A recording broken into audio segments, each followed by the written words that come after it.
Chapter 1184. The day after the meeting, the Beyond Grade A Association released a statement under the influence of Han Xiao. The statement stated that the Modo civilization had plotted against other Beyond Grade As and friends in order to frame Blackstar, which violated the rules of the association. In order to protect the interests of the members, the association strongly condemned Modo's actions and approved of Blackstar's counterattack. Furthermore, the association did not deny the possibility of personally intervening to protect the interests of the members. As soon as the announcement was released, it caused a strong reaction in the flickering world. The ones with the biggest reaction were the various organizations on the front lines of the flickering war. Ever since the start of the war, most of the Beyond Grade As had been observing the situation and not intervening. Now, was this a sign that they were going to personally take action? Although the association claimed that they were going to deal with the Modo civilization, the armed forces on the side of the three universal civilizations were not happy. Everyone knew that the Beyond Grade As were the weapons of the ultimate soldiers. Plus, the intensity of the war was controlled. Once the Beyond Grade As intervened, they would definitely become the main force in the war. The others would not even be able to get anything. The angriest of all was the Supercluster Alliance. If not for the fact that they were all allies, they would have even turned around and attacked the Modo civilization. The Supercluster Alliance only wanted Modo to resist the invasion of the Blackstar Core and not do anything unnecessary. However, because of their different standpoints, Modo had to plan for themselves. Now, they had directly poked the hornet's nest and became the biggest unexpected factor in the war. Unlike in the past, the Beyond Grade As had established a collective association, turning from a sheet of loose sand into a barely organized group. Once provoked, they would form a nest, and their influence would be extraordinary. If not for the fact that the association was in a conflict of interests with the three universal civilizations, giving the Supercluster Alliance an advantage, they would not have dared to say that they had no chance of winning this war. It did not make sense to say that Aesop was not involved. He had helped the Blackstar Core find the secret transportation routes of the Modo civilization. However, this part was deliberately left out by the association, only emphasizing his relationship with the Dragon Emperor and the fact that the Dragon Emperor did not participate in this matter. From a reasonable point of view, the Modo civilization had not gone overboard. It was clearly Aesop who helped Blackstar deal with them first. However, using this to reason with the association would only bring shame to themselves. The reason for this was Blackstar's power. In order to restrain a power, the only way was to use greater power. It was just like using the right medicine to treat the illness. Reasoning was useless in itself. It was equivalent to using the wrong medicine. The current Supercluster Alliance naturally did not have the power to suppress the Beyond Grade A Association. In the entire universe, only the three universal civilizations had the power to do so.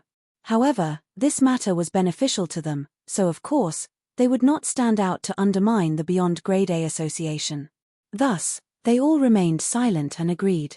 The situation seemed to be developing in a direction that was beneficial to the three universal civilizations. However, while the upper echelons of the three universal civilizations were happy, their feelings were somewhat complicated. Blackstar is gaining more and more power. On the mother planet of the Radiant Federation, President Badder looked at the report and let out a long sigh. The direct Beyond Grade A Supers had already handed the details of the meeting to him. Although the person involved was Ames, with this woman's personality, she would not ask for help from outsiders. The change in the association's attitude this time was completely driven by Blackstar. The moment the Blackstar Core made the announcement, Blackstar had influenced the association to react, using his identity and position to complete the mobilization of resources that were beneficial to his actions. Most of the time, the specific form of power was the ability to mobilize others. A person who could make many people act according to his wishes was considered a person with power and influence. The advanced civilizations had done this many times. As long as it was a good method, it did not matter if it was black or white.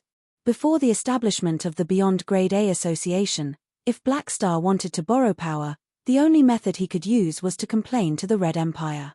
Now, he had promoted the establishment of the Beyond Grade A Association, creating a new backing and a new source of power for himself.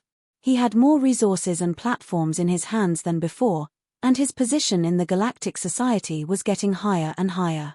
In contrast, although Man Ison was the president of a higher level, Han Xiao had gradually taken away a lot of his speaking rights.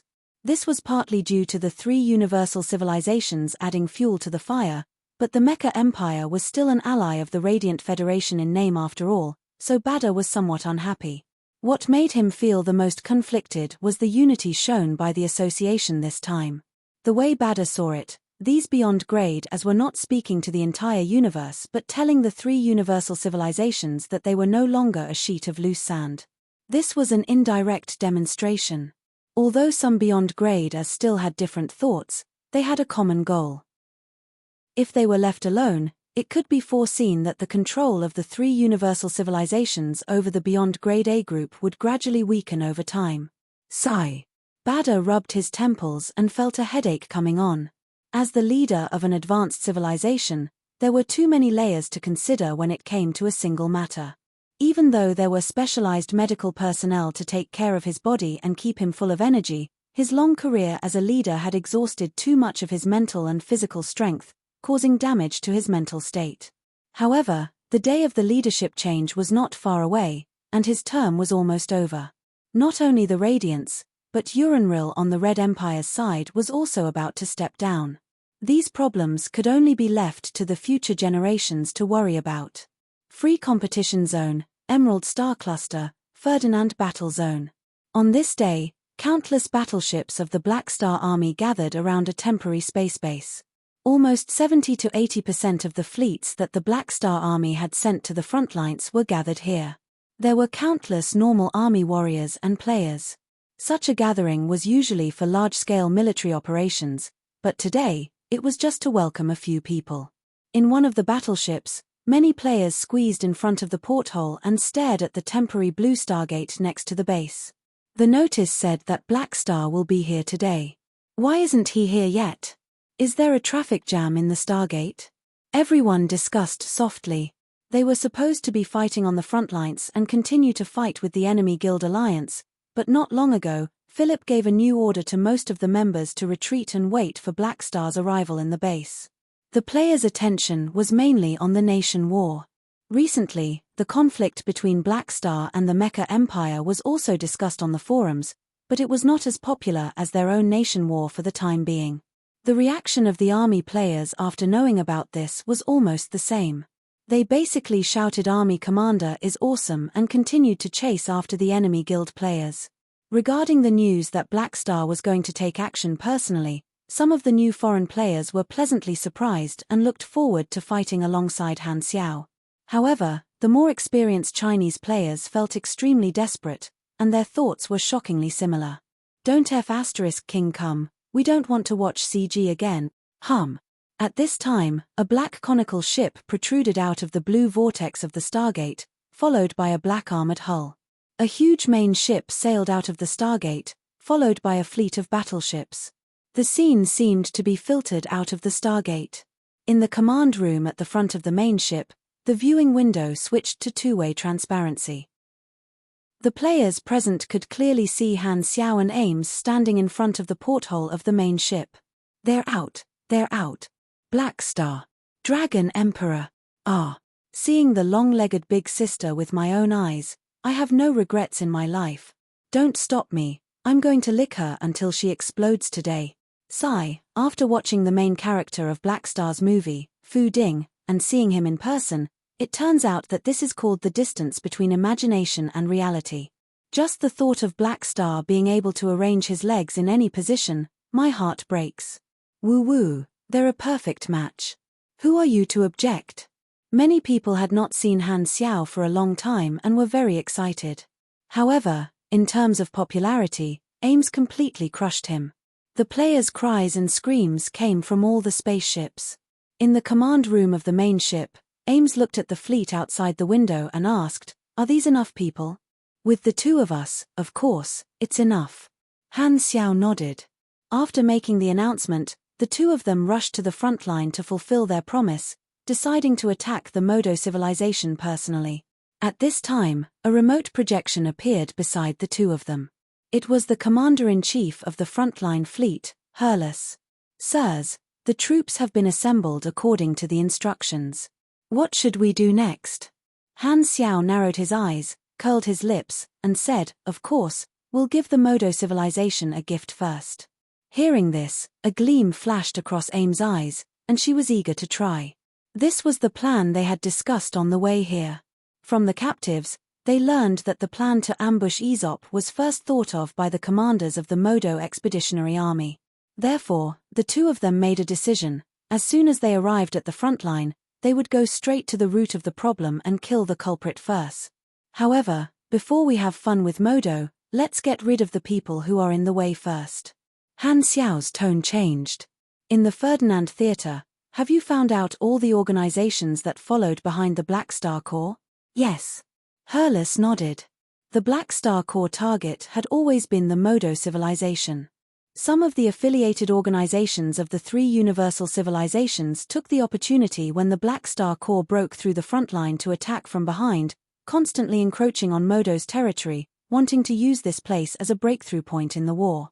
"Okay, contact all the commanders of these troops and pull them into the communication channel." Then, Han Xiao closed his eyes and waited for a while. In less than 10 minutes, the commanders of these organizations entered the channel one after another. It was way too easy to contact them. Hearing that it was Black Star looking for them, none of them rejected and accepted the communication request obediently. In the channel, voices appeared one after another. Not long after, everyone was there. It was noisy. Han Xiao then opened his eyes and said, "Hello, everyone. I'm Black Star. Greetings, Your Excellency Black Star. Hello, Mr. Black Star. Have you eaten?" The channel went silent for a moment. Everyone hurriedly greeted him. Just from their tone, one could imagine the fear on their faces.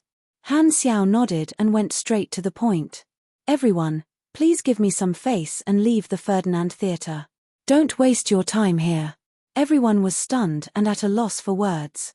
They didn't know how to respond. The channel became silent. Some people were dissatisfied. They thought that Black Star wanted to take all the benefits for himself and wanted them to leave with just one sentence. Your Excellency Black Star, that doesn't seem very appropriate. Plus, we can help. With us helping you deal with the small fries that escaped, your losses will be reduced.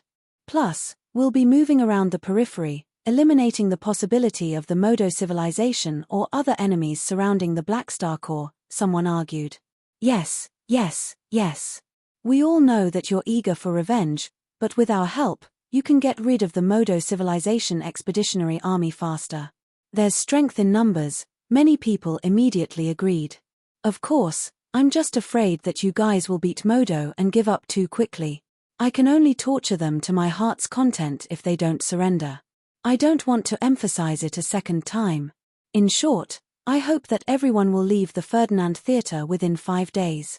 Han Xiao said slowly with a low tone. "I'll take over this battlefront." Chapter 1185. Han Xiao thought that he was a person who convinced people with material logic. Under his explanation, threat, these armed organizations that were following behind to drink the leftovers willingly and helplessly retreated from the battle zone and changed their target. A few days later, the Black Star Corps was the only attacking force left in the Modo civilization's defense line in the Ferdinand battle zone. Black Star did not hide his arrival at the front line. The Modo Expeditionary Army had already received the news and was on high alert. Although the comrades of the Black Star Corps had all retreated, Black Star's arrival raised the Modo Expeditionary Army's alertness to a higher level than before. Black Star alone was equivalent to thousands of soldiers. 2 days later, the Modo Expeditionary Army noticed the movements of the Black Star Corps. The other party temporarily recalled the troops that were attacking the other lines of defense, gathered in a large scale, and marched toward one of the lines of defense as if they were about to launch an all-out attack. The leader was Black Star himself. The Modo Expeditionary Army immediately responded, mobilizing a large number of troops to reinforce this part of the line of defense.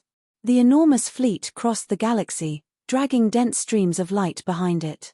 After sailing for a while, the line of defense set up by the Modo Expeditionary Army appeared in front of them. It was like a long dragon made of battleships, armed fortresses, and large mechanical suits, extending all the way to the horizon.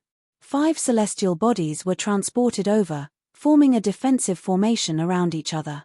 The 2 enormous armies were facing each other across the boundless galaxy, and the 2 armies were facing each other. In the command room of the Black Star Corps flagship, Ames observed the battlefield view, shook her head, and said, "They don't have any beyond grade as, and they still want to fight head-on. Is Modo planning to sacrifice their entire fleet? They don't have a choice. If they don't use this stupid method, they can only sit back and watch us invade." Han Xiao smiled. The only beyond grade as who were personally involved in the battle were himself and Ames. Although Modo had beyond grade as, they were not willing to expose their identities, and they were restricted by the association, so it was difficult for them to find an excuse to join in. Modo could not make bricks without straw. If they wanted to stop the 2 beyond grade as, they could only fight them head-on with their fleet. In a battlefield of this level, the existence of beyond grade as was of strategic importance. If there were no beyond grade as to contend against each other, they could only fill in the gaps with fleets. Even if they could stop the beyond grade as for now, it would be difficult to kill them. No matter how high the production rate was, the speed at which the soldiers were regenerating could not be compared to the speed at which a beyond grade A recovered their energy. After repeating this a few times, they would suffer heavy losses. This was a bottomless pit, so all the advanced civilizations wanted to fight for a beyond grade A super.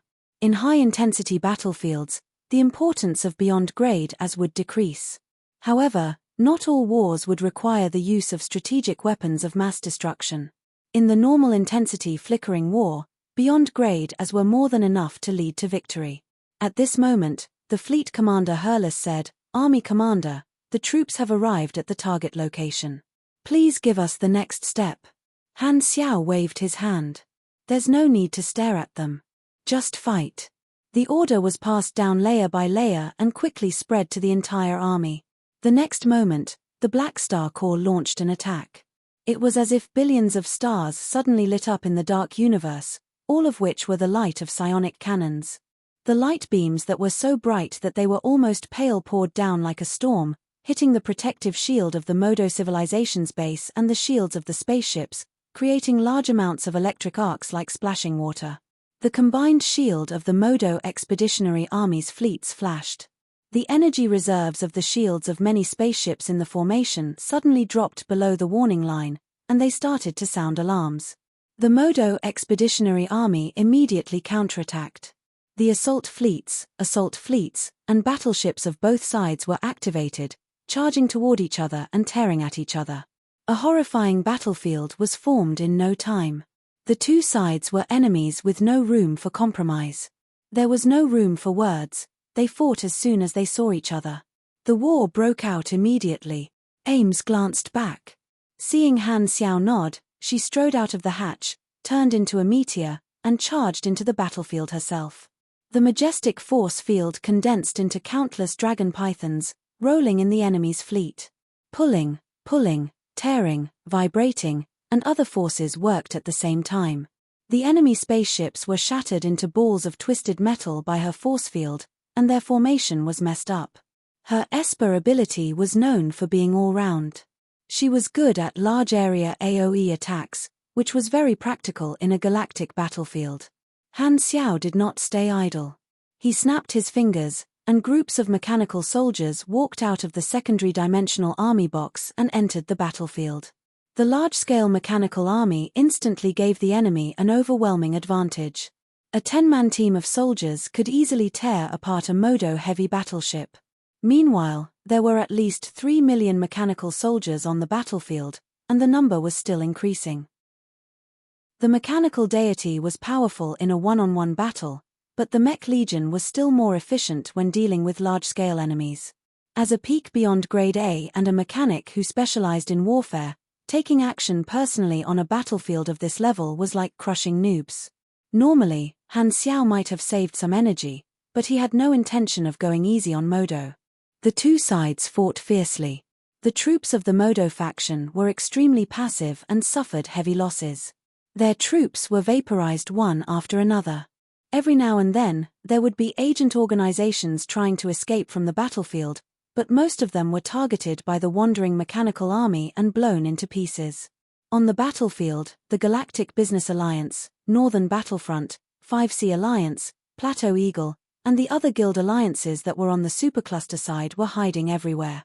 They did not have any confidence like before and only wanted to survive. Luckily, we didn't bring all of our forces this time. The leader of the Northern Battlefront, Fire of North Sea, had a face full of fear.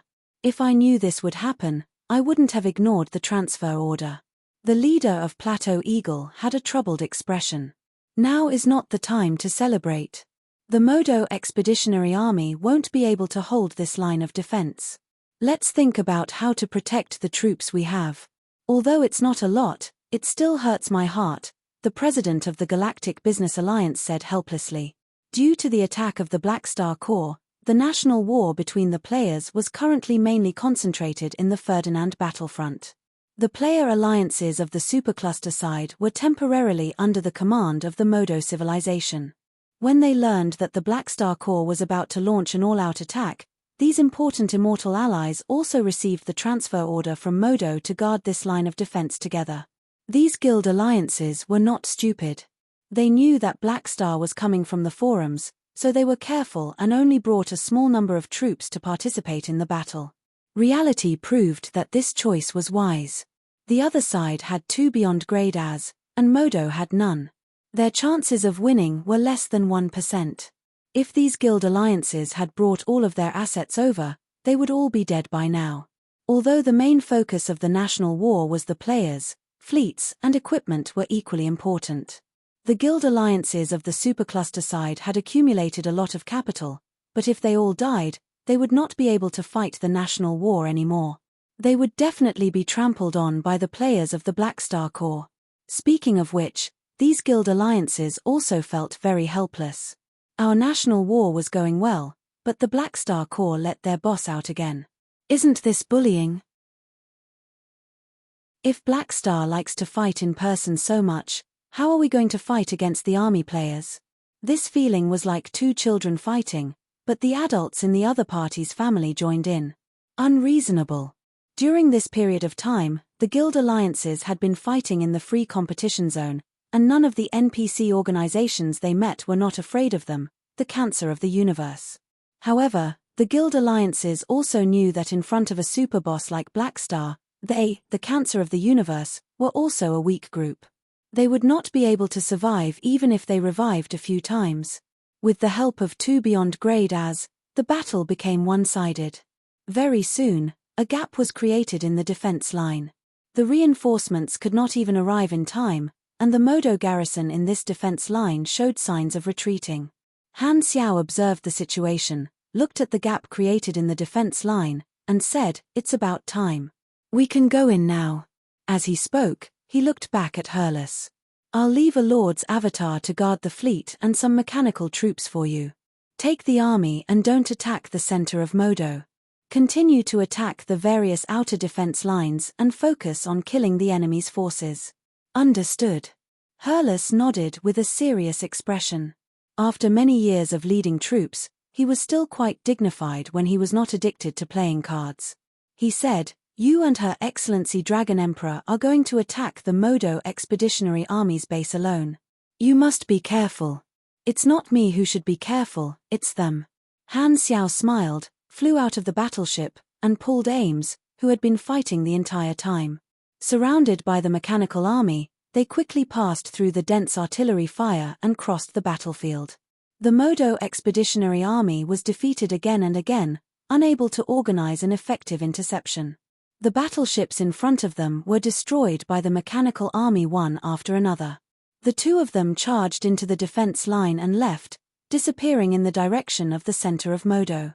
The plan that the 2 of them had discussed was mainly carried out by the 2 of them, while the rest of the troops stayed at the outer defense line to attack and restrain the enemy.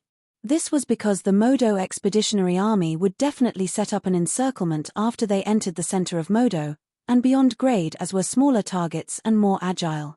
What? They've charged in alone? In the Modo Expeditionary Army's base camp, the Supreme Commander Roddick's expression changed when he heard the frontline report. He had thought that Black Star would lead the army and charge in with great fanfare, but Han Xiao and Hurlus went in alone, which surprised him. What's Black Star trying to do? Why did he leave his troops outside? From the looks of it, he doesn't seem like he's trying to take our territory. Someone was confused. He's here to kill. His target is us. Lagos knew what was going on. He sighed and said, "We were the ones who came up with the plan to target Aesop. Black Star probably already knows about it from other sources, so we're all targeted by him." Hearing this, everyone present could not help but panic. However, at the same time, they felt strangely flattered. They did not expect that they would one day become the target of a peak beyond Grade A's assassination mission. Could we be wrong? Maybe Black Star has other targets. Someone could not believe it. Don't lie to yourself. He's coming for us. Roddick yelled angrily. Then let's move away from the command center and seek refuge somewhere else. Someone hurriedly said. It's useless. Black Star is a virtual mechanic. We can't hide from him anywhere. Roddick's face was pale as he paced back and forth. He did not regret executing Lagos' plan to target Aesop, he only regretted that it did not succeed. Now, the price of failure had arrived. This was karma. Let's ask the upper echelons for help. Since Black Star is so arrogant, we might be able to kill Black Star if the Beyond Graders cooperate with our expeditionary army, someone carefully suggested. Hearing this, Roddick and Lagos looked at each other and saw the sadness in each other's eyes. As the upper echelons of the expeditionary army, the two of them naturally knew what choice the Modo civilization would make in this situation. Black Star had already killed his way into the hinterland. Plus, Modo would not expose their Beyond Grade as and risk coming here to save people. In other words, even if the Modo upper echelons knew about Black Star's current goal, they would not be able to help much. They had already been abandoned. In fact, when Black Star announced that he would personally join the battle, Roddick already knew that the situation was hopeless. He had asked the Modo upper echelons for help more than once, hoping to send Beyond Grade as over to defend. However, the Modo upper echelons never said anything. Instead, they only asked them to hold on and only provide resources and ordinary fleets. How could this level of support stop Black Star? This is like giving me a budget of 100 aners but asking me to achieve the effect of 10,000 aners. I can't do it. What are the upper echelons hesitating for? Is there a need to hide the identity of a direct Beyond Grade A? If not now, when? Roddick roared in his mind, but no matter what he thought, he could not make the decision for the upper echelons. There's only one way left, which is to ask for help from the Supercluster Alliance, Lagos said with a deep voice. Roddick nodded with a dark expression. He took out his communicator, entered the communication channel of the upper echelons of the Supercluster Alliance Expeditionary Army, and spoke. Guys, I need help. Black Star is attacking. He explained the situation, and the channel was silent for a while. Then, another Expeditionary Army commander from the Supercluster civilization asked with a deep voice, "What do we do? What do you want us to do? We can't stop Black Star. I hope you can send reinforcements to help us defeat Black Star. We also hope to temporarily move the command center to one of your territories. That way, Black Star won't be able to carry out the decapitation operation." Impossible, another commander said angrily. This is something you Modo started. Solve it yourselves. Roddick's face darkened. We agreed to advance and retreat together. Are you going to go back on the agreement just like that? The Covenant says that we should deal with the conflicts of the three universal civilizations together. Not all of us should pay for your own debts, someone yelled angrily. To be honest, I've tolerated Modo for a long time. The Supercluster civilization formed the alliance to snatch development territory from the three universal civilizations. They had already suppressed a lot of their selfishness and would not continue to fight among themselves at this time. However, when it came to the overall strategy, the other Supercluster civilizations had no reason to negotiate. If there was no Beyond Grade A association, and Black Star was representing the three universal civilizations, they would have provided assistance without hesitation. However, the Beyond Grade As had already formed the association and expressed that they would stay out of this, causing the advantage of the three universal civilizations' high-level combatants to disappear. This was supposed to be a good thing, but Modo had provoked Black Star. If the others got involved, who knew what the Beyond Grade A Association's attitude would be? Would Black Star turn around and mess with them? They could not even take care of themselves now. No one wanted to be dragged down by Modo's mess. Therefore, the other supercluster civilizations did not want to help Modo deal with Black Star at all. Otherwise, their overall strategy would be greatly affected. Instead of that, they might as well sacrifice their teammates to the heavens. Roddick hung up the communicator with a sour expression. Everyone present heard the conversation just now. The room was shrouded in a gloomy fog. "Looks like we can only rely on ourselves," Lagos said, but he smiled bitterly in his heart.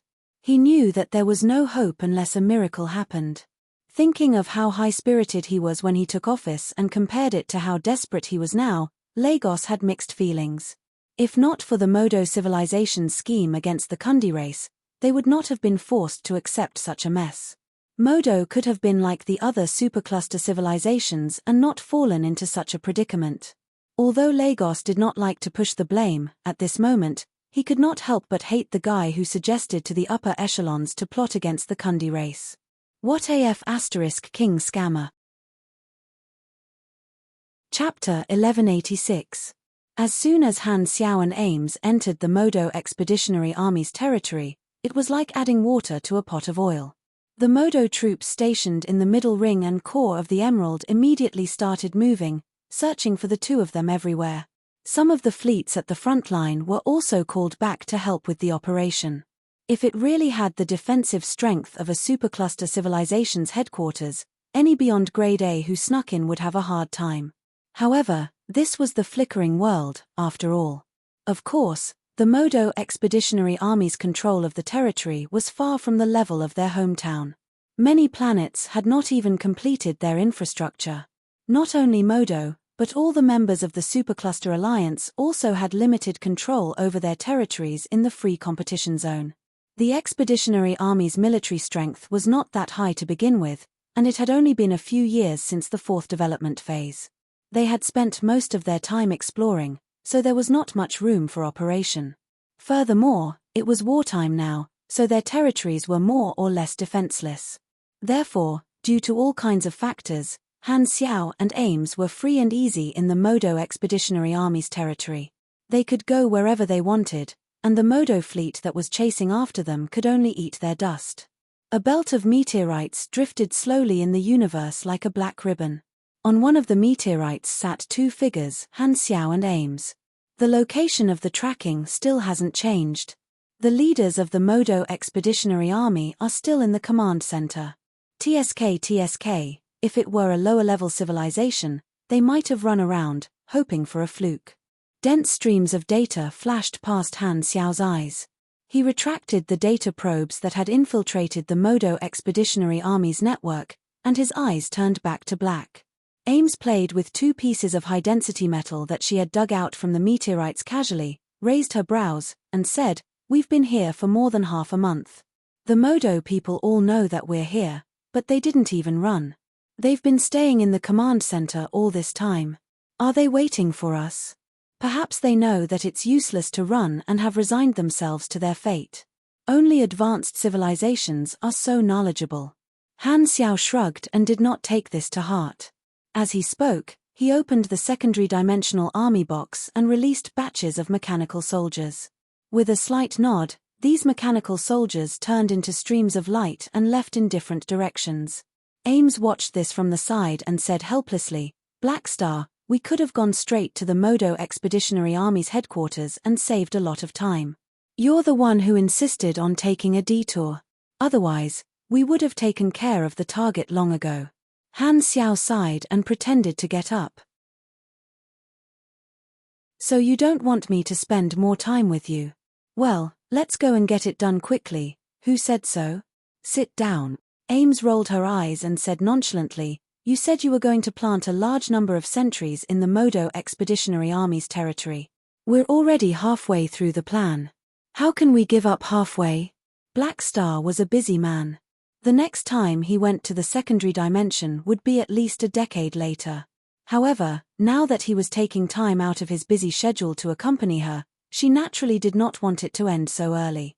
Han Xiao smiled to himself and sat down firmly again. Other than carrying out the decapitation operation, he had another important goal in entering the Modo Expeditionary Army's territory, which was to plant sentries in Modo's territory. Otherwise, he would not have taken a detour for more than half a month after charging into the enemy's territory. During this time, he had already sent out who knew how many batches of mechanical troops to hide in the Modo Expeditionary Army's territory. These mechanical troops could all be controlled remotely. First, it was to deal damage to Modo. Second, it was to confuse the public and distract the Modo fleet. Third, it was to gather intelligence and monitor their movements, trying to find the destination of the Modo civilization's various secret transportation routes and leave behind a throne node so that he could infiltrate the Modo civilization anytime in the future. If he left these mechanical soldiers behind, the Modo civilization would definitely know. They would have no choice but to send out a lot of manpower to search for Han Xiao's mechanical troops in their territory. On the other hand, Han Xiao purposely took a detour and had other intentions. I purposely gave Modo so much time to prepare. I wonder if there are any beyond grade as coming to protect the command center. Han Xiao scratched his chin. Without the protection of a beyond grade A, it would be very easy to kill the commander, and Han Xiao wanted to lure the snake out of its hole. He purposely walked so slowly to give the Modo upper echelons more time to consider, and also to put pressure on them. After all, he was planting sentries in their territory, and the longer he stayed, the more humiliated Modo would be. If the Modo upper echelons could not help but send beyond grade as bodyguards, he would have a chance to cause more damage to Modo, which would really hurt Modo. This was his biggest goal for this trip.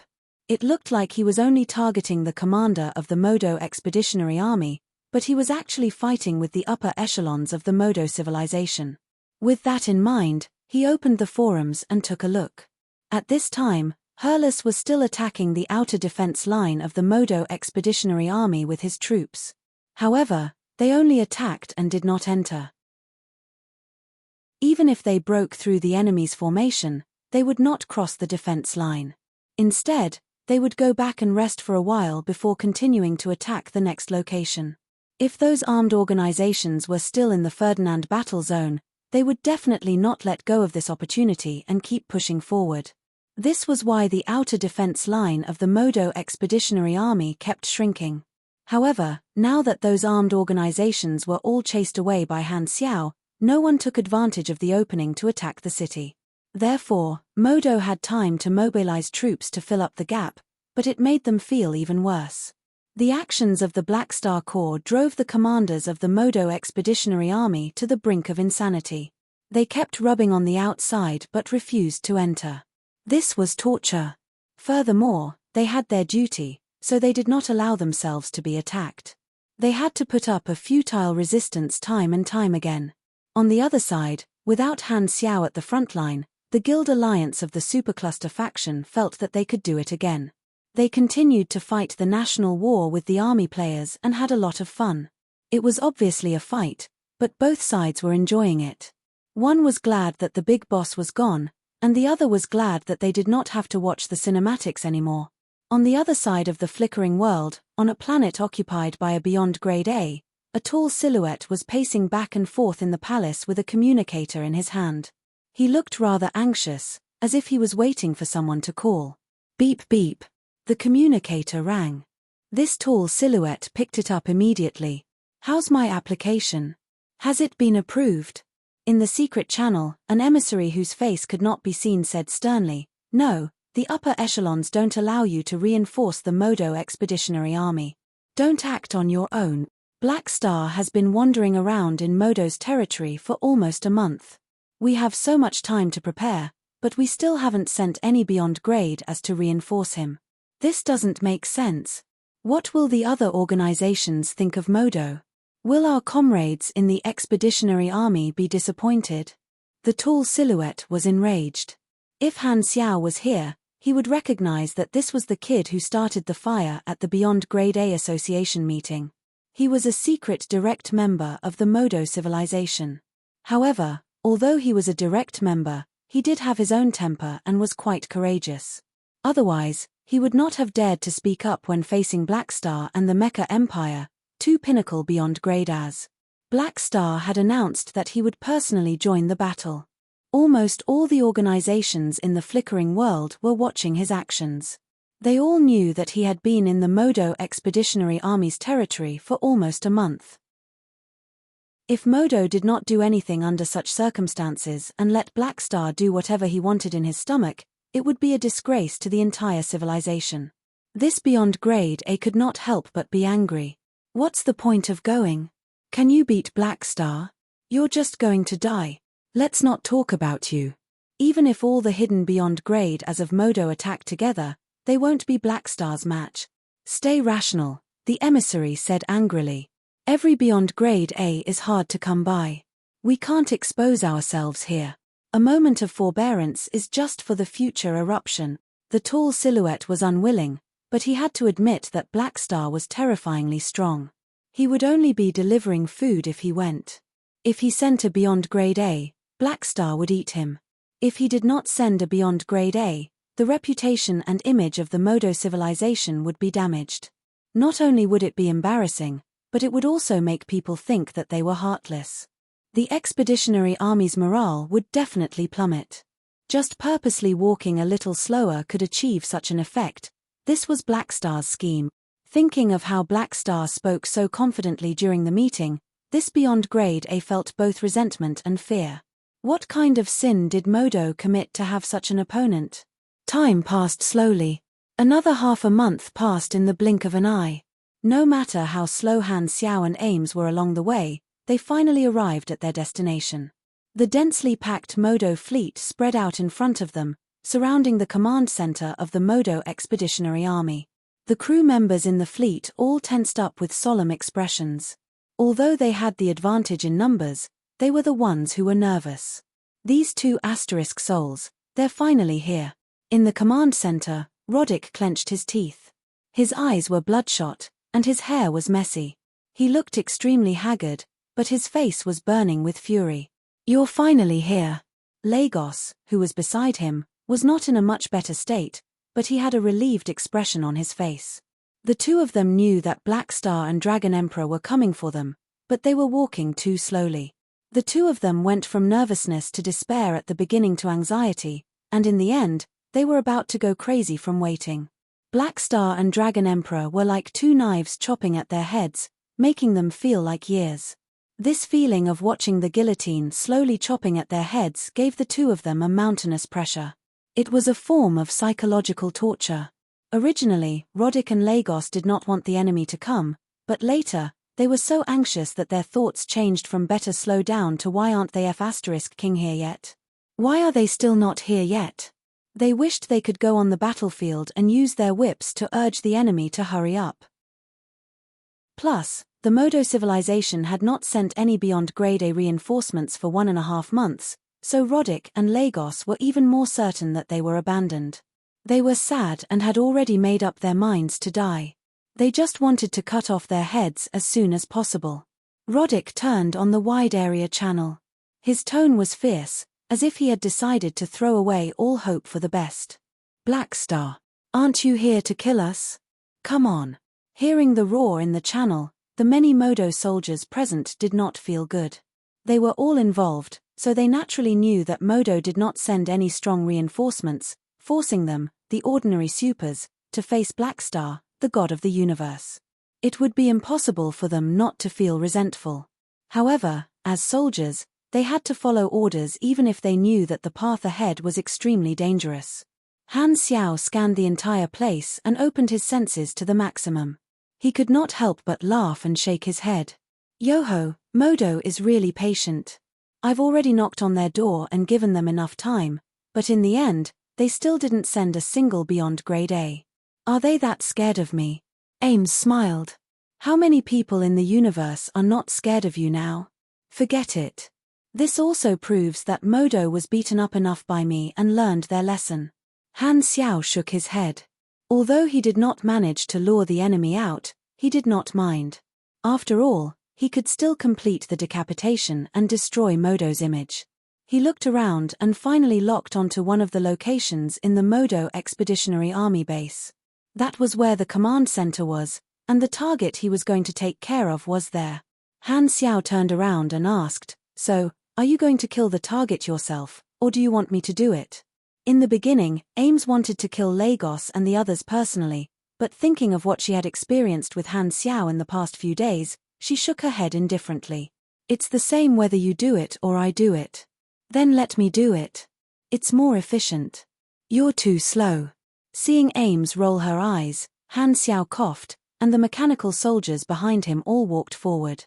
He knew that the Modo civilization would definitely set up a large number of space-stabilizing devices near the base, so he summoned a batch of mechanical troops before he arrived, saving him the trouble of setting up a military camp on the spot.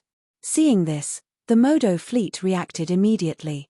The crew members suppressed their complicated emotions and hardened their hearts again. They stared at the famous Black Star in the distance and prepared for battle. Han Xiao glanced at them and curled his finger. This batch of mechanical soldiers suddenly paused, and dense white noise and weak spacetime distortion appeared on their bodies. The next moment, this batch of mechanical soldiers disappeared into thin air. When they reappeared, they had moved a large distance forward and were in a static state, like a picture that had been frozen. Rumble. Seeing this strange scene, the Modo fleet did not hesitate and opened fire, blowing up this batch of mechanical soldiers. However, something shocking happened. This batch of mechanical soldiers appeared again. Not only did they return to their original state without any damage, but they had also moved a large distance forward, getting closer and closer to the command center. This strange scene shocked the Modo fleet. Using the Kundi race's technology to fight you guys behind the scenes, it's a good idea. Han Xiao narrowed his eyes and curled his lips. This frame-skipping mode was the black technology that Han Xiao had obtained from the Kundi race, the space-time splicing technology. Furthermore, after so many years of research and improvement, the space-time splicing technology in his hands was no longer the original version. He had improved it too much and was already quite mature, unlike the original version that could be easily neutralized by various space-time devices. Now, using the same method to neutralize it was at least 7 to 8 times more difficult and time, which was equivalent to a longer operation time. Although the Red Empire did not allow him to use it in front of outsiders, Han Xiao had an idea just now. He instinctively felt that using the Kundi race's trump card to fight Modo seemed to be a good thing for the mission. He trusted his instincts now, so he did just that. Facing this unknown technology, the Modo fleet panicked a little and used all kinds of methods. However, no matter how they attacked, they could not stop this batch of mechanical soldiers from moving. Some of the fleets could only turn to attack Han Xiao himself, but they were all easily blocked by Han Xiao and Ames. Furthermore, some battleships were virtual infiltrated and fell into his control from time to time. How is this possible? Roddick's eyes widened in shock. He stared at the mechanical army that was getting closer and closer with intense despair in his eyes. In order to fight Black Star, he had mobilized a large fleet and thought that he would at least be able to hold them off for a while. However, he did not expect that Black Star would be able to easily break through his fleet's defense line and threaten his life just by casually using an ability that he had never seen before. What kind of technology is this? Lagos was also dumbfounded. Hearing the shocked exclamations of the two in the public channel, Han Xiao suddenly smiled and said with a playful tone, "What a cruel joke. To tell you the truth, this is a technology that your Modo civilization missed out on. You were so close to getting it back then. What a pity. The stowaways of the Modo civilization discovered the Kundi race first. If not for the fact that they wanted to harm the Kundi race and scheme against the Red Empire, they would not have missed out on the space-time splicing technology. Now, it was a complete waste. A technology that we missed out on?" Lagos mumbled to himself. His instincts told him that Black Star might be telling the truth. All of a sudden, he had mixed feelings. Finally, under the frenzied siege of the Modo fleet, the mechanical army appeared outside the porthole of the command center in frame skipping without any sign of life. Roddick and Lagos widened their eyes and watched as the energy furnaces on the chests of this mechanical army lit up one after another, flashing with a blinding white light. The next moment, all that was left in their consciousness was a vast expanse of whiteness. Boom! An intense explosion occurred. Blue and white psionic shockwaves spread far into the universe. The command center was completely destroyed. Not even ruins were left. A large piece of the entire base was missing. The shield exploded from the inside out. Roddick, Lagos, and most of the leaders of the Modo Expeditionary Army died in this explosion. Not even a trace of them was left behind. This is just some interest. I hope Modo doesn't give up. We still have plenty of time to play. Looking at the furious Modo fleet, Han Xiao chuckled and put his arm around Aim's waist. Then, the king mechanical suit expanded and covered the two of them. Whoosh! A light flashed. Before the Modo fleet surrounded them, the two of them disappeared without a trace. The space stabilizers in this area could not stop the two of them from leaving at all. Chapter 1187. Han Xiao only felt his mechanical suit vibrate slightly. When he opened it again, he was already back in the Black Star Corps fleet that was attacking the outer defense line of the Modo Expeditionary Army. He was in the command room of the main ship. Hearing the noise, the officers who were watching the battle all turned around. They first looked at Han Xiao's face, then looked down at his hand on Aim's waist, and then at Aim's calm expression. The room became silent all of a sudden. "What are you looking at? Have you never seen this before?" Han Xiao glanced at everyone and retracted his hand. "Boss, the target is taken care of?" Hurles coughed and winked. "Of course. The Modo civilization didn't even send beyond grade as. How could I have failed with just the expeditionary army?" Hurles originally wanted to ask, "Then why did it take so long?" But looking at Aim's glowing face, he hesitated and did not ask. Han Xiao ignored him and looked at the battlefield outside the window. It was in the white-hot stage, and the fleets on both sides were fighting fiercely. The army had already broken through the outer protective shields of two planetary bases and sent in a large number of army players. They were fighting the players of the enemy guild alliance on a large scale, and there was no clear winner. This time, Ames turned around, patted Han Xiao's chest, and said, "All right, the mastermind has been killed. I'll return to the Shattered Star Ring first." You're leaving so soon?" Han Xiao was stunned. "Didn't you say you were going to deal with the mastermind together?" He had thought that Ames was going to stay there and participate in the battles against Modo to vent her anger. He did not expect her to leave now. "I've already vented my anger by killing the initiator of the plan. Plus, having you here is enough." Ames smiled. She was in an extremely good mood. Her original plan was to help Han Xiao while taking revenge. She had already helped a lot. Without her, Man Ison would have lost at least one felon. Han Xiao had convinced her during this time, so Ames decided to listen to Han Xiao's suggestion and return to Floating Dragon Island. Ding! As soon as he said that, Han Xiao's interface reacted. Rage of Ames had turned into mission completed. That's it. Luckily, she's not really going to destroy the entire Modo civilization. She's probably not angry anymore, so she gave up on such an exaggerated idea. Looks like my persuasion during this time was effective, Han Xiao thought to himself. I'll take Aesop back. I'll guard him strictly in the future. I won't let him run away easily. Ames played with the hair on her temples. Han Xiao mourned for Aesop for a third of a second and then nodded decisively. Arrange him as you wish. Don't give me any face. Ames stretched out her slender and white fingers and tapped Han Xiao's chest with a smile. Then I'll go back first. Come and find me when you have time. In short, it's all thanks to your help this time. I won't say thank you again. There's no need to be so polite between us. You don't like to hear this anyway. All right. Go back quickly. Han Xiao waved his hand nonchalantly. By the way, before I leave, I have a gift for you. Ames seemed to have suddenly thought of something. The spatial enchantment rune on the back of her hand flashed, and a book appeared in her hand. What's this? Han Xiao looked down curiously. Some time ago, I summarized my energy training experience so far and created a new energy training method. It should be universal. You can practice it too, Ames said with a smile. Han Xiao took the book and flipped through it. It was actually a handwritten version. The content recorded on it was an energy training method called Dragon Emperor Astral Power Absorption Technique. The specific effects were not clear, but it seemed to be quite advanced. It did not lose to Tai Ti's Heber Stellar Furnace training method. Why did you write it by hand? Wouldn't it be more convenient to write it on a smart device and send it to me? This can train my patience. Ames' smile did not change. Her idea was very simple. Only a handwritten version could be used as a gift. It could also be a memento for Black Star. With such a surprise, Han Xiao did not reject it.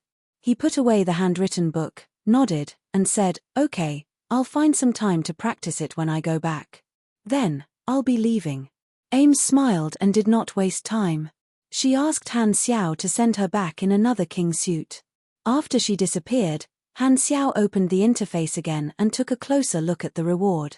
The mission evaluation was excellent, and his basic EXP had increased from 250 million to 10 million.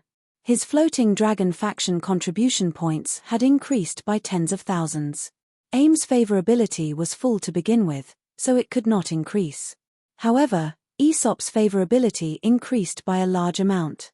The random rewards increased from 2 to 4, and the number of character summon cards doubled. He obtained 2 of them, both of which were Ames' character summon cards. The ability of the first character summon card was called Force Field Star Setter. It could be used to grab the target using the Esper ability of the force field. It could be considered a decent control ability, and it could be used up to 5 times. The other character summon card's ability was called Battle Whip, Dragon Arc. It was also an application technique for the force field ability. It had both AoE damage and crowd control abilities. It also had 5 uses, and the effect was not bad. In Han Xiaoxin's eyes, this ordinary mission was just a bonus, and he did not have high hopes for it. Now that he had obtained these rewards, it could be considered a small gain. The main event in his eyes had always been the Kundi race mission. Opening, Kundi race leader's last wish, in the mission list, Han Xiao glanced at it. The first requirement was still there, and the second requirement was the same. Because it was a grade S mission, there was no specific progress shown. However, his intuition told him that his successful surprise attack had made great progress in the mission. After calculating for a while, Han Xiao thought to himself, "That's right. Based on the current situation, the second requirement of this mission will probably be completed when the Modo civilization is completely tortured by me to the point that they give up on competing in the flickering world." He had always been envious of the 3 ability rewards in the second mission requirement. They were, the enemy, Proof of Leadership, and Kundi's Wrath. They were all excellent abilities, especially the semi-molding talent, Proof of Leadership, with growth potential. With that in mind, Han Xiao summoned Philip in the quantum network vision and said, "Send the spacetime command to the spacetime battleship to the spacetime battleship.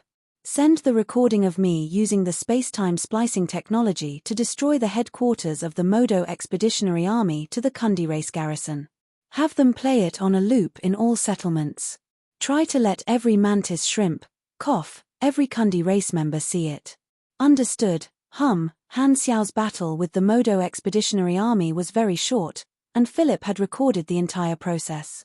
He was never the type to do things on his own.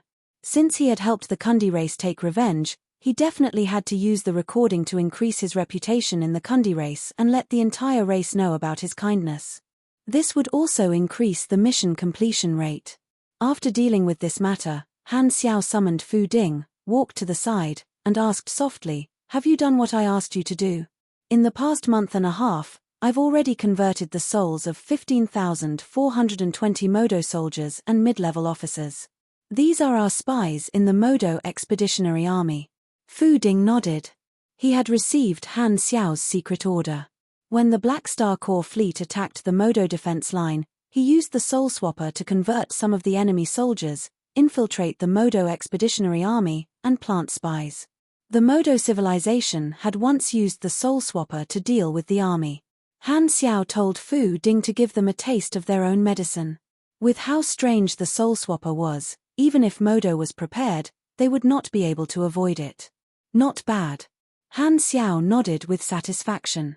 He had already planted many chess pieces in the Modo Expeditionary Army's territory. This way, he would have more internal intelligence sources. Not only would he be able to control the whereabouts of the Modo civilization's army, but he would also be able to investigate the location of the secret transportation line. He could slowly torture the enemy. Pass down my order. Retreat temporarily. We'll return to the base and rest for a while. Han Xiao said loudly. All the officers present were stunned. We have the upper hand now. How can we retreat just like that? Even if we don't break into the defense line, we should at least finish this battle first. They did not know that Han Xiao was not letting the Black Star Corps rest. Instead, he had just killed the Modo Expeditionary Army's commander. He knew that the enemy would definitely fall into chaos without a leader, so he purposely gave the enemy time to rest. He did not want to give Modo a little bit of hope and then crush it again and again. That way, it would be easier for Modo to give up the competition in despair. Psychological warfare was the most important thing. Although the officers were confused, no one would question the army commander's order. Very soon, the army retracted all their battleships, left the heated battlefield, and retreated in an orderly manner. Seeing this, the Modo garrisons on this line of defense were all confused. Aren't we at a disadvantage? Why did they stop attacking us halfway? Strange. Hurry and tell the command center. The fleet commander of this defense line quickly reported to the upper echelons. However, what awaited him was a long silence. No one picked up the call. After a while, he received the bad news from the intranet and finally knew what had happened. The entire command center had been killed by Black Star, along with the base, on the other side, on one of the Kundi race's planets. After 20 years of transformation, the new generation of the Kundi race gradually adapted to their captive life and accepted the culture instilled by the Red Empire and the Black Star Corps. As batches of old mantis shrimps died of natural causes, the cultural transformation of the entire race gradually took effect. Every planet was isolated and could not contact other planets. Basic productivity was restored. The streets were bustling, and the heavy atmosphere was much lighter. The younger generation injected new vitality into the Kundi race. On this day, something huge happened on this planet. Every screen in the world was playing a video of Han Xiao destroying the Modo Expeditionary Army's command center. Philip even kindly added a video to explain what had happened, trying to make the Kundi race understand what Han Xiao had done for them. Every Kundi race member who saw the video understood that Black Star was still carrying out his promise to take revenge for their race. Furthermore, Black Star had even used their technology. Seeing the mechanical soldiers destroying the command center with the spacetime splicing technology, the shells of the Kundi race members lit up with an excited orange light. They felt extremely proud. Look, those people who schemed against us are no match for our Kundi civilization's strongest technology. This made them feel that they were not just watching Black Star uphold justice but helping him. Along with the pride came a deep sense of gratitude toward Black Star.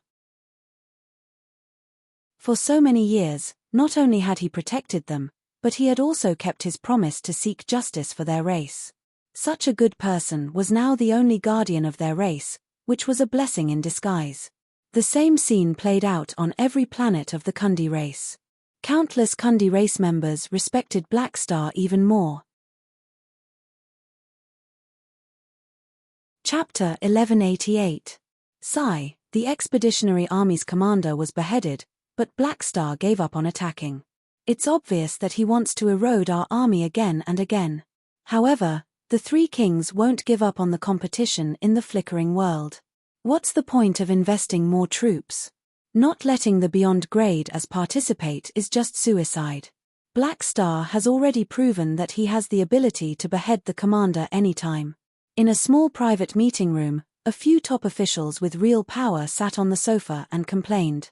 Just now, the news of the Expeditionary Army's commander's death came back. The three kings of Modo called a meeting with the upper echelons. While they were angry, they quickly promoted a new commander within the expeditionary army and asked the military to send more people to support them. The many officials present did not have any objections on the surface, but many of them were more and more against it. Therefore, after the meeting, a few officials with real power who were against it met in private. In the room, Marco was the highest-ranking official. He was the third person in a mainstream political faction within Modo and had a lot of authority. He slowly said, "We can't go on like this. With Black Star as our opponent, Modo has almost no chance in the flickering world. Giving up as soon as possible is the rational choice. If we continue to drag it out, Modo will only be under more and more pressure until it collapses." That's right. These days, the country hasn't been stable either.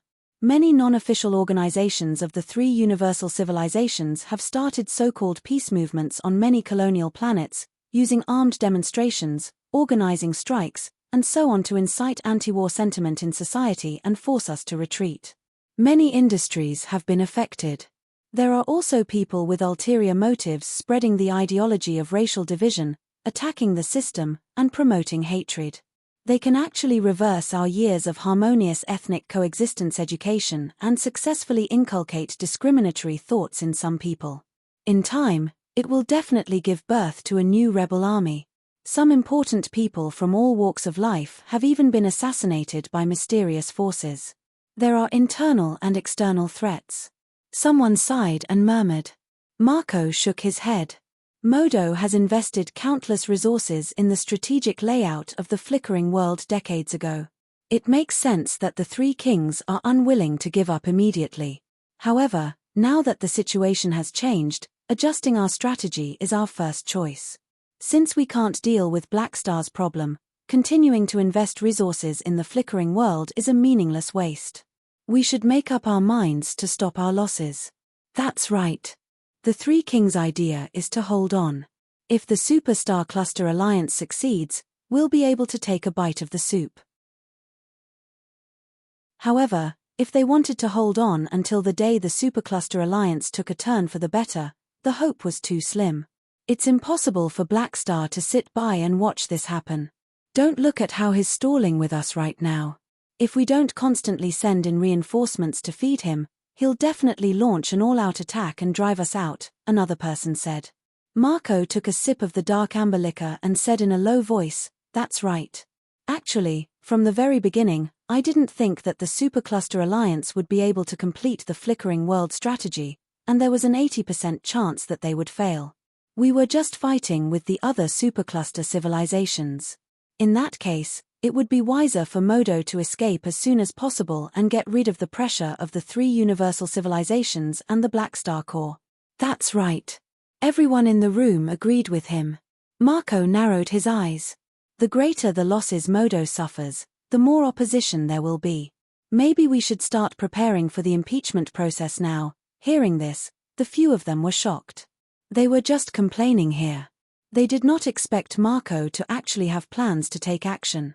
However, thinking about it from another perspective, this was not a bad idea.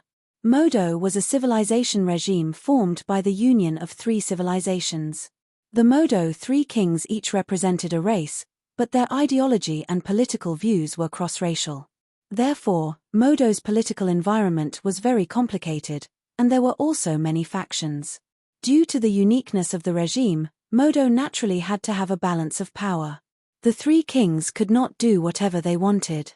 There were also institutions like the House of Representatives and the Congress to restrict their power. If the development path during their term did not suit the interests of the majority, or if there were any personal scandals, they could be removed through impeachment and replaced with a new leader. However, this rarely happened in Modo's history. As long as the Modo Three Kings did not do anything outrageous, they would be able to live through their term peacefully. If the Three Kings insist on doing things their own way, Modo will gradually be emptied out, and their future will be bleak. If they really insist on going down this path, they can only be removed through impeachment. Marco said with a deep voice. Everyone looked at each other. Some were firm, while others were hesitant. They all lowered their voices and discussed their methods softly. At this moment, The opponents of the war in Modo gradually raised their heads and started to plan how to stab the three kings in the back. The root of this was Black Star's strength, which made some of the Modo upper echelons feel hopeless. They could not see any possibility of turning the tables. In the Modo civilization, a silver-white stealth high-speed spaceship hovered in a nebula, moving slowly. There was no logo on its outer armor. Inside the cabin, Lothair and a few officers of the Assassin's Society sat around a virtual screen and browsed through the information on the screen. There were many portraits of influential people from all walks of life in the Modo civilization. Some of them had red crosses on their heads, indicating that the assassination was successful. Modo is in chaos internally. Some big shots in the industry were assassinated, causing the local management systems of a few colonial planets to be almost paralyzed. Our work is very effective, an officer said coldly. Lothair kept staring at the screen as if he was looking for his next prey. The Assassin's Society had been working in Modo for a few months and had caused quite a bit of chaos. They were being hunted by the officials and continued to commit crimes while hiding. Our actions these days have been too aggressive. We've also lost a lot of people. It's time to lay low for a while, an officer advised. Lothair nodded, then shook his head and said, "Hide for now, then do something big." As he spoke, he pointed at one of the portraits on the screen. The officers looked in the direction he pointed at, and their expressions froze. Shock and disbelief gradually appeared in their eyes. The target Lothair chose was one of the three kings of Modo. "You want to assassinate the supreme leader of a supercluster civilization?" An officer's eyes widened. "Are you crazy? They have 3 leaders. It's nothing to lose one." Lothair's tone was calm. "I'll do it myself. Do you know what kind of action this is? If we succeed, the Modo civilization will definitely fight us to the death. Plus, there's no chance of success at all. The 3 kings of Modo are heavily guarded. There's no way we can get close. Plus, they won't leave their mother planet, so it's impossible to assassinate them," someone said anxiously. Lothair explained, which was rare for him. "Firstly, Modo has always fought us to the death. Secondly, the 3 kings of Modo have many guards, but none of them are beyond grade A guards. At most, they're calamity grades, which isn't beyond the limit of my abilities. Thirdly, Modo's mother planet doesn't have the psionic seal ring like the mother planets of the 3 universal civilizations, so it's completely possible to sneak in." Assassinating the 3 kings of Modo seemed like an impossible mission at first glance, but after careful analysis, he realized that there was actually a chance. After all, although the 3 kings were leaders, they did not have individual strength, especially since he had Deity Assassinator. Even if the 3 kings had beyond grade A magic defense runes on them, this weapon could still penetrate them. The main problem was that regardless of whether the assassination succeeded or not, it would be very difficult to escape unscathed. Everyone was shocked. It was as if they were meeting Lothair for the first time. Even though they were all assassins who had assassinated some big shots before, in their eyes, this was still an extremely daring plan. It's easy for you to say, but in reality, it's suicide. Everything is possible. Sometimes, you just need a little bit of luck. Lothair narrowed his eyes. The few people present did not know what he was thinking, and he had no intention of explaining. Because of the actions of Rosalind and the 3 universal civilizations, racial differences within Modo were gradually rising. At this time, if they could assassinate the 3 kings of one of the races and find a way to push the blame to the radicals of the other 2 races, it might be able to intensify the conflict and make this idea explode. The result was not hard to imagine. The method was a little underhanded, but as a spy-type assassin, Lothair did not care if the method was ethical or not. He only cared if it was useful and could complete the goal. It could be said that he would do anything. He had been out for decades and was no longer a pure assassin. He gradually learned to analyze the big picture. Although Black Star did not give him clear instructions on what to do, Lothair knew very well what Black Star's goal was. He was happy to use a more flexible method to cause more damage to Modo, which was more powerful than a simple assassination. Of course, assassinating the highest leader of Modo and shifting the blame to racial hatred was just an idea. It was extremely difficult, and it was impossible for the Assassin's Society to accomplish it alone. However, the three universal civilizations' forces in Modo were natural help. Lothair planned to create a fuse so that they could use it as an excuse, just like how the idea they instigated gave him the idea of assassinating the three kings of Modo. Boom! A red figure tumbled toward the desolate planet like a meteor, creating a crater on the surface of the planet. Hela's mouth was bleeding, and her body was embedded in the ground. Just as she pulled herself out, Han Xiao suddenly appeared above her and kicked her abdomen with a powerful whip kick. Boom!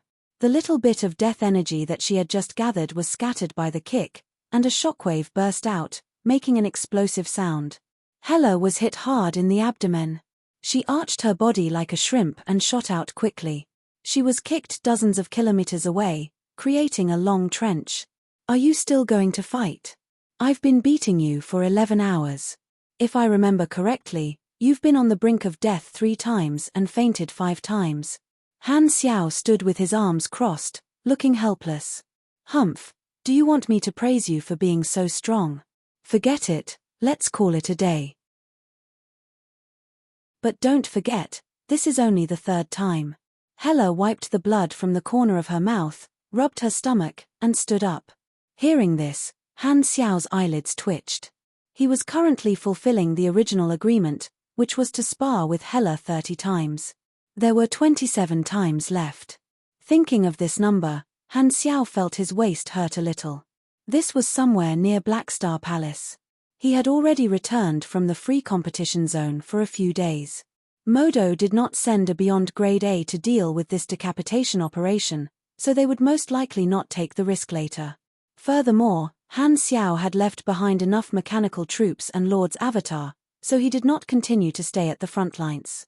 He turned around and used the king to return to his base.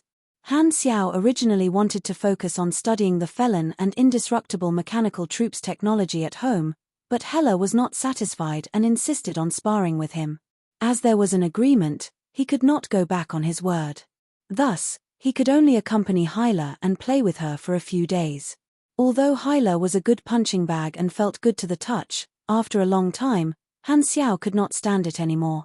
After obtaining the exclusive, virtual technology innovation Manison, the research on the felon and indestructible mechanical troops technology went quite smoothly. However, there were still many key technical points to be solved, and it would take time. Therefore, Han Xiao did not use his awakening points to push forward the research progress. He should be able to derive the blueprints with his various skills and talents alone. This time, Hela flew back from afar and asked, "What do you think of my progress?" "Not bad," Han Xiao said casually. "TSK, such a perfunctory tone. You're very patient when you're with teacher, but you're so casual with me. Do you not want to accompany me that much?" Hela raised her brows. "What do you think?" Han Xiao glared at her. "You masochist, don't you know what you're doing? You're always looking for me to fight and kill, forcing me to beat you up. I'm also very tired." Because of her passion for fighting, Hela's strength increased very quickly. Especially after obtaining the underworld, she had more room for improvement. When Aurora reached Beyond Grade A, the underworld would be able to unleash the hero spirit rebirth ability. By then, Hela would be able to reach her peak strength. Han Xiao also learned from the underworld's Earth Granny that if Aurora's Esper ability reached Beyond Grade A, there would be a qualitative change. She would be able to create a body with life but without a soul to serve as the carrier for the hero spirit rebirth of the underworld. This ability could be used together with the Soul Swapper. Han Xiao told this to Faden and promised that he would get Aurora to create a body for Chen Xing when the time came. Hela snorted and changed the topic.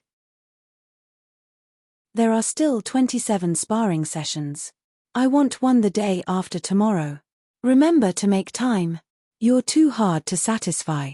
Can't the interval be longer?" Han Xiao was frustrated. "No. It took me so much effort to get you back from teacher. I want you to accompany me to my heart's content." A smile flashed across Hela's eyes. She turned around and returned to the spaceship. Han Xiao shook his head helplessly. He was more and more certain that Hela was a masochist. The sparring sessions were meant to test one's strength, but knowing that the gap between them was so huge, she still wanted to fight with him. Wasn't she just asking for a beating? In the end, Hadavi was still the best. Both of them were looking for a beating, but this guy knew better.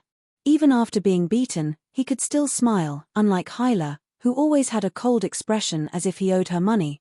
Speaking of which, it had been a while since he was licked by Hardaway. He actually missed it. Han Xiao was not in a hurry to return. He got his mechanical army to collect some of the broken weapons. While cleaning up the battlefield, he opened the forums and was prepared to read the posts of the idiotic netizens to relax. However, as soon as he opened the flickering world page, his eyes were attracted by a pinned post. World Server War Invitation. Chapter 1189. World Server War. What's bound to come will come. Han Xiao browsed through the post and saw that the content was as he expected. He could not help but sigh. The post was jointly published by the Galactic Business Alliance, September Conference, Southeast Alliance, Tropic of Cancer, and many other guild alliances. Simply put, it was a declaration of war aimed at all the player alliances. They agreed on a time and place to launch a large-scale battle. The players of the various alliances usually acted according to the orders of their factions, but this battle had little to do with the factions. It was basically an activity between the players. The same thing happened in Han Xiao's previous life. The various guild alliances agreed to a battle, which eventually evolved into a battle royal involving tens of millions of players. The battle lasted for a few days and was recorded in the Galaxy Chronicles as the Star Battle of Tarbol. In his previous life, the great mechanic Han had also been active in this battle for a period of time, mainly to loot the equipment and items dropped by the players. This time, although the battle had happened, due to the butterfly effect, there were some changes to the specific time and location. The way he saw it, the declaration of war issued by these guild alliances was not sudden. Now that version 4.0 was at the end, there would not be a chance if they did not create some big news. There were two reasons to organize a battle. One was to kill the members of the enemy alliance openly, and the other was to mobilize the ordinary players to increase the cohesion of the various guild alliances. To put it bluntly, they just can't sit still and want to have a group fight. Han Xiao shook his head. The play among the players had nothing to do with him, so he had no intention of interfering. The location of the battle was not in the Ferdinand battle zone but on a planet called Merisen. The army players would run over and join the battle, which would affect the battle at the front line for a certain period of time. Although the army could use orders to restrict the players and not let them run over to participate in the large-scale battle, this would have a negative impact, and Han Xiao had no intention of doing so. After all, the players were not really employees. If the faction restrictions were too excessive, it would be counterproductive. Of course, not only him, the organizations that used the players would be affected to varying degrees. If these factions used a strong attitude to stop the players, it would be beneficial for the army's future recruitment. However, in this battle, the army players will form their own faction, and the scale will be the largest. They'll probably be surrounded, but I won't lose out. Han Xiao's eyes flickered. Originally, at the end of the version, the Pro League was the best promotion opportunity. Many players would spend a large amount of their savings to strengthen themselves. This way, the revenue of the army would skyrocket, and Han Xiao would be able to harvest a large amount of EXP. However, the Pro League had already been held 3 times. Most of the normal players knew that they had no chance and would rather save their experience for the next version. However, a large-scale battle was different. Basically, no player would miss it. It was also a natural promotion opportunity, and it was very beneficial to him. It would allow him to harvest more EXP at the end of version 4.0 and become his reserve during the update period.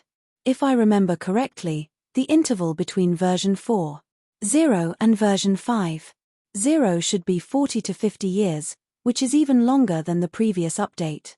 Han Xiao thought to himself. The next version would be the calamity of the supers. The conflict between the Beyond grade as would erupt, and some of the primordial ones would return. Since he had changed so much of the storyline, it would be like a rolling snowball. Version 5.0 0 would definitely be affected beyond recognition by the butterfly effect. However, this was still a small matter. Han Xiao knew the important people and was not afraid of changing the original storyline. The biggest problem in the next version was actually the players. The level cap would be opened to level 180, and a large number of calamity grades would appear. The codename Calamity of the Supers was actually a hint to the players that the impact of the next version on the universe would be far greater than that of version 4.0. However, this is good news for me. Han Xiaoxin thought to himself. At that time, the strength of the middle and upper echelons of the explored universe would skyrocket.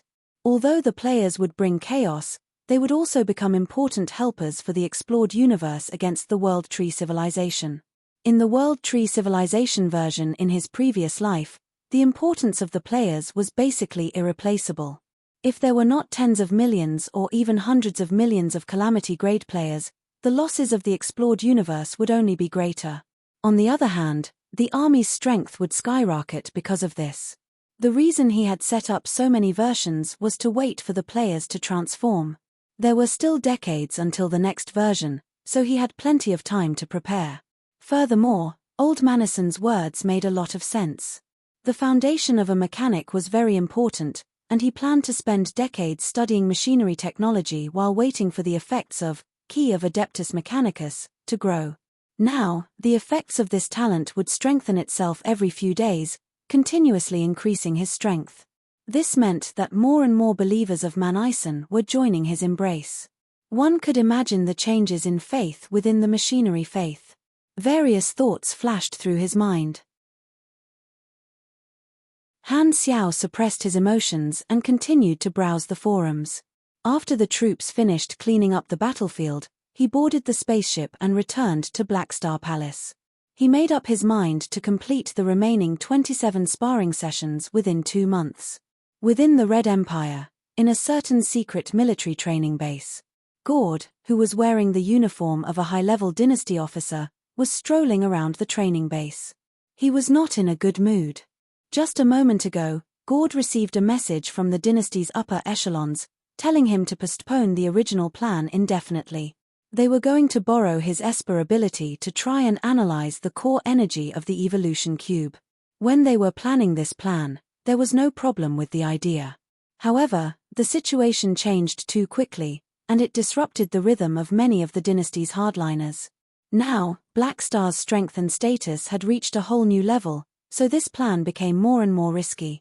Therefore, the upper echelons had no choice but to stop the plan temporarily. They did not want to provoke Black Star, but they also wanted to protect their trump card, Gord. The reason for this was that Black Star's terrifying rise made the situation change so quickly that no one could react in time. This was why Gord was in such a strange mood. Black Star's growth speed was even faster than his Smurf. It was hard for him not to feel depressed. Black Star. Black Star. Gord muttered to himself. Gord mumbled to himself. Without realizing it, he walked to a public training facility. The sound of an intense battle could be heard. He looked over and saw a low-grade elite class fighting each other under the supervision of the instructor. They looked like a group of freshmen. At this time, there were 2 grade C pugilists fighting. One of them had the upper hand, and the other was barely holding on. It looked like it was only a matter of time before he lost. As expected, in just a few seconds, the winner of this battle was decided. The person who was at a disadvantage was kicked away and slid on the ground, stopping right in front of Gord. Carrot, you lost again. The instructor frowned, looked at the loser, and said with a deep voice, your record is 0 wins and 9 losses. That's ridiculous. Sorry. Carrot rubbed his chest, stood up, and smiled helplessly. The instructor was not happy. He yelled, you're at the bottom of almost every test. I really don't know why the higher-ups arranged for you to be in my elite class. You're dragging down the results of the entire class. I let you stay in the class because you're hardworking enough. However, if you're still at the bottom in the next test, I won't give you another chance. I'll definitely kick you out. As soon as he said that, all the students in the class looked at Carrot coldly, not bothering to hide their dislike for him. Although these people were students, They were also talents selected by the dynasty from various troops to further their studies in this secret base. Furthermore, this class was an elite class. They were all talented dynasty officers who were among the top in their respective troops. The opportunity to further their studies was extremely precious, so these students treasured it very much. It was also because of this that they did not like Carrot at all. Carrot was too mediocre and did not look like an elite. Logically speaking, he did not have the right to be specially trained. Because this opportunity was not easy to come by, these elites all felt that it was unfair. In their eyes, a mediocre soldier was actually studying with them. The first thing they thought of was words like connections, so they subconsciously ostracized Carrot. Furthermore, they were all soldiers and believed in the strong. Carrot's ability was too weak, so they looked down on him from the bottom of their hearts. Naturally, they would not be nice to him. Sensing everyone's cold gazes, Carrot sighed in his mind. A long time ago, he had already accepted the fact that he was mediocre. He knew from the start that these people were all elites who were far more talented than him, so he was not depressed at all. The opportunity to be specially trained was also thanks to Blackstar. Although he was a passive person, he was not someone who did not know how to cherish opportunities. However, he had already tried his best within the limits of his ability, but he still could not catch up to the growth of these elites. There was nothing he could do. Gord observed quietly from the side, his eyes flashing. A while ago, he heard from someone that Blackstar had high hopes for entering the training base. His name was Carrot. Because it was related to Blackstar, Gord remembered it. Today was the first time he met the person. He sized him up and felt that Carrot exuded the word mediocre from head to toe. Gord thought that he had good eyesight, but he did not find anything special about Carrot. He could not help but feel confused. Why did Blackstar have high hopes for this guy in the past? His eyesight is famous for being accurate. He shouldn't have made a mistake. Gord could not understand. He thought for a while and waved at the instructor. The instructor had noticed Gord long ago. He immediately walked over with a smile. Almost everyone in the base knew that Gord was the person who had the highest chance of reaching beyond grade A. He had received a lot of resources from the base, so his status was not low. Gord, what's the matter? That newbie called Carrot, regardless of whether he passed the test or not, let him stay in the base, Gord said in a low voice. Hearing this, the instructor was stunned. According to the results of the test, Carrot was destined to be eliminated and leave the training base. He did not expect Gord to plead for him. That's not very good.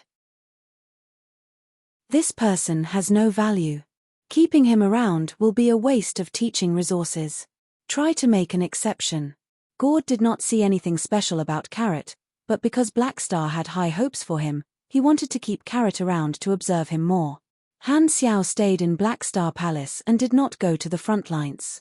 Time passed quickly, and a month and a half passed very quickly. On this day, a shocking piece of news suddenly broke out in the Modo civilization. The three-race General Assembly suddenly announced the start of the impeachment process against the current Modo 3 kings. In history, the impeachment of the supreme leader had not happened many times. This immediately shocked the entire society. As the name suggested, this organization was jointly controlled by the three-race councillors. It had a wide range of power, including the right to impeach the supreme leader. The people leading the impeachment this time were 33 councillors. They jointly proposed the impeachment, and the three-race General Assembly passed it with a large number of votes. They quickly started preparations. It was obvious that they had come prepared. Although they were shocked, the Modo people were quite supportive. This was because the chaos in the civilization had seriously interfered with the normal operation of society. Although this was the enemy's doing, the people did not care so much. They directly pushed the blame to the supreme leader, which saved them a lot of trouble. Marco gathered more opposition parties, and they became more and more powerful. They found a valid reason, claiming that they were restoring law and order and opposing the war. They used a long and rigorous report to analyze Modo's extremely low chance of winning in this war as evidence to oppose the Modo 3 king's decision to continue supporting the expeditionary army. They called it a meaningless sacrifice. This statement was approved by quite a number of officials and people. Not everyone was willing to sacrifice their current interests for the so-called future development space. Now that the pressure was increasing, the opposition also became more and more intense. The Modo Three Kings did not expect the opposition to suddenly jump out and stab them in the back. At this critical moment, the three of them were instantly disrupted.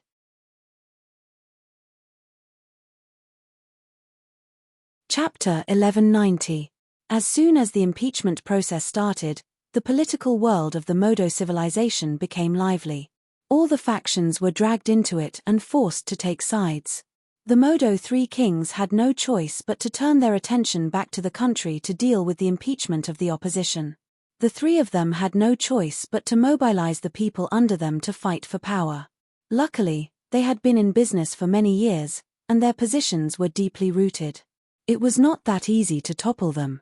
There were very few authoritarian advanced civilizations. Taking the position of the highest leader did not mean that one would gain supreme power immediately. Politics was the art of compromise. Power came from obedience. Even the leader of a civilization had to gain the support of all the factions and cultivate loyal subordinates in order to strengthen their position. Only then could their power increase. Otherwise, any order they gave would be obstructed by their political enemies. Being the highest leader did not mean that they would be unconditionally obeyed. There were also many people who had their eyes on this position. In the following days, the public saw the changes in the political world. The Modo Three Kings and the opposition led by Marco all showed their abilities. The day before yesterday, someone resigned. The day before yesterday, someone was summoned. Today, someone handed in a new report. Tomorrow, some big shot might show up again. The public could not take it all in. The hearings started by the three races were held one after another. The opposition presented a lot of evidence, turning some secrets that were not supposed to be known to the public into evidence, causing an uproar among the public time and time again. The Kundi race incident was one of them. The opposition summoned key witnesses and asked them to provide the signatures of the Modo Three Kings who agreed to this battle plan. They also used evidence to prove that Black Star was targeting Modo because of the Kundi race incident. Therefore, they came to the conclusion that the Modo Three Kings provoked Black Star for the civilization and were the culprit behind Modo's current predicament. The opposition used this as evidence and criticized the Modo Three Kings for making the wrong decision. They believed that the current Modo Three Kings were not capable enough to continue being the leader of the civilization. There was a lot of similar evidence. The opposition threw out some of the shameful things and blamed them all on the Modo Three Kings. They emphasized to the Tri-Species General Assembly that the Modo Three Kings were not capable enough and suggested a change. This wasn't an unjust accusation. As the highest leader, even if the plan wasn't thought up by the Three Kings, it still needed the signatures of the Three Kings before it could be carried out. He could only take the blame for this. The endless accusations and smears made the situation more and more unfavorable for the Three Kings of Modo. However, the Three Kings' positions were not so easily shaken. Their relationships were complicated. Many factions, including the military, were strong supporters. These factions all had their own representatives in the General Assembly of the three species. They worked together to stop the impeachment process, which was very effective. The military was a firm supporter of the war. They led more senior officials. Compared to the supporters of the Modo Three Kings, the opposition led by Marco was still not enough. The investigation soon ran into obstacles. Therefore, the opposition set their sights on the next Modo Three Kings candidate, hoping to get the support of these so-called princes. In the end, they failed without any suspense. As the impeachment storm fermented, the matter gradually turned into a political conflict. The Three Kings of Modo had already been delayed for too long. They did not want to waste more energy here, so they did not hold back at all. Therefore, this farce came to an end after a short while. The final result was that the General Assembly of the three species rejected the opposition's impeachment process. The impeachment ended in failure. It was basically a lose-lose situation. The political enemies had been dealt with. In order to save their reputation, the Three Kings of Modo decided to give a public speech and give a summary response to the impeachment. Bainide Square, one of the landmark buildings in the capital of the Modo civilization. It was usually a tourist spot with a lot of tourists. Today, it was requisitioned by the government as the venue for the Three Kings' speech. The venue had already been set up. Due to the unfavorable public opinion, the Three Kings of Modo did not give a speech in the government building this time. Instead, they chose to give a speech in front of the public. Many officials came with them. The selected audience filled the square, creating a scene where the senior officials were very close to the public. A cordon was set up outside the square. A large number of security guards were stationed there, guarding the line expressionlessly. Right now, an endless crowd had already gathered outside. Many people held banners in their hands. Most of them had opposing slogans such as "Three Kings Step Down" written on them. These were all protesters. The crowd was agitated. Although the opposition lost, it caused irreparable damage to the reputation of the Three Kings of Modo this time. The officials' seats were around the podium. The opposition was all arranged at the edge. They were obviously left out. The others did not even want to look in this direction, not wanting to have any connection with the opposition who lost. "I didn't expect the Three Kings to invite us," one of the opposition murmured to himself. "They want us to be humiliated in public to strengthen the effect of the speech." Marco's expression did not look good. He knew very well that at this point, the Three Kings of Modo did not invite them, the opposition, to attend on purpose just to ease their relationship. They must be criticizing their actions from the standpoint of the victors. The opposition naturally jumped out to impeach the Three Kings of Modo because they were confident of winning. However, they lost in the end. All their trump cards were neutralized, and some witnesses changed their statements. Marco could only say that he was not as good as them. In fact, there were still some opposition who did not jump out. They did not dare to take the risk together. In order to change the development path of the civilization, Marco was willing to take the risk. However, in order to keep their positions, these hidden opposition dared not take any action even if they disagreed with the decision of the Three Kings of Modo. They just watched the army die meaninglessly. Although he lost, he also looked down on these cowards. After a while, the Three Kings of Modo arrived together. They walked to the podium, and the focused light chased after the three of them. Warm applause immediately sounded in the square, as if it had been rehearsed, suppressing the curses of the countless onlookers outside the square. The three of them waved their arms at the same time, looked around at the audience, and smiled as a greeting. While the Modo Three Kings scanned the surroundings, their eyes purposely paused on where Marco and the other members of the opposition were before moving away. The camera then switched to the members of the opposition, recording their expressionless or forced smiles. Humph! Marco clapped his hands and snorted inwardly. Of course, he understood the look that the Three Kings of Modo were giving him just now. They had the attitude of a victor, ready to settle the score with him later. The applause gradually stopped, and one of the Three Kings of Modo finally spoke loudly. "My compatriots, Modo is a great civilization. We've been united since the exploration era, and generations of kings have led us to create development miracles one after another." After the opening speech, the three of them started reading according to the script. They directly mentioned the recent social unrest and impeachment, admitting that it was the influence of their own decision, but emphasizing that it was the enemy's scheme. They said, "Because Modo is on the right path, the enemy wants us to retreat, so they use all kinds of schemes to make us fear them." The three of them also explained why they kept sending troops to the flickering world, saying that the reason for this decision was for the future of the civilization, and so on. In the long speech, the Three Kings refuted and explained the impeachment project one by one, trying to save their own reputation and that of the government. What the Three Kings of Modo said was reasonable. There was applause from time to time. Some onlookers were gradually convinced, and the number of protesters decreased. Other than the reporters, countless onlookers were also recording the speech. In the crowd outside the cordon of the square, a tall and thin man held his multifunctional communication terminal up high to record the speech. He looked like an ordinary person, but in fact, he was one of the Radiant Federation's secret informants responsible for collecting intelligence. He was sent here today to record first-hand footage. The opposition failed, but the three kings of Modo are also greatly weakened. That's good news, this informant mumbled to himself as he worked. He had already finished what he wanted to see. Now that the dust had settled, there was nothing else to be found. Now, he could only wait for the winner's declaration. This informant did not think that he would be able to find anything valuable. He was only here to join in the fun because it was his duty.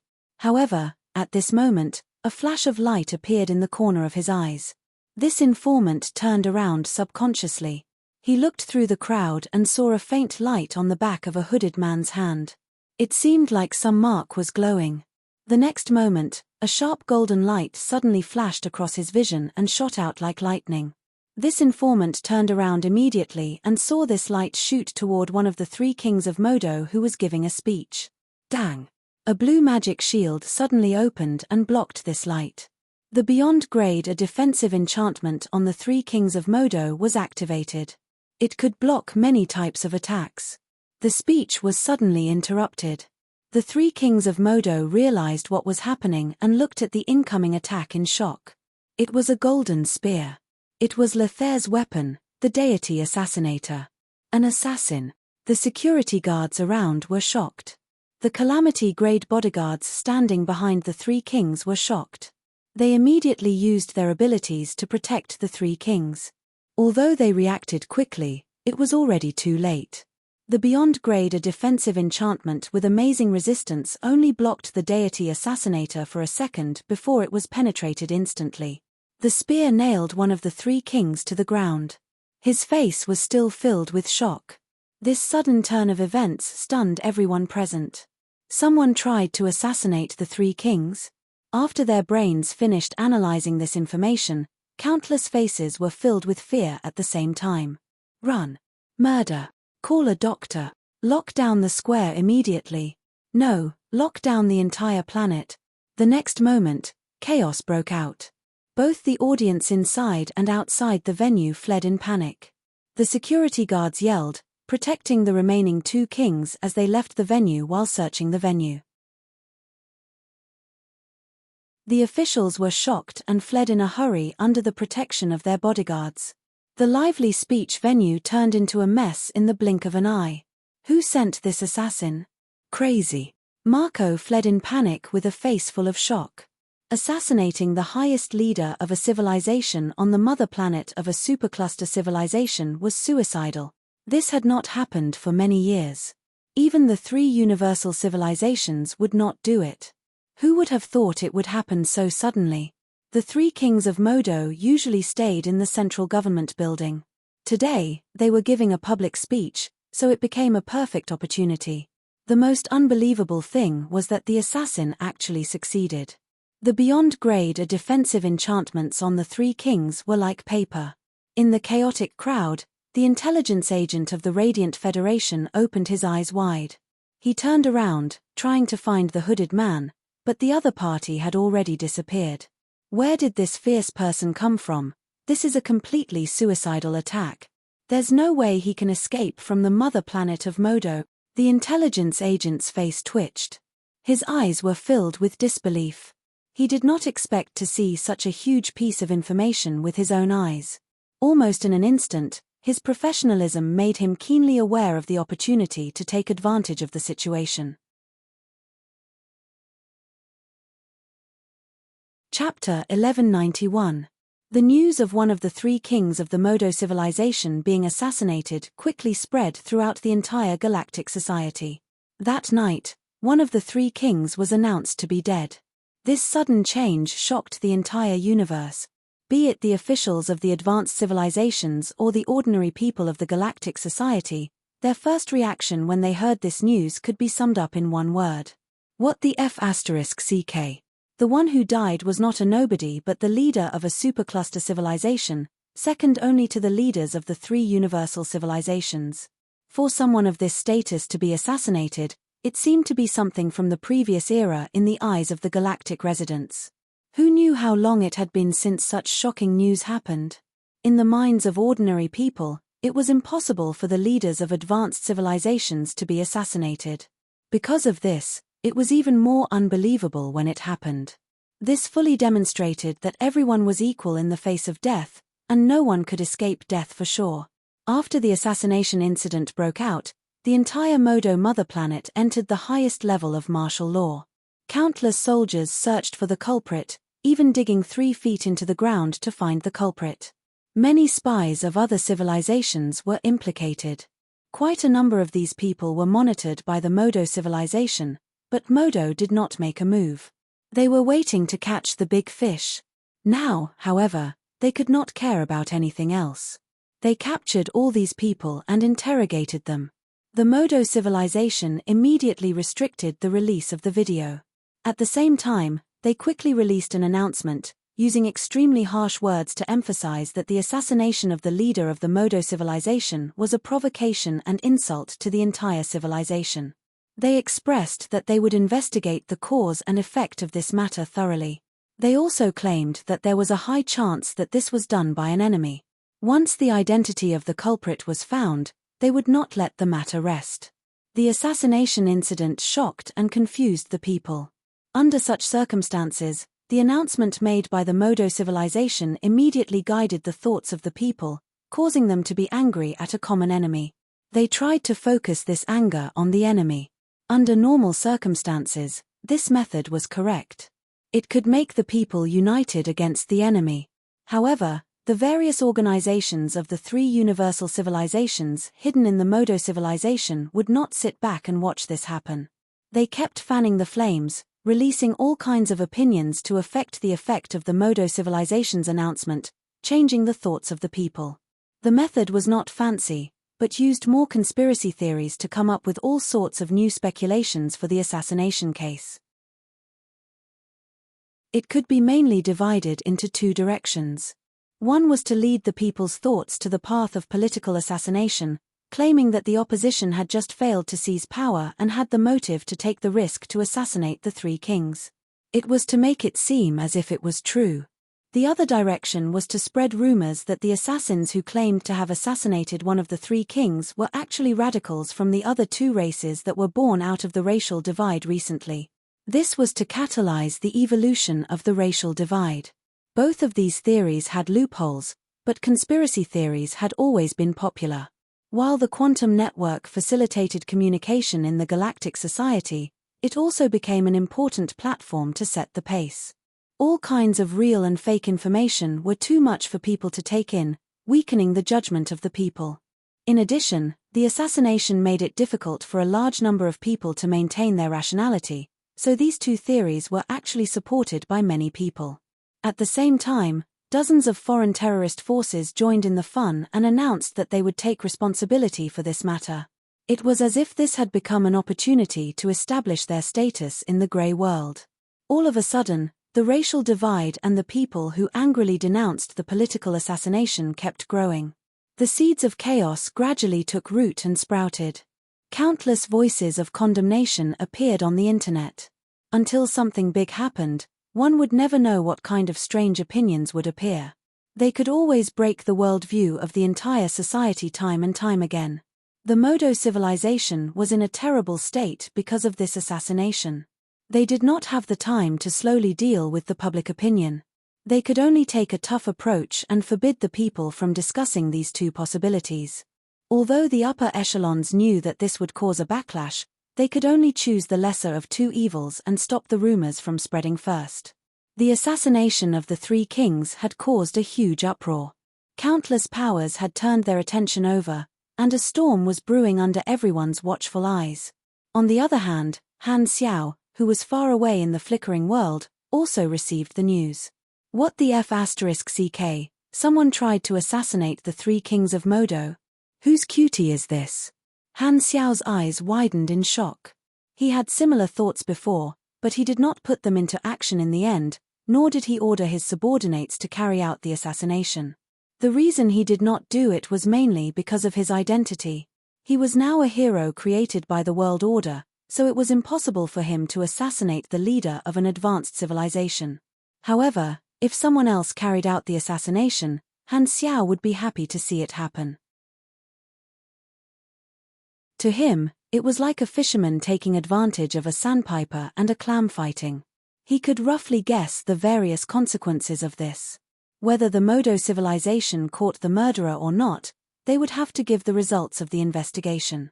Even if they could not find out the truth, they would have to find a good scapegoat to resolve the social conflicts in the country and give the people a direction to vent their emotions. It all depended on what Modo chose to resolve this. If they wanted to minimize the problem, it would be the most convenient to push it to the terrorist organizations outside the country. If they wanted to cause trouble, both the three universal civilizations and himself would be targeted. This way, Modo would have a new motive for the flickering war. They would continuously send out troops and occupy the high ground of public opinion. As for the truth, who knew what was going on? Because the Modo civilization prohibited the release of videos, he could not see the video of the assassination. However, he did not think the three universal civilizations were the murderers. There was no need for that at all. Could it be that they were really extremists? Han Xiao felt an unbearable itch in his heart. Which idiot is so reckless? He's practically sacrificing himself for others. Just as he was sighing to himself, his communicator suddenly rang. He picked it up and glanced at it. It was an encrypted communication request from Lothair. Han Xiao's expression froze. His heart skipped a beat, and he suddenly had a bad feeling. Sending me a message at this time? No way. After hesitating for 2 seconds, he picked up the call and heard the sound of steady breathing in the communication channel. Lothair. Han Xiao subconsciously lowered his voice. Please don't tell me that you're the one who did this. It was me. Hearing this answer, Han Xiao's vision turned black. What the F***ck? I was guessing for a long time. After confirming the look, it turned out to be my iron head. This is too exciting. My little heart can't take it. Are you crazy? I didn't order you to do this. You told me to do my best to disrupt Modo's social order. I understood your strategic intention, Lothair said with a serious tone. So, you decided to assassinate the Modo 3 kings on your own? Han Xiao felt like he was about to explode.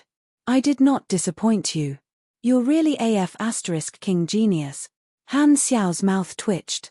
Even most players can't compare to you in terms of subjective initiative, as expected of someone who dared to assassinate a god.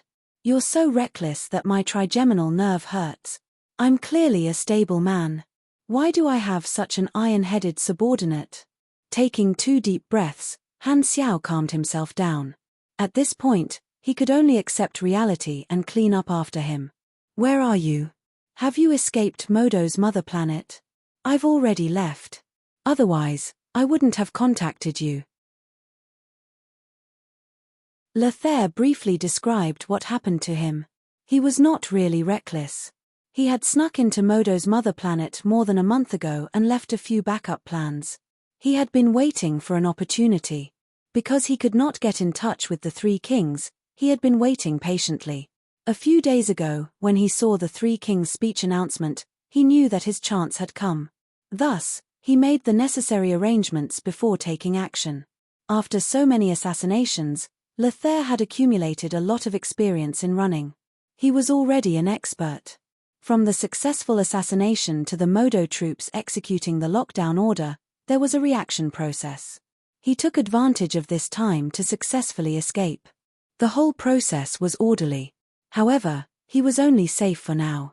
He still had to face the Modo civilization's pursuit. After hearing Lothair's story, Han Xiao said helplessly, "It's not easy to escape from their territory. You won't be able to escape so easily in their territory. Stop all your assassination missions for now. You've already killed 1 leader, so there's no need to continue targeting them. Focus on escaping, and I'll see if I can bring you back." Since he had already done it, he could not just watch Lothair fall into Modo's hands. This kind of thing could be done but could not be said. Otherwise, the disadvantages would outweigh the benefits. As long as Modo did not catch him and there was no solid evidence, he could deny it afterward. It would be impossible for Han Xiao not to blame Lothair for acting on his own accord. He had been sitting on the fence, but now, there was a risk.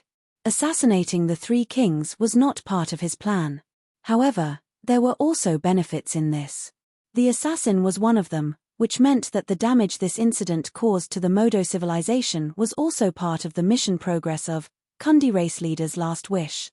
Maybe he would complete this mission sooner than he expected. On the Modo civilization's mother planet, Bang, a group of soldiers broke into the office, looked around, and said coldly, "Marco, come with us for investigation." Marco slowly got up with a bitter expression. All the opposition parties had become the focus of internal investigation. Everyone was implicated because they had a suspicious motive. No matter how wronged they felt, they could only accept the investigation obediently. The sudden assassination had also trapped them, the opposition. At this moment, Marco only had one thought in his mind. F***CK.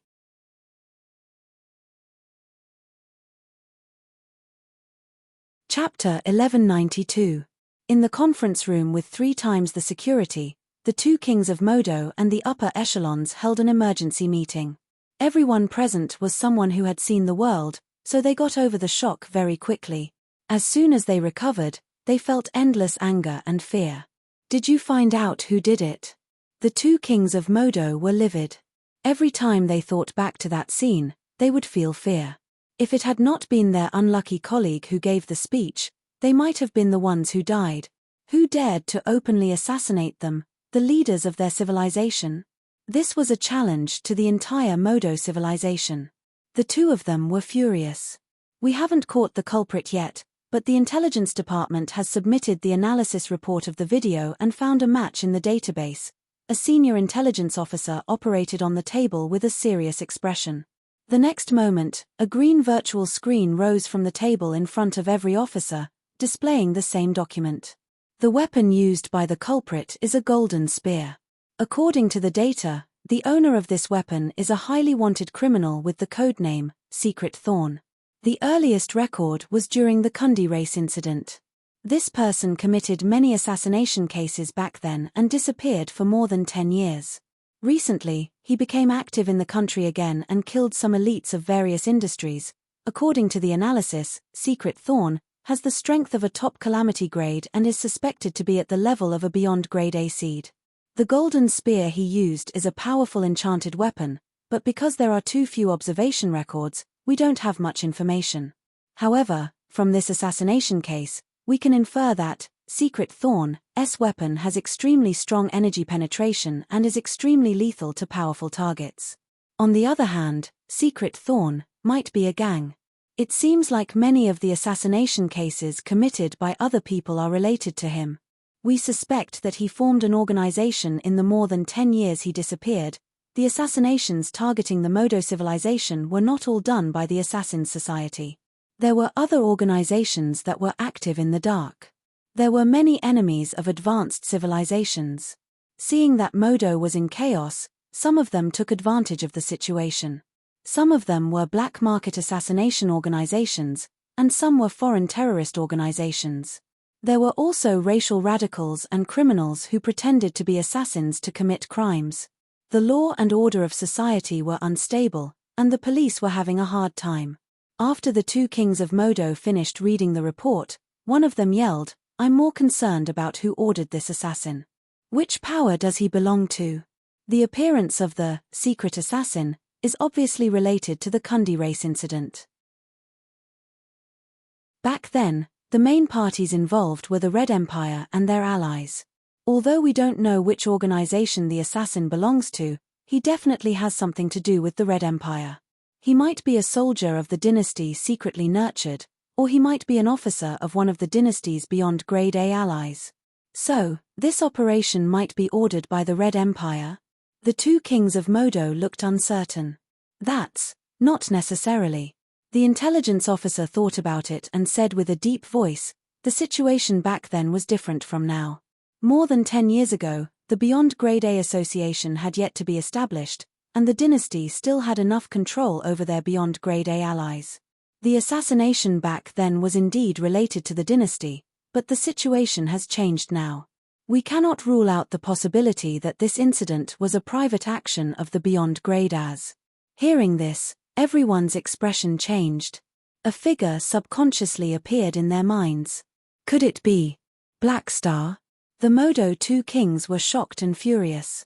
Although the Red Empire was a gangster, the risk of assassinating the leader of an advanced civilization was far greater than the benefits. There was basically no reason for them to do so. After thinking about it, it seemed like only Blackstar, who had a deep grudge against them, had such a motive. Blackstar. He gained the upper hand in the flickering war and made us suffer a lot, but does that make him think he can do whatever he wants? How dare he do such a thing? He's too arrogant. Modo will never let him go. The two kings of Modo were furious. This way, they had one more goal in the flickering war. Not only was it for the future of the civilization, but it was also to make Blackstar pay with his life. The two of them believed that after this incident, the entire civilization would be united against a common enemy. However, this time, one of the upper echelons hesitated and objected. But I don't think that's right. What's Blackstar doing this for? Is it just a momentary revenge? That doesn't make sense. He's a person who prioritizes his own interests. He gained the upper hand in the flickering world and took the initiative. To be honest, he could have surrounded the enemy and made us suffer again and again. There's no need for him to assassinate the leader of a civilization. Doing so would even bring him risks. If he's exposed, the hero image that the three universal civilizations created for him will be heavily damaged, and he'll fall into a passive position. Blackstar doesn't look like someone who would make such a rash decision. After hearing this, the upper echelons present frowned, shocked and doubtful. Makes sense. Blackstar wouldn't do something meaningless. If the assassination was his idea, he must have done it to achieve some goal. What goal could it be? The room quieted down. Everyone frowned as they racked their brains, trying to come up with a solution. After more than 10 seconds, an intelligence officer's eyes sparkled. He stood up and said, "I think I understand Blackstar's plan." "Oh, hurry up and tell us." Everyone's eyes immediately gathered on him. This intelligence officer's eyes flickered, and his tone was firm. "Blackstar is doing this to prevent us from surrendering." Huh? Everyone tilted their heads in unison, a big question mark popping up in their heads. "You, explain." The two kings of Modo frowned. "My guess is this. Blackstar knows that we know very well that Modo has no chance of breaking out of this situation in his hands. He's afraid that we'll give up on the flickering war and withdraw the expeditionary army. This way, he won't be able to continue attacking the enemy. Therefore, in order to prevent us from retreating, he secretly ordered the assassins to do this, publicly provoking the face of the entire Modo civilization. It's because he predicted our reaction in advance. Whether the assassins are his people or not, we'll definitely suspect him. Then, because we're enemies, he thinks that there's a high chance that we'll publicly claim that Blackstar is the mastermind and damage his reputation in this way. This way, we'll fulfill his wish. Once we claim that Blackstar is the mastermind, under the eyes of the entire universe, we'll have to pursue the matter to the end. We can't withdraw the expeditionary army easily. Instead, we'll have to keep sending in more troops. Otherwise, the outside world will think that we're giving in. As an advanced civilization whose leader was assassinated, there is no way we will compromise. This way, Blackstar has successfully maintained the situation and prevented us from retreating. He will continue to encircle our base and attack reinforcements, constantly chipping away at our troops. Everyone shuddered. They quickly thought back and realized that their thoughts were actually the same as this speculation.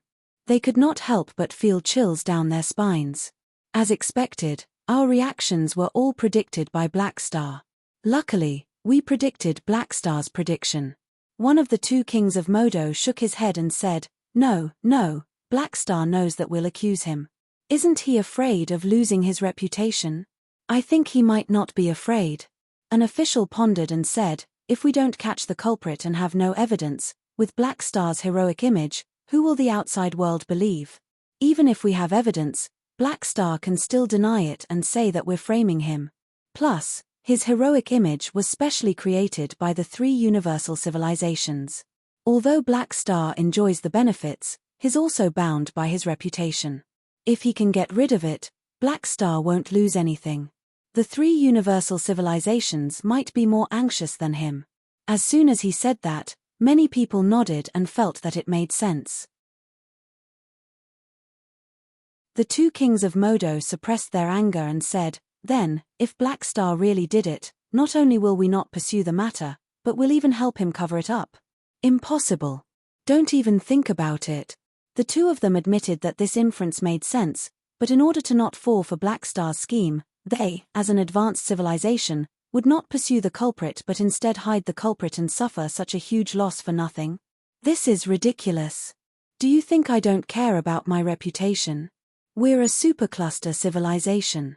Why would we be scared by something like this? This is such a horrible incident. We'll deal with it however we want. There's no way we'll compromise. This time, the intelligence officer who made this inference hesitated for a while before speaking again. Actually, there's another possibility. Continue. I just thought about it. What if a third party predicted our reaction based on our grudge with Black Star, so they sent someone to pretend to be a secret assassin, or bribed this assassin and deliberately assassinated Black Star in front of everyone, causing a huge commotion and framing Black Star, deepening our grudge with Black Star? Would that be the case? Hearing this, everyone was shocked. There were many examples of third parties instigating conflicts in history. This inference was completely possible. Who would do such a thing? Needless to say, it could be Modo's enemy, or it could be Black Star's enemy. They secretly instigated conflicts and watched us fight each other until both sides suffered losses. So, if that's the case, we should withdraw the expeditionary army so that we won't fall into the enemy's trap. The two kings of Modo were led into thinking again and again. They were completely confused. They couldn't be blamed for overthinking things. Smart people would always make all kinds of assumptions about an undetermined event, guessing the reasons behind it, and deducing things from one level to the fourth or fifth level. However, they didn't think that the matter was actually very simple. It was just a hothead acting on his own initiative, and everything else was just him fooling himself. Your Excellencies, we're just making assumptions now. We can't confirm that Black Star is the culprit yet. Catching the culprit is our top priority, an upper echelon reminded them. The two kings of Modo came back to their senses, nodded heavily, and shouted, "Yes, that's right. No matter what, track the killer with all your might. We must catch him and find out who the mastermind is. Even if it's really Black Star's trap, Modo will not back down or compromise." Then, the two of them looked extremely gloomy. They felt depressed. They felt that no matter what choice they made, they would not be able to escape from Black Star's grasp. An opponent like this was so scary. Everyone looked at each other. Many people wanted to say something but did not say anything in the end. If it really was Black Star's trap, then the two kings of Modo's decision was exactly what he wanted. In some people's eyes, the two kings had lost their minds. The opposers who jumped out were being investigated, but there were still some opposers who did not jump out. They were getting more and more uncertain. Maybe Marco and the others were right. It was time for a new leader. In the corner, seeing that no one was paying attention to him anymore, the intelligence officer who made the conjecture sat down. He only had one thought in his mind. Help me up, I can still imagine. If Modo only suspected Black Star, then the Red Empire was certain. So, Black Star might be doing this to prevent the Modo civilization from backing down? In the Red Empire's ruler's office, Uranril crossed her arms and rested her chin on her hand. Her eyes flickered. Modo had blocked the video, so the assassination process could not be seen through normal channels. However, the three universal civilizations naturally had their ways to get the video. It had nothing to do with virtual technology but because they had accumulated enough intelligence channels over the years. In this regard, the accumulation of advanced civilizations was not something a beyond grade A could compare to. For example, Han Xiao's influence in the Primeval Star River was limited. Although he could easily get the video with his virtual technology, he still had to go through a process. He had to descend from the flickering world and launch a virtual intrusion to get the video. Not doing it personally but still wanting to get the information immediately was within the scope of intelligence channels. During the Kundi race incident, Black Star and the dynasty had a tacit understanding when it came to assassinations. Because she had seen it before, even if she did not know the exact identity of the Golden Spear user, she could conclude that this person was Blackstar's subordinate. Therefore, she immediately thought that the assassination of the Modo 3 kings was part of Blackstar's plan. Blackstar is more daring than I thought. He even dares to assassinate the leaders of advanced civilizations. Although it's a little against the rules, it seems to be quite effective. Looking at the report on the screen, Urenril's eyes sparkled. Not long after receiving the news, she also saw through Blackstar's plan. The three universal civilizations also did not want the Modo civilization to back down so quickly. Their goal was to beat up these supercluster civilizations. Blackstar's method was in line with the interests of the three universal civilizations. Wonderful, wonderful. However, this is still a little too much. Urenril stopped smiling. A Beyond Grade A assassinating the leader of an advanced civilization was a very sensitive matter. It would touch the nerves of all advanced civilizations, including the three universal civilizations. Just thinking about the meaning behind this was enough to know how bad the nature of this was and how much the leaders of the advanced civilizations feared it. This was because this was what Beyond Grade As did when they were first born. Using a single soldier's combat power to kill a leader was much more cost-effective than using it in a large-scale war. One could imagine how terrifying a Beyond Grade A who focused on being an assassin could be. During the Exploration Era War, the Beyond Grade A assassins who specifically targeted the leaders of civilizations were the nightmare of all the surviving civilizations. The three universal civilizations built the psionic seal ring on their mother planet mainly to prevent other civilizations from attacking their mother planet, but they also prevented Beyond Grade A assassins from targeting the leaders of civilizations. This assassination case reminded Urenrel of the tragic examples from the Exploration Era. Once someone made such a mistake, it was very likely to have a far-reaching impact that was detrimental to the advanced civilizations. Sigh. After pondering for a long time, Urenril finally sighed. Times had changed. No matter what, Blackstar was an important ally recognized by the dynasty, a national pillar. On this matter, she had no choice but to clean up after him. Logically speaking, it was impossible for her to do something like betray an ally. I wonder if Blackstar's subordinates managed to escape. Just in case, let's get the people hiding in the Modo civilization to provide some help. Chapter 1193. You have triggered the mission, escape. Mission introduction. Your comrade Lothair succeeded in assassinating the leader of the Modo civilization and is being hunted down. He is trying to escape from the Modo civilization and needs help. Mission requirements. Help Lothair escape from the Modo civilization. Reward, 800 million experience, 2 random rewards, 1 chance to draw Lothair's ability. Milestone, Civilization Leader Assassin. Remarks, -3000 Modo civilization favorability if you accept this mission. The mission only appeared now?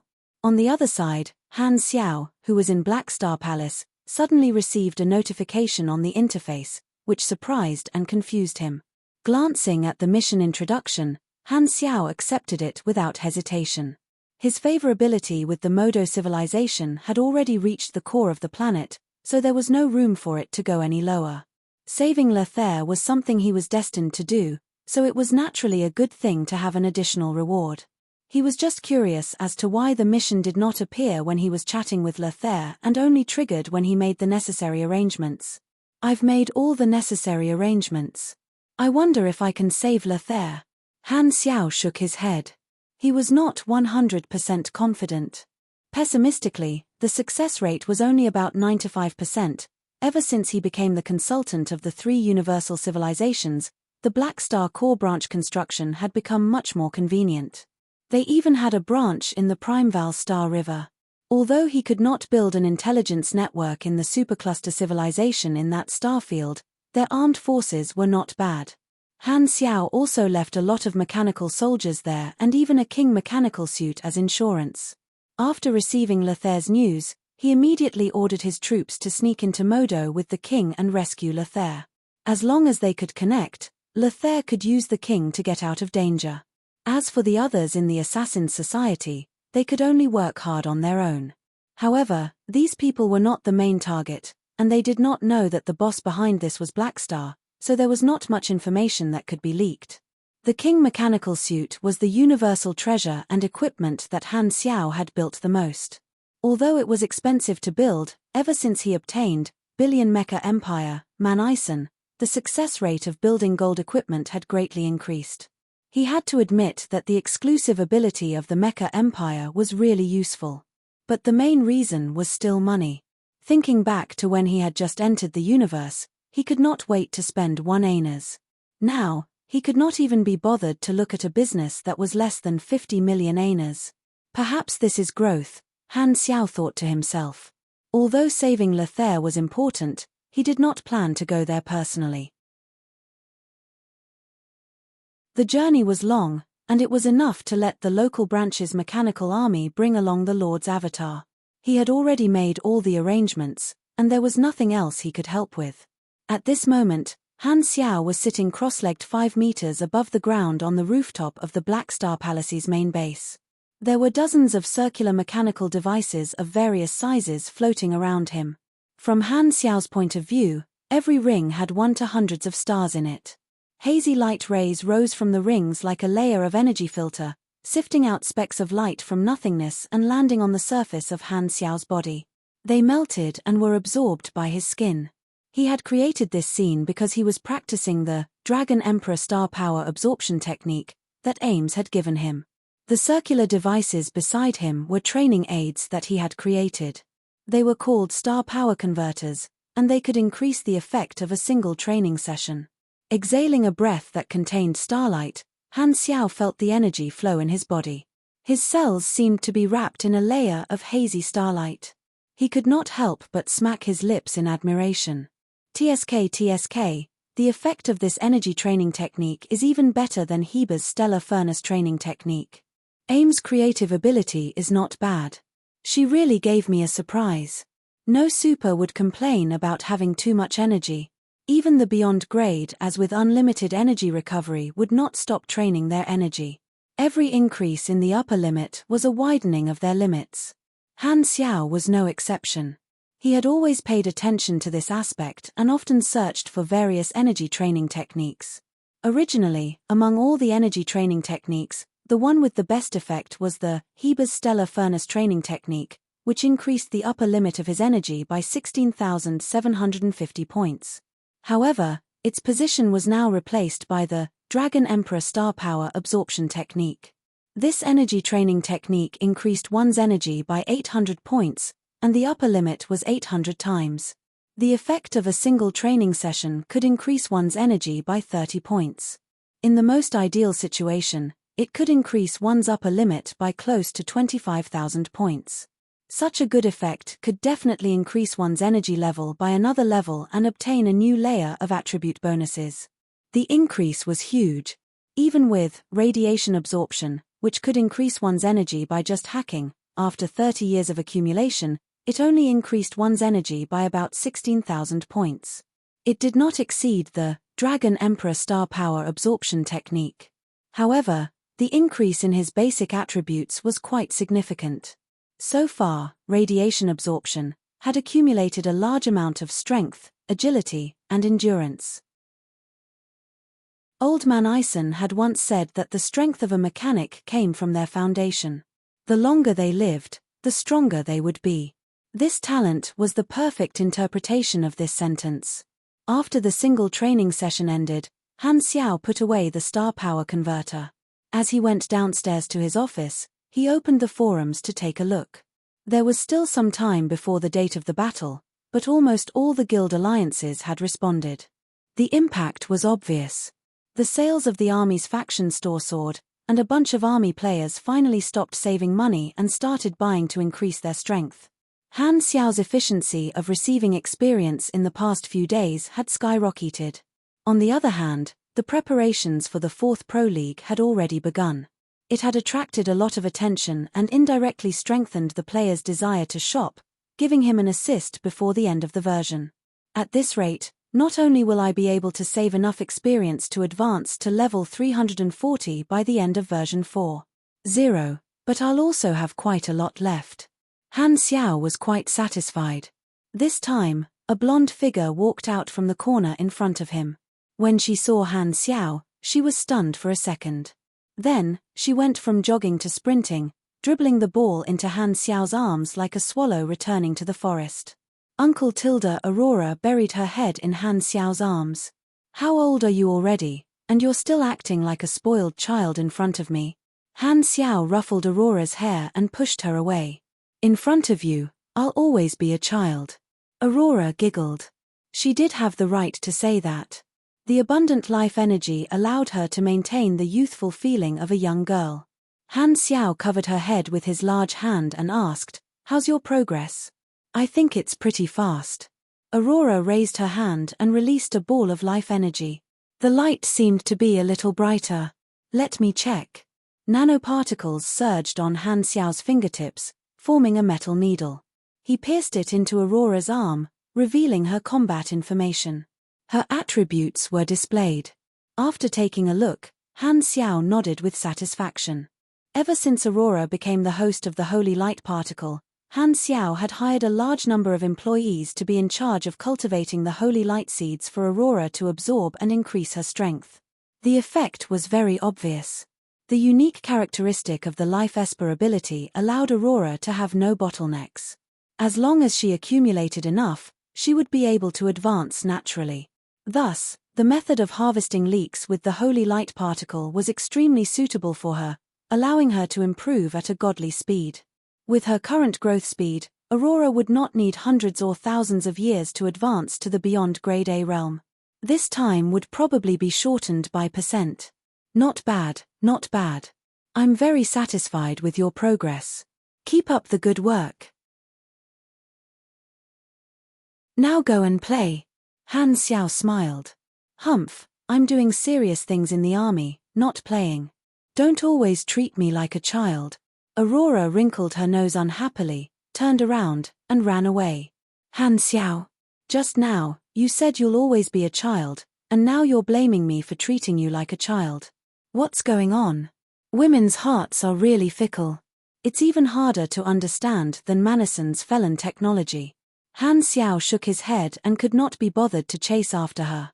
He turned around and returned to his office. As soon as he entered, his communicator rang. He opened it and saw that it was actually a call from Kasui. Han Xiao casually sat back on the throne, leaned back lazily, and answered the call. Yo, old Kasui, you rarely contact me. What's the matter today? Let me ask you, do you have time recently? Why, are you asking me out? You can say that. I plan to explore a special secondary dimension and hope to find a mechanic to form a team. It would be best if you're free. Han Xiao's eyes flashed. He sat up a little and asked, why don't you look for Manison? I remember that your relationship with him is pretty good. He's not in a good situation recently, so it's not convenient to look for him. In comparison, you're my first choice. You're more suitable for this operation. Oh, why am I more suitable? Because that place is very dangerous. I need some meat shields at the front, so, you know. Kasui coughed dryly. Han Xiao could not help but cluck his tongue. No wonder you're looking for me. It turns out that you've taken a fancy to my tankiness. What's there to hide? You can just say that you're craving my body. How dangerous is that secondary dimension? I've never explored it, so I don't know the specifics. However, it's definitely very dangerous. Even beyond grade as will be threatened. Who else is going? Just you and me. I don't want too many people to participate in this operation. Hearing this, Han Xiao narrowed his eyes. He felt that Kasui's trip was definitely not as simple as an exploration, and he did not know what secret goal he had. That's about it. Blackstar, when are you free? In a few months. You also know about the matter between Modo and me. I don't have the time to do anything else for the time being. Are you in a hurry? I'm not in a hurry. I can wait for you, but don't make me wait too long. That's easy. If you deal with Modo together with me, I'll be free in advance, Han Xiao teased. Hihi, you'd better go fool someone else. Kasui smiled faintly, indicating that they were both smart people, so there was no need to be so flirtatious. This time, Han Xiao changed the topic and said, "It's not a problem for me to accompany you, but you have to at least show some sincerity. What kind of reward do you want? As long as it's not too excessive, I can agree to it," Kasui said. "Now that you mention it so suddenly, I really don't know what to ask for. Can you make a few more requests?" "No, just one." Kasui's expression did not change. "I haven't thought about it yet." Han Xiao shrugged. This was a favor from Kasui, and he did not want to waste it easily. "Anyway, it's still early. Take your time to think about it. Just tell me when the time comes." After reaching an agreement, Kasui did not delay any longer and hung up after a few words. Han Xiao put down the communicator and pondered. Amazing. Even Kasui has to find teammates to share the risk. What's the situation in that secondary dimension? Is it really that dangerous? It was a pity that the mission had not been triggered yet, and he did not have any additional clues for the time being. After thinking for a while, he still had no clue and kept this matter in his heart. In the next 10 days or so, the Modo civilization searched for Lothair without restraint. However, the progress was not smooth, and accidents happened frequently. The forces that the Red Empire left in Modo kept causing trouble, hindering the Modo civilization's search operation both openly and secretly. However, they also lost a lot of people and were captured by Modo for interrogation. Under such circumstances, the assassins in Modo all stopped their actions and went into hiding, afraid of being implicated. They all sighed at how bold this fellow assassin of the Modo leader was. Being heavily pursued, Lothair's experience played a huge role. He kept hiding his tracks, avoiding wave after wave of pursuers. He had a lot of stealth abilities to begin with, and he also had the bonus of the intermediate luck glow. Along the way, he did not encounter any danger and met up with the mechanical army that Han Xiao had snuck into Modo. The mechanical army successfully sent the king to Lothair. With the help of this gold equipment, he directly teleported away and was completely out of danger. He would not be found by Modo again. However, the Modo civilization did not know any of this. They were still chasing after him. However, a few days later, the peaceful upper echelons changed again. Due to the death of one of the Modo leaders, one of the 3 kings was missing. The tribe that this position represented was very dissatisfied and did not want this situation to continue. Therefore, with the help of various parties, a candidate quickly took over and filled this vacancy. For the time being, the organization returned to the 3 kings. However, this new leader seemed to have a different political view from the old 2 kings. He did not agree with continuing to attack the flickering world. On the other hand, due to various political factors and interests, the opposition seemed to have grown stronger. Marco and the other upper echelons of the original opposition who were severely investigated were all released after being cleared of suspicion. Under the protection of some political force, not only were they not punished, they were even more determined to oppose continuing to participate in the flickering war. The upper echelons of the Modo civilization changed again, but this time, it was different from the public impeachment. The public did not know the truth. They only found out that the officials had been transferred very frequently during this period.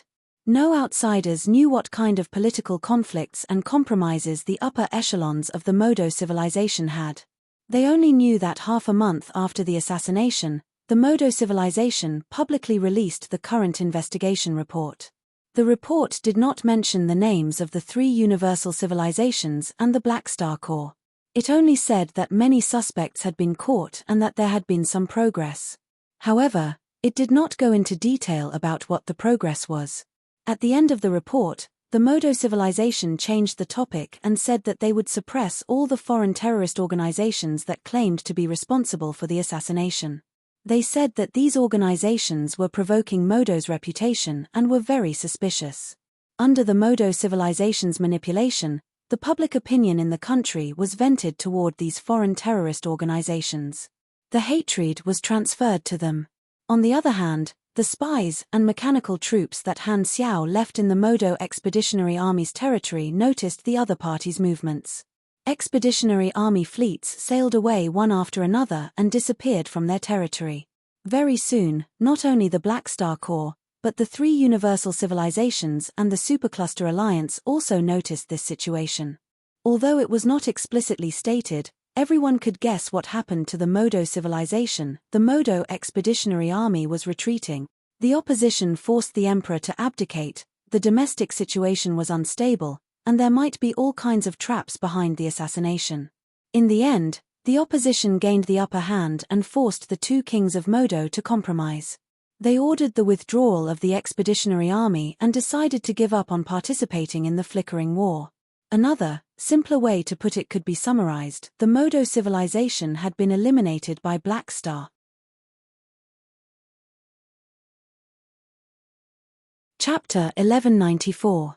In the army commander's office in Black Star Palace, Lothair's remote projection stood in the middle of the room. Han Xiao walked around him, sizing him up and sighing from time to time. "Young man, although you've successfully escaped this time, don't be too happy. I still have to settle the score with you. What instructions do you have?" Lothair accepted the lecture calmly. Han Xiao stood in front of Lothair, stood with his hands behind his back, and reprimanded him. "Although the operation was successful, it was your own decision after all, so I had to help you deal with the aftermath. Those who didn't know would think you were the boss. You should have asked for my permission before taking action on such a huge matter, got it? Definitely next time." Lothair was a man of few words. Han Xiao snorted, paused, and said, "The impact of this assassination is huge. The Modo civilization has given up on the flickering war to deal with internal affairs, so they won't let this go easily. Therefore, all the activities of the Assassin's Society will be temporarily suspended. Go into hiding and wait until this is over before I allow you to come out again." "How long do I have to wait?" "A few decades," Han Xiao said. "You have to make good use of this time to train." "Okay." Lothair did not complain and agreed calmly. It just so happened that the huge impact of this assassination gave him a new understanding, and he wanted to digest this experience in peace. Assassinating the leader of an advanced civilization was undoubtedly a legendary event, bringing him subtle changes. It was like some kind of promotion opportunity, increasing the possibility of him reaching the beyond grade A level. However, Lothair did not have an interface, so he could not know all of this clearly. He only had a vague feeling. After giving some more instructions, Han Xiao ended the communication. His purposefully serious face relaxed, and he smiled. This time, Lothair had acted first and reported later, which gave him quite a fright. However, the result was very good. As the Modo civilization compromised and withdrew their troops, the second request of Kundi race leader's last wish was displayed as completed in gold. If not for Lothair's assassination, there would not have been such a huge change in the upper echelons of Modo. If that happened, he would have had to spend more effort and pay a higher price to defeat Modo. Furthermore, the chain of chaos caused by the leader's assassination was also included in the mission progress, which dealt a heavy blow to Modo. Although Lothair acted on his own initiative this time, the results were still reliable. Han Xiao had always thought highly of Lothair. In his eyes, Lothair had the potential to become a beyond grade A super, and he had much more room to nurture than someone like Hardaway. Freezing the actions of the Assassin's Society would allow Lothair to have more time to explore the opportunity to advance. Putting away his thoughts, Han Xiao opened the mission list on the interface and looked at the two golden missions.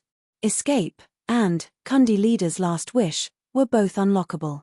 He had already completed one of the two mission requirements for the latter.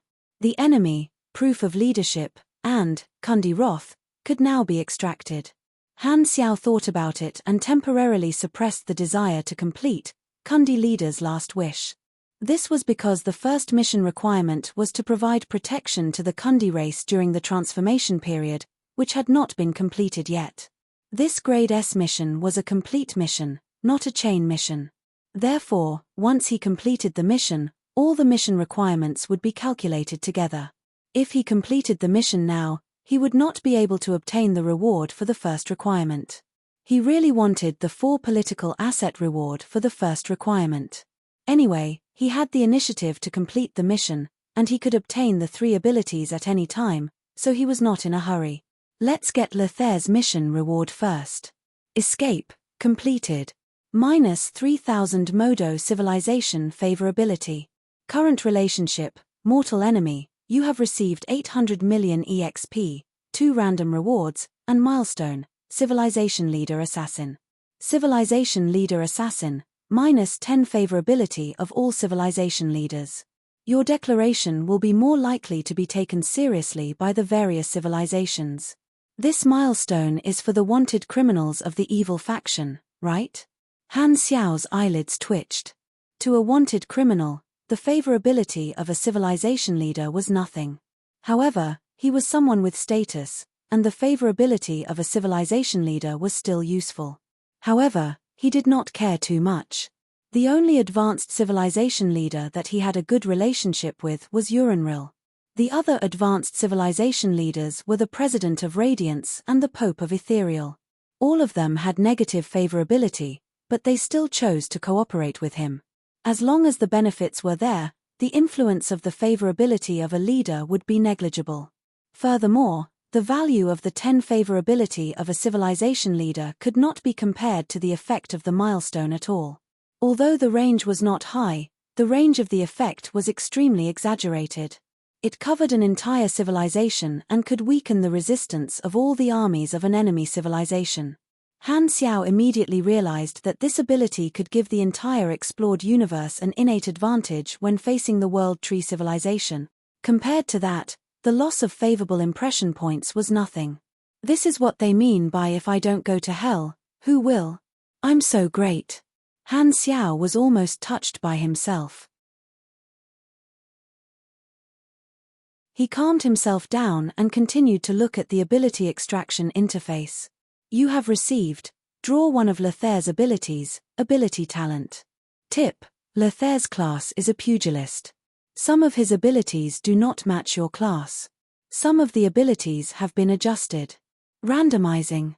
Randomizing complete.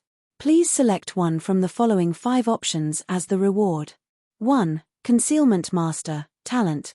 Greatly reduce your presence in the eyes of others, greatly reduce the chances of enemies discovering you, and greatly reduce the clues left behind during your activities.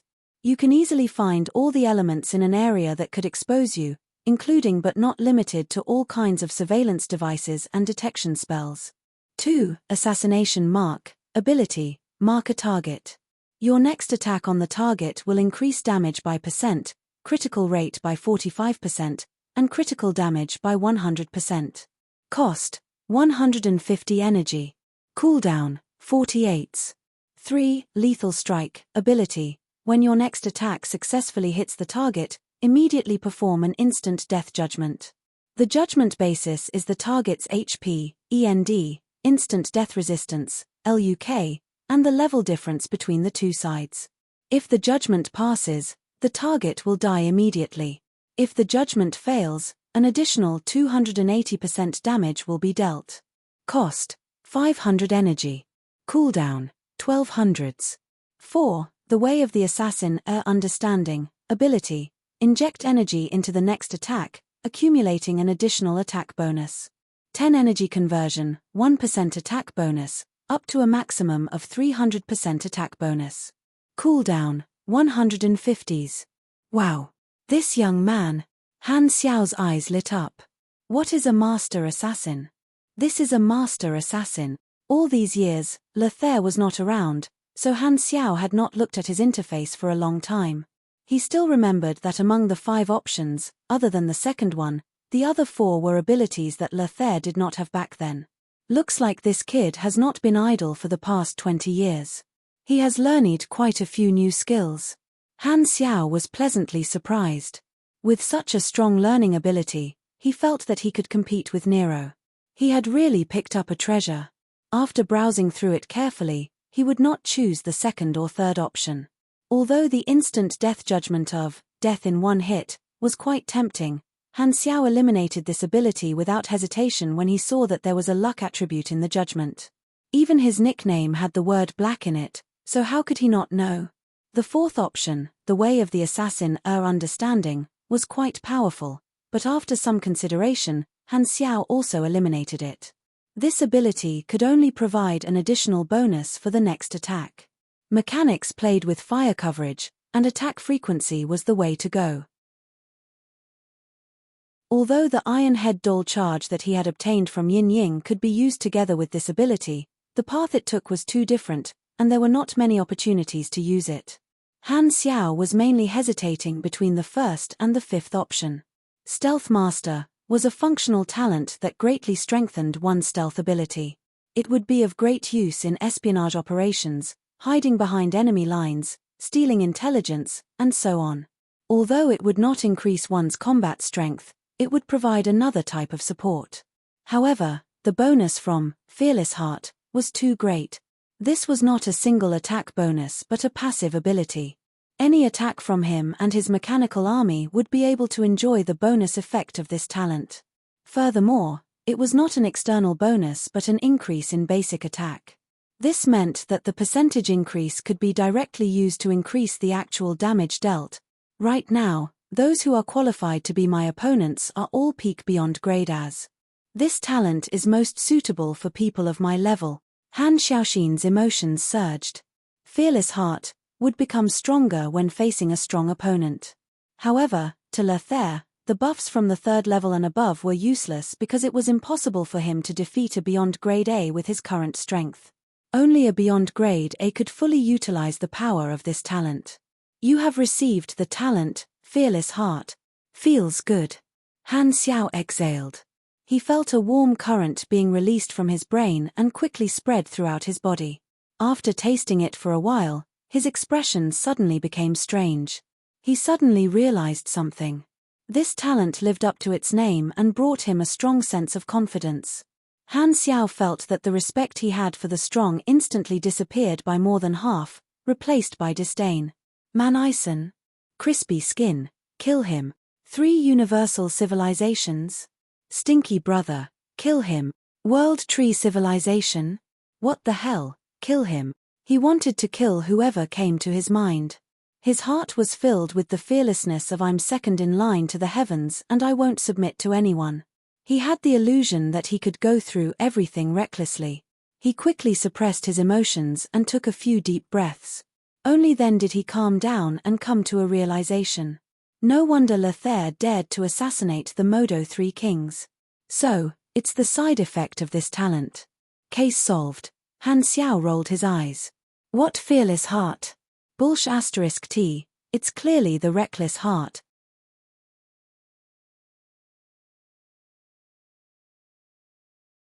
Chapter 1195. Fearless Heart was undoubtedly a semi-molding talent. To the players, the bonuses from the second level and above could only be seen but not touched. The only practical use was the 15% increase when dealing with calamity grades. The reward of this ability draw was a pleasant surprise. Han Xiao admired the changed attributes for a while before closing the interface and thinking about his future actions. Modo has been eliminated, and the second requirement of the Kundi race mission is completed. As long as Modo doesn't provoke me in the future, I don't need to fight with them anymore. Once they retreat, my excuse to participate in the flickering war is gone. I have to leave this stage temporarily. The army players might have an opinion, but luckily, it's at the end of the version, so it won't affect me much. Han Xiao thought to himself. Without an opponent like Modo, the Black Star Corps had no reason to continue participating in the flickering war. In that case, the army players would have to leave this main storyline. If this happened in the early or middle stages of the version, this would cause an uproar among the army players. A portion of the newcomers would most likely change factions in order to participate in the First World Server War. However, the timing of Modo's retreat was just right. It was now the end of the version, which meant that the players did not have much time to be active. Most of their energy was spent on preparing for the 4th Pro League and the upcoming World Server War. These were the last 2 big things they could do at the end of version 4.0. Under such circumstances, losing the main storyline of the flickering war would reduce the reaction of the players to a minimum. Furthermore, Han Xiao had created a fake main storyline mission, which was at least a reward, reducing the loss of the army players not being able to participate in the real main storyline mission. Because of the existence of the Black Star Corps, the management and territory division of the various guild alliances in the flickering world were completely different from what Han Xiao remembered. Furthermore, this change would continue in the future versions. Han Xiao could not predict the future development of these guild alliances. Thinking about it, there was nothing important for him to do at the end of the version, so Han Xiao heaved a sigh of relief. Everything that needs to be done is done. Next, I'll just sit on the sidelines like the other Beyond Grade as and wait for the results of the flickering war. Han Xiao made up his mind to keep a low profile for a period of time. He would go into seclusion to research technology and get through the final days of version 4.0 smoothly. Furthermore, the army had been in the limelight too much recently. Going too far was as bad as not going far enough. I'll just wait for the World Server War and the Pro League to squeeze out the players' savings to help me save enough money for my promotion. Han Xiao smiled. There was no need for him to launch any promotional activities. These two activities were equivalent to a fully automated harvester. It was convenient, fast, and effortless. The Modo civilization did not announce the news of their retreat with great fanfare. On one hand, they announced the crusade against the foreign terrorist organizations in a high-profile manner, while on the other hand, they quietly withdrew batch after batch of expeditionary forces. After all, the Supercluster Alliance was an organization with common interests. Although Modo gave up on the flickering war, they could not just walk away. While the Modo Expeditionary Army was retreating, the other supercluster civilizations also took out some people to form a mixed fleet and took over this line of defense. The Supercluster Alliance was happy to see Modo leave. This way, they could send away Black Star, the god of plague. In their eyes, it was a one-for-one exchange. Although the other supercluster civilizations were not polite with their words, they were still in the name of the alliance. They reached some agreements with Modo and signed some preferential agreements as compensation for Modo's departure. With their main opponent gone, the Black Star Corps no longer continued to attack the Supercluster Alliance's line of defense and left the Ferdinand battle zone in batches. The fake mission, Black Star Corps Expedition Order, was directly completed, bringing a wave of rich rewards to the army players. Although the rewards were set by Han Xiao himself and were slightly inferior to the real main storyline, it was not without its advantages. The real Flickering War main storyline could only be completed after the battle ended. In other words, the players would only be able to check the results when the next version was released. However, the faction main storyline mission that Han Xiao created could be obtained by the players now. This reward would allow the army players to have more resources to level up their skills, purchase equipment, and increase their strength. The most obvious benefit was that it would be beneficial for the army players to participate in the World Server War and the Pro League.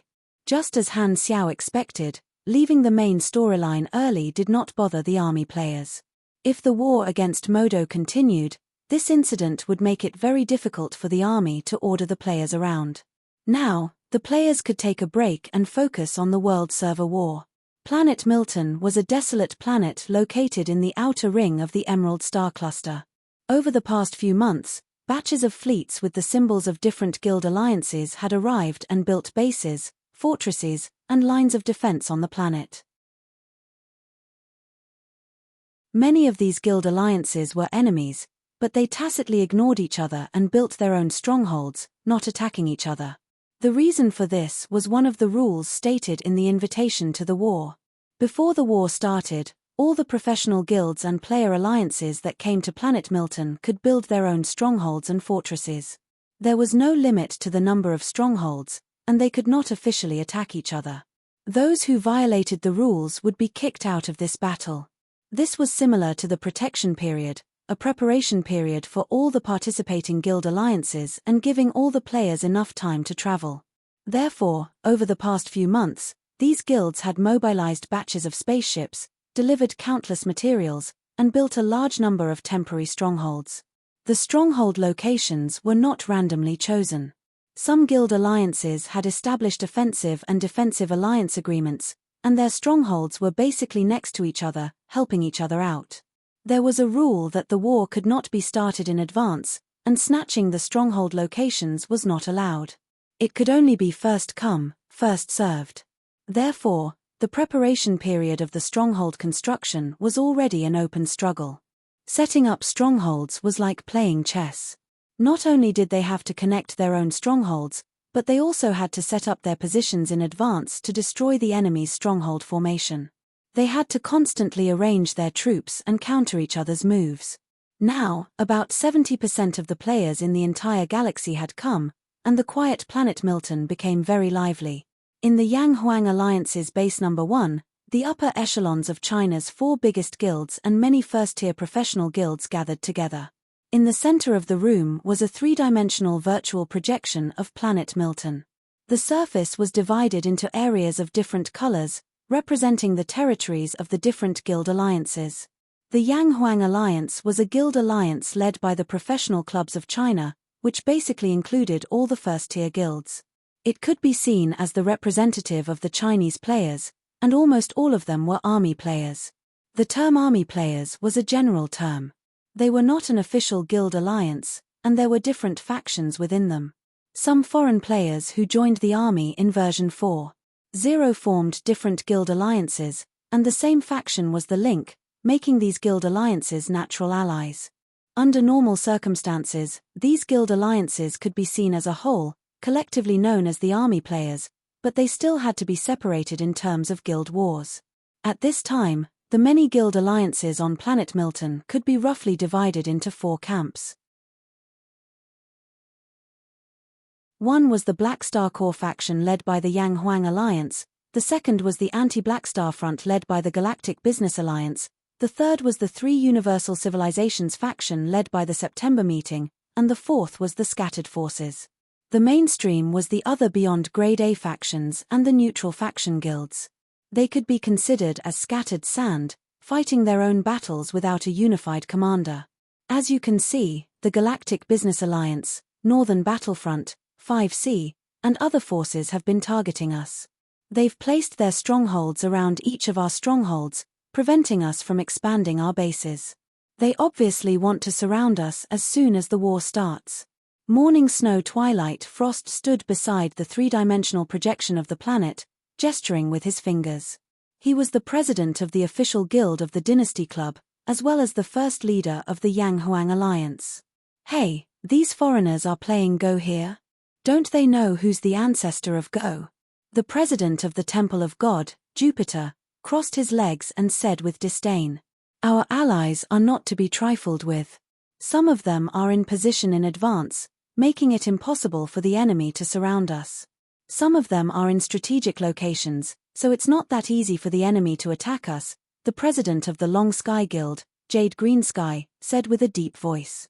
The guild alliances of the Black Star Corps faction had reached an agreement, and the strongest guild, the Yang Huang Alliance, would fight together. In addition to the army, the Yang Huang Alliance had additional helpers, which were the enemies of the Galactic Business Alliance and other forces. The enemy of the enemy was not necessarily a friend, but at least there was room for cooperation.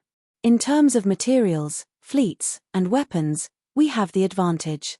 The evolution badges purchased in bulk have also been distributed, and nearly 200 formation breakers have been formed. Each team has 800 people, and as long as they attack the stronghold, their destructive power is comparable to a husky demolishing a house. Together with the airstrikes of the warships, they can smash the enemy's head.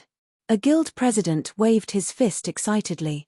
This battle allowed the use of warships and various war machines, but the use of Star Destroyer weapons was prohibited. Moreover, the weapons used had to be bought by the guild. This battle was purely a competition between players, and players were explicitly prohibited from asking NPCs for help. The guild alliances took the lead in organizing this battle to create publicity.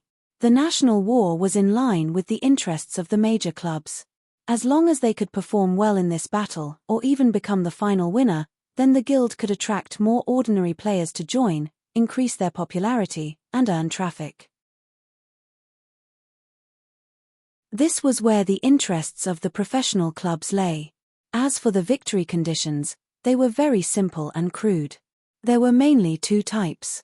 One was to eliminate all the enemy strongholds on planet Milton. After the battle, the guild alliances were still allowed to continue building strongholds, but that was not the protection period, and others could attack at will. The second was to kill all the resurrection times of the enemy guild members in a cycle. The players' resurrection times were limited to a maximum of 10 times in 6 days. In this kind of super intense battle involving tens of millions of players, death would become extremely fast. Morning Snow Twilight Frost nodded, turned to the many professional players who were listening, and asked, "How's the situation with your challenge?" The leader, King Admiral, said lazily, "We won more than we lost. I forgot the specific results." At this time, Pork Bun, who was sitting at the side, immediately spoke up, gave a thumbs up, and laughed. "It's okay, I remember. Now we have a total of 3,488 wins and 1,142 losses. The winning rate is about 75%. It's very fierce." The rules of the battle were that the guilds were not allowed to start a war in advance during the protection period. However, with so many players gathered here, there were naturally many who were restless. There were no restrictions on individual battles, and players could be seen PK everywhere in the wild. Therefore, the various guild alliances sent out a large number of PK experts to challenge the experts of the other guilds. It was like a one-on-one battle in ancient times. If they won, they could destroy the morale of the other party. These results needed to be publicized to increase the fame of their guilds, so they needed a professional team of reporters. Pork Bun, who had already become a celebrity, was temporarily hired by the Golden Alliance as the chief reporter, leading the entire battlefield reporter team and specifically responsible for writing the Golden Alliance's battle report. A country war of such a scale allowed players from all sorts of fields to participate. PK experts, logistics players, management personnel, reporters, and so on all had things to do. They all had their own roles, and it was an unprecedented occasion. As the date of the war approached, the atmosphere on planet Milton became more and more tense. This battle was not only watched by the players but also by the various factions, paying attention to this internal war among the immortals. The 3 universal civilizations, the supercluster civilizations, and other organizations more or less learned some information from the players. Although they were surprised by the special hostility between different groups of immortals, they tacitly did not disturb them. They only observed and silently recorded the characteristics of the immortals. If the Black Star Corps won this war, it would also be beneficial to Han Xiao, increasing the attraction of the new players to the faction. However, he had no intention of interfering. He did not want to ruin this iconic event that would definitely be recorded in the Galaxy Chronicles. He only wanted to watch the show at home with popcorn. Time passed day by day. Under the eyes of everyone, the day of the national war finally arrived. Chapter 1196. The major guild alliances had built a large number of strongholds on planet Milton, but they all had a main base in name. Generally, it was the first stronghold to be built, and the rules were the same as other bases. It did not have any special meaning, but to the players, it was a symbol, similar to the existence of a main city. Dragon Hill was a hilly area surrounding the Yang Huang Alliance's main base. It was vast and originally had no name, but the Yang Huang Alliance named it after occupying it. On the day of the war, hundreds and thousands of battlefields of various sizes appeared on planet Milton. They were basically conflict zones between strongholds, and the most eye-catching one was Dragon Hill. The reason was that the guild alliances on the anti-Black Star front had placed their main forces there, intending to take advantage of the encirclement to destroy the Yang Huang Alliance's main base on the first day of the war. The Yang Huang Alliance did not show any weakness. They also placed their main forces there and were fully prepared to fight a tough battle.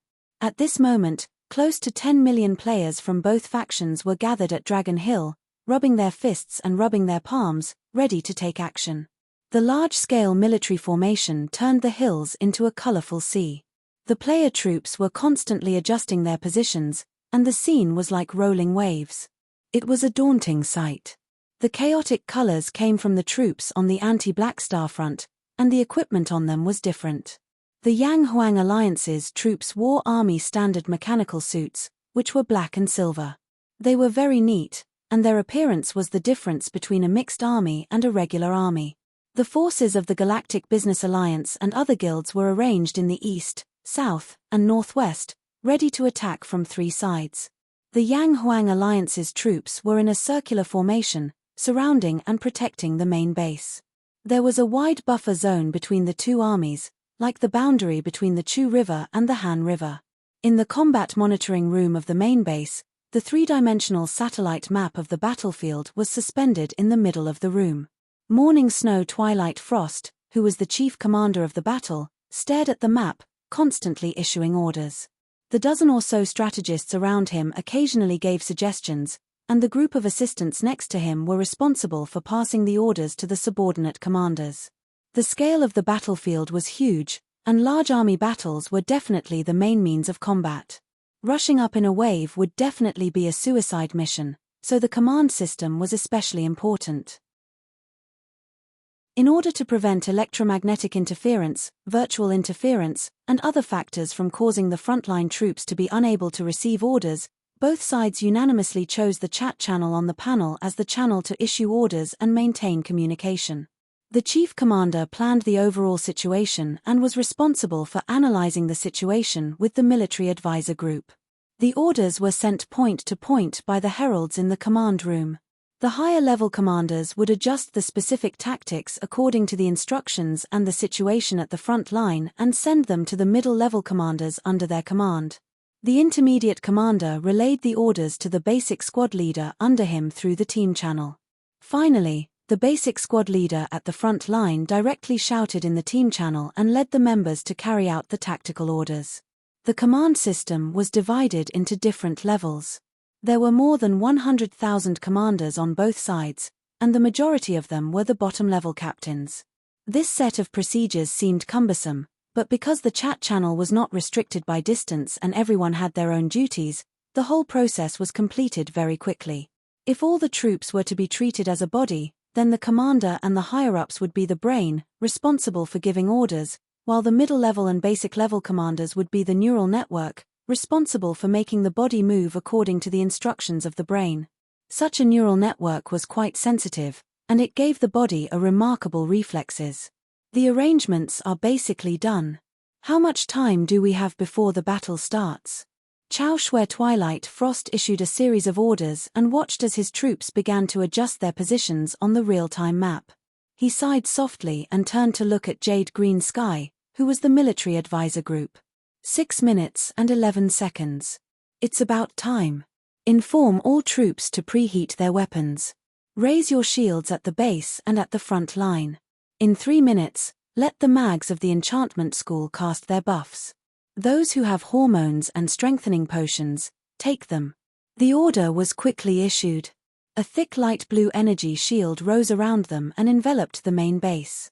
The mags who specialized in defense at the front line quickly began to cast shields and buff spells on the surrounding troops. The martial artists who were responsible for charging at the front line also began to inject hormones and take potions. These buffs had a time limit, and they could only maximize the benefits by holding back the start of the battle. The people on the anti-Black Star front did the same. For a moment, both sides were filled with colorful lights, as if they were competing in setting off fireworks. The last 3 minutes felt like years. All the players present were excited and nervous. They held their breaths, and the silent battlefield was filled with a somber atmosphere. The number of seconds increased bit by bit, and when it reached the peak, it suddenly returned to 0. Go. At this moment, the ground suddenly shook. The battlefield that was quiet not long ago was instantly filled with shouts and screams, and the battle erupted. The two motionless seas suddenly transformed into roaring tsunamis, rumbling as they swept out, covering the mountains and plains as far as the eye could see. Their imposing manner was magnificent, and they pressed forward courageously. In an instant, dense energy beams formed a crisscrossing net of light in the buffer zone. Batches of players collapsed on the path of charging, enduring the long-range attacks of the enemy. The black and the mottled torrents quickly approached and collided. Boom boom boom boom. A series of explosions left cracks and deep craters on the ground. The Dragon Hill was instantly shattered into pieces. The vanguard troops of both sides fell like wheat being cut. In the blink of an eye, Countless mechanical soldiers, pugilists, and melee Esper players died on the spot. It was extremely tragic. This was not a stage for individuals. No matter how strong a player was, as long as they were separated from the main force, they would basically be insta-killed. There was no room for maneuvering, and the only choice was to stick to their roles and stick together. Area C5 and D2 quickly eliminate the psychic troop. Their AoE attacks are too strong, and their shields are almost at the warning line. Defense school mags repeatedly cast arcane protection and resistance on the pugilists. Fire mags, poison mags, and lightning mags throw fireworks at them. Ground mags set up traps. Don't blindly follow the attacks. Summoners quickly pull the pets. Where are the mags in Area B2? We missed them. Quickly control them. Area A1, A4, B2, B6, C1, and D1 mechanics quickly dismantle the traps. Area D9's turrets are damaged. Quickly go and fix them. Army style and mechanical pugilists continue to charge. Cannon mags don't stop attacking. Focus on the psychics and mags. Virtual branch mechanics deal with the enemy's cannon ships. Armed and energy branch mechanics use the heavy weapons. Continue to bombard the enemy's pugilist. Psychics focus on insta-killing the enemy's mechanics. Save your mana. Holy sh**, nice. A bunch of enemies are dying. Those who are not melee espers don't charge. Just stay behind and attack. After you burn your mana bar, retreat and replenish your mana. King said, don't charge. Being cannon fodder is the job of pugilist. Are you trying to steal MP?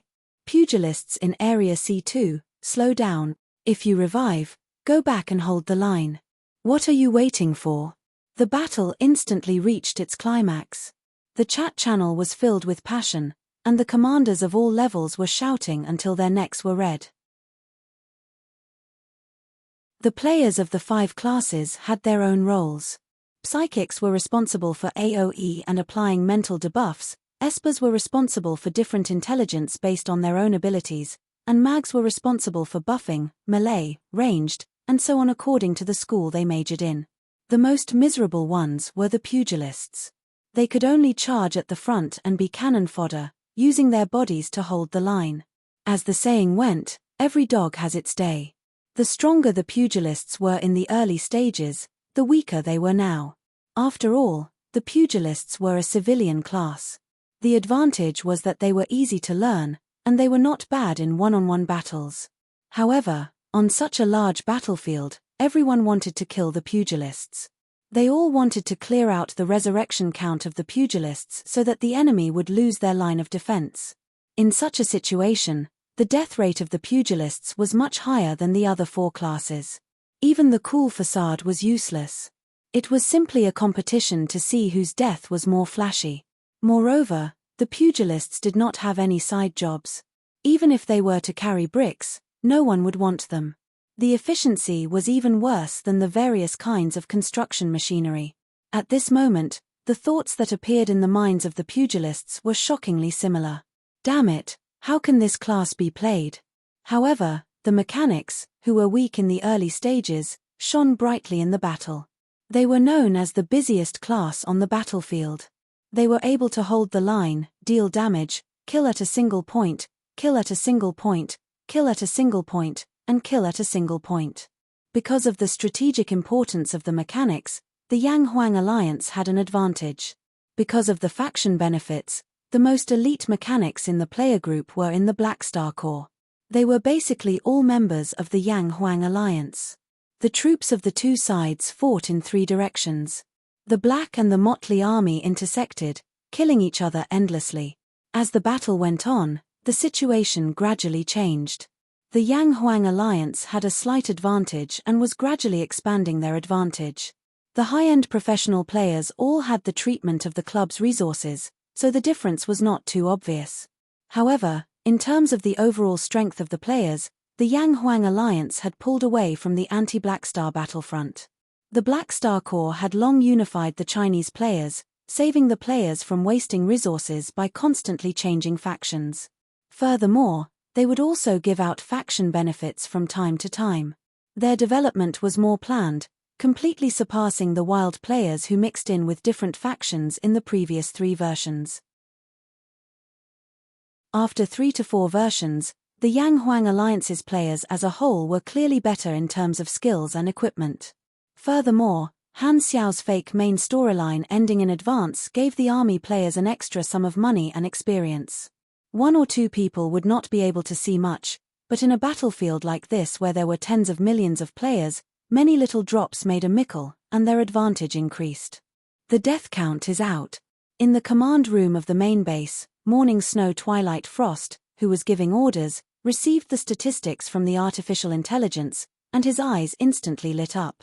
The enemy's average death count is 0.742, and our side's is 0.631.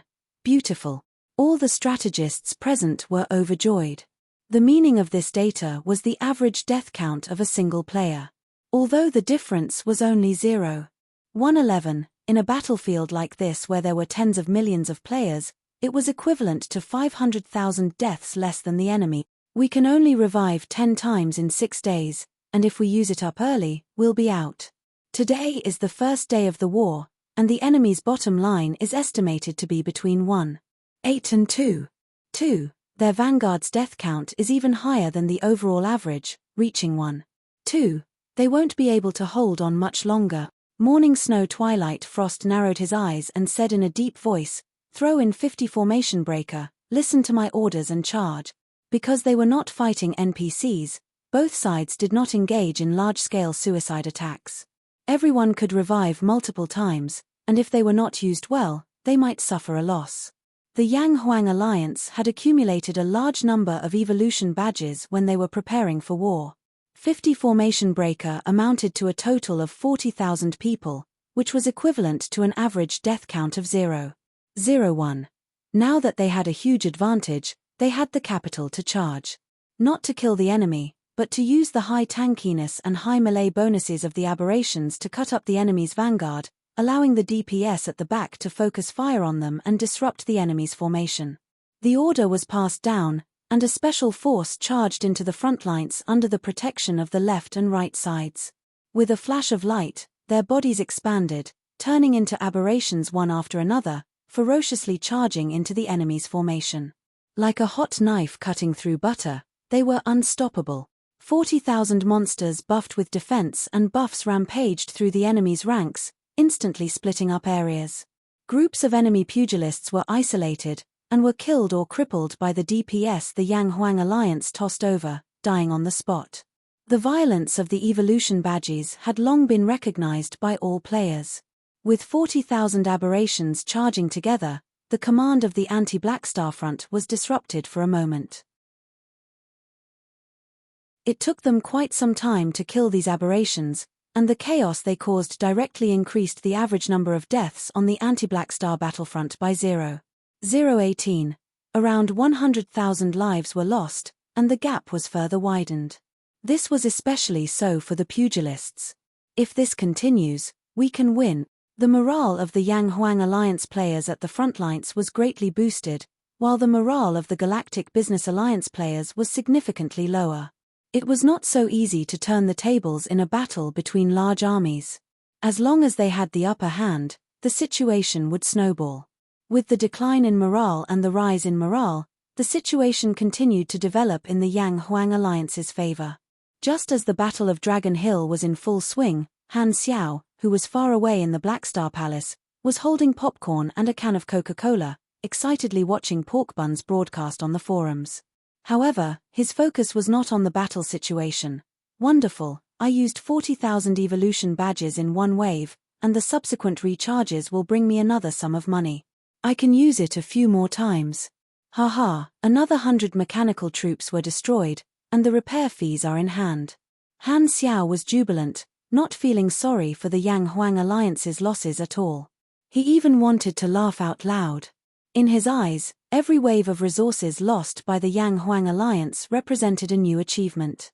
If it were not for the fact that faction benefits could not be given out randomly, he even wanted to sell the weapons to the anti-Blackstar Guild Alliance. War is still the most profitable. Han Xiao grinned. At this moment, he felt like a lousy producer, using all sorts of tricks to get resources from the players. Only by emptying the hard-earned assets of the players would they have the motivation to continue creating value.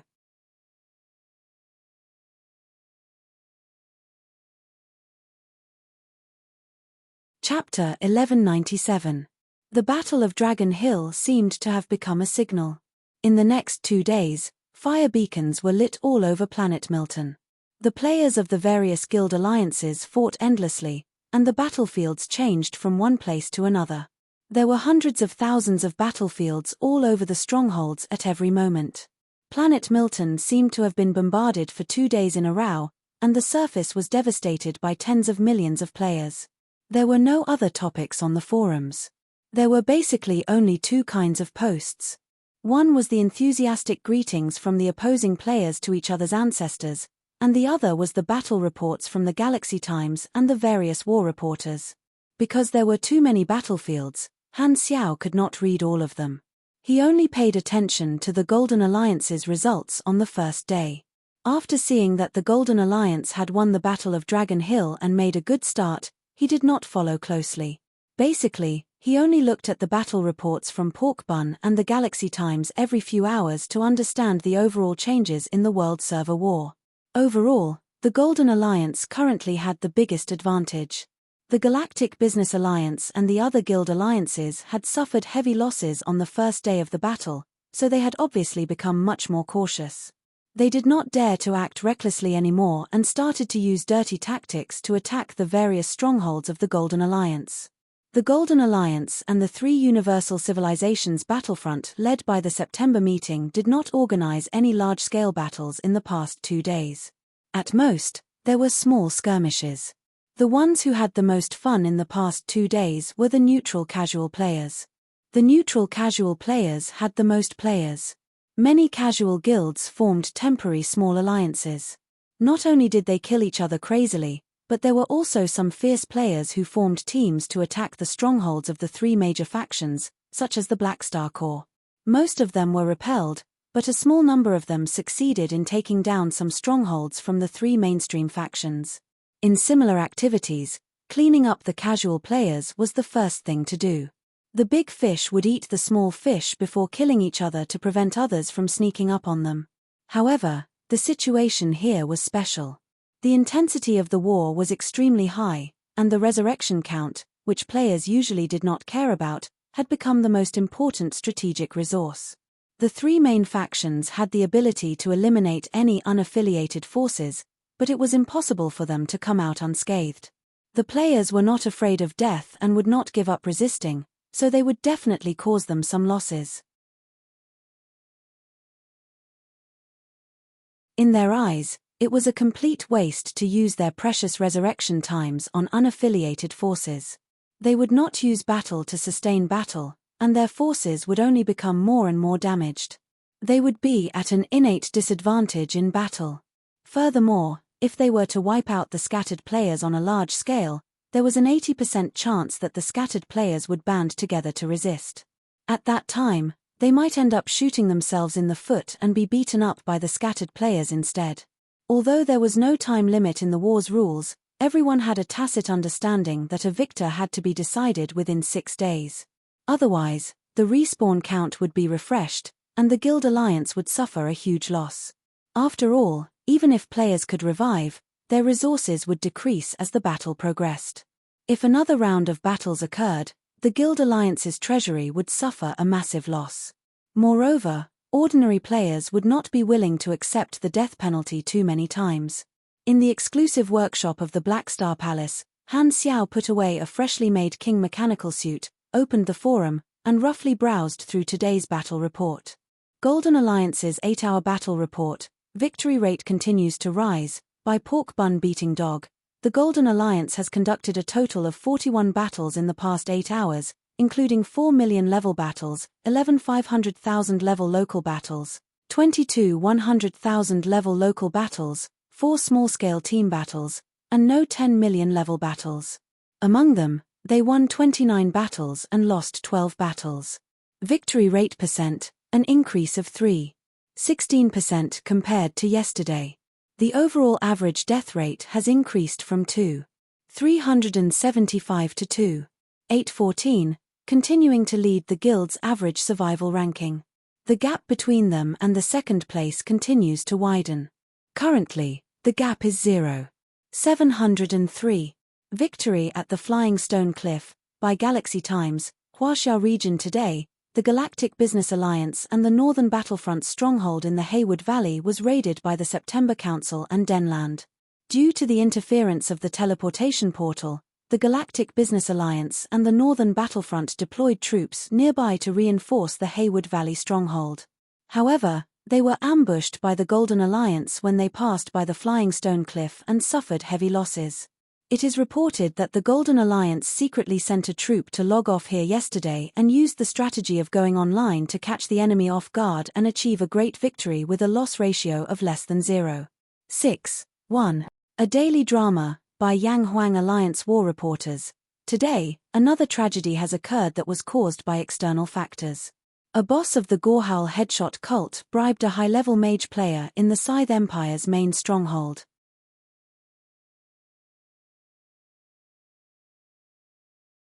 This mole secretly tampered with the magic circuit of the second material teleportation portal in the main base when his teammates were not paying attention and left a teleportation beacon. When the two guild alliances were fighting fiercely, the Gorehowl Headshot cult used this beacon to send a fully armed troop into the enemy's stronghold, causing the Scythe Empire to be wiped out on the spot. After that, this mole and the boss were blacklisted by all the major guilds and have been eliminated. Let us reiterate this once more outside the game. Your mother will definitely raise the price of her groceries tonight. There were countless similar battle reports. Han Xiao glanced through them happily and looked at which guild alliances had been eliminated today. He scrolled through the posts for about half an hour before exiting the forum. Beep beep beep. At this time, his communicator rang. It was the dynasty's exploration army marshal, Brother Tarakov, whom he had not contacted for a long time. Oh, it's old Tarakov. What's the matter? Han Xiao accepted the call and asked with a smile. Have you been paying attention to the war between the immortals? Tarakov's tone was serious. I have a bunch of immortals under my command. How can I not be paying attention to it? Do you still need to test me like this? Did the dynasty's upper echelons send you here? Han Xiaoxin roughly guessed the other party's intentions. Tarakov did not deny it and slowly said, What I want to ask is, how much do you know about the immortals? Han Xiao rolled his eyes and asked, Be more specific. All right, the intelligence department and the dynasty's science department have never stopped observing the immortals. The earliest batch of immortals appeared in Blue Star and were basically recruited by you. You seem to have a deep understanding of them. We want to know, why do the immortals disappear from time to time? Why do they become stronger after disappearing on a large scale? Is there a limit to this improvement? Can they really be completely controlled? A series of questions were thrown at him, but Han Xiao did not immediately reply. His eyes flickered as he felt the change in the attitude of the Red Empire. The three universal civilizations had always been researching the immortals, and now, they finally came to ask him, the expert on the surface. It was because of the World Server War that they paid more attention to the immortals. The nickname Cancer of the Universe had been used for more than half of the version. The players had always been scattered and active in different events. Even in the Black Star Corps martial arts tournament, it was only a group battle. However, this time, the various organizations had truly witnessed a large-scale war that only the immortals participated in. The weapons and fleets were not exaggerated, and the scene was not as spectacular as a galactic war. Only the intensity of the battle between the supers was shocking. The immortals of different factions had fought before, but this time, it was especially terrifying. The advanced civilizations could still remain calm and only felt surprised. However, the smaller organizations could be said to be frightened. So, this is the battle between the Cancer of the universe. We still underestimated the ferocity of these people. Thinking of the characteristics of the immortals in the past, the dynasty did not have the leisure to continue their research and found Han Xiao, wanting to ask for more detailed information. I don't know that much. You guys probably already know what I know. Of course, Han Xiao would not reveal anything. He casually said some information that could be observed by the various organizations. There was nothing special about it. You really only know this much. Tarakov did not give up. What else? I just concluded some patterns earlier. I'm not an immortal, so how can I know everything? Han Xiao laughed. That's true, Tarakov nodded. In truth, the Red Empire had also suspected whether or not Black Star was an immortal a few decades ago. However, no one had been able to kill him, so they could not find out the truth. In the end, because Black Star would not disappear intermittently like the immortals, the dynasty dispelled this suspicion. After sending Tarakov away, Han Xiao stopped smiling, and his expression became serious. He turned off the interface, looked at the EXP bar, and estimated. With my current efficiency of harvesting EXP, I'll have enough EXP to complete my level 340 promotion before the start of the Pro League. I can use the evolution cube again. Han Xiao frowned. As the strength of the players increased, the situation in the universe would become more turbulent. He could only deal with all the changes by reaching a higher level as soon as possible. At that time, no matter how the advanced civilizations reacted, he would be able to deal with them. The players of the Limitless Financial Group were also part of the World Server War and belonged to one of the large organizations in the neutral faction. Sorokin was also paying attention to this battle, but he was not just observing. He had other plans in his mind. This seems to be a good opportunity to attract the immortals. Sorokin's eyes sparkled. He had always been passionate about recruiting immortals. Although he did not know the truth about the players, Han Xiao's method had given him some inspiration. Sorokin had carefully studied the history of the Black Star Corps, especially the methods the Black Star Corps used to attract the immortals. He had found many patterns in the past. At this point, Sorokin felt that he had already learned all of Black Star's methods. This time, with so many immortals fighting among themselves, it's a good opportunity for the Limitless Financial Group to become famous among the immortals.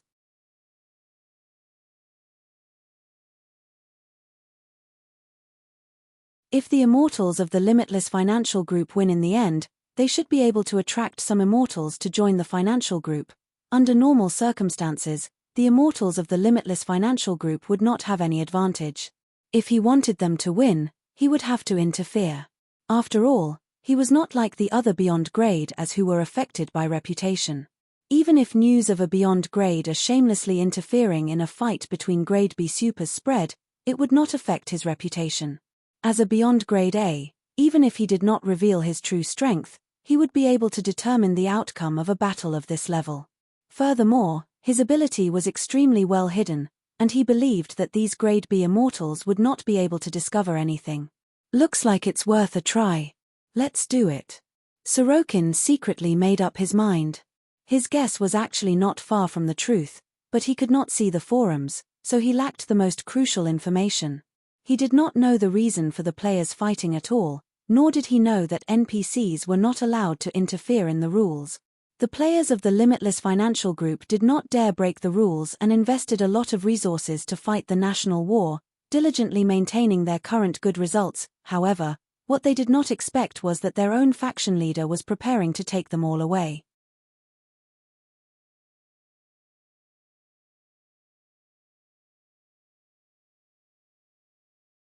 Chapter 1198.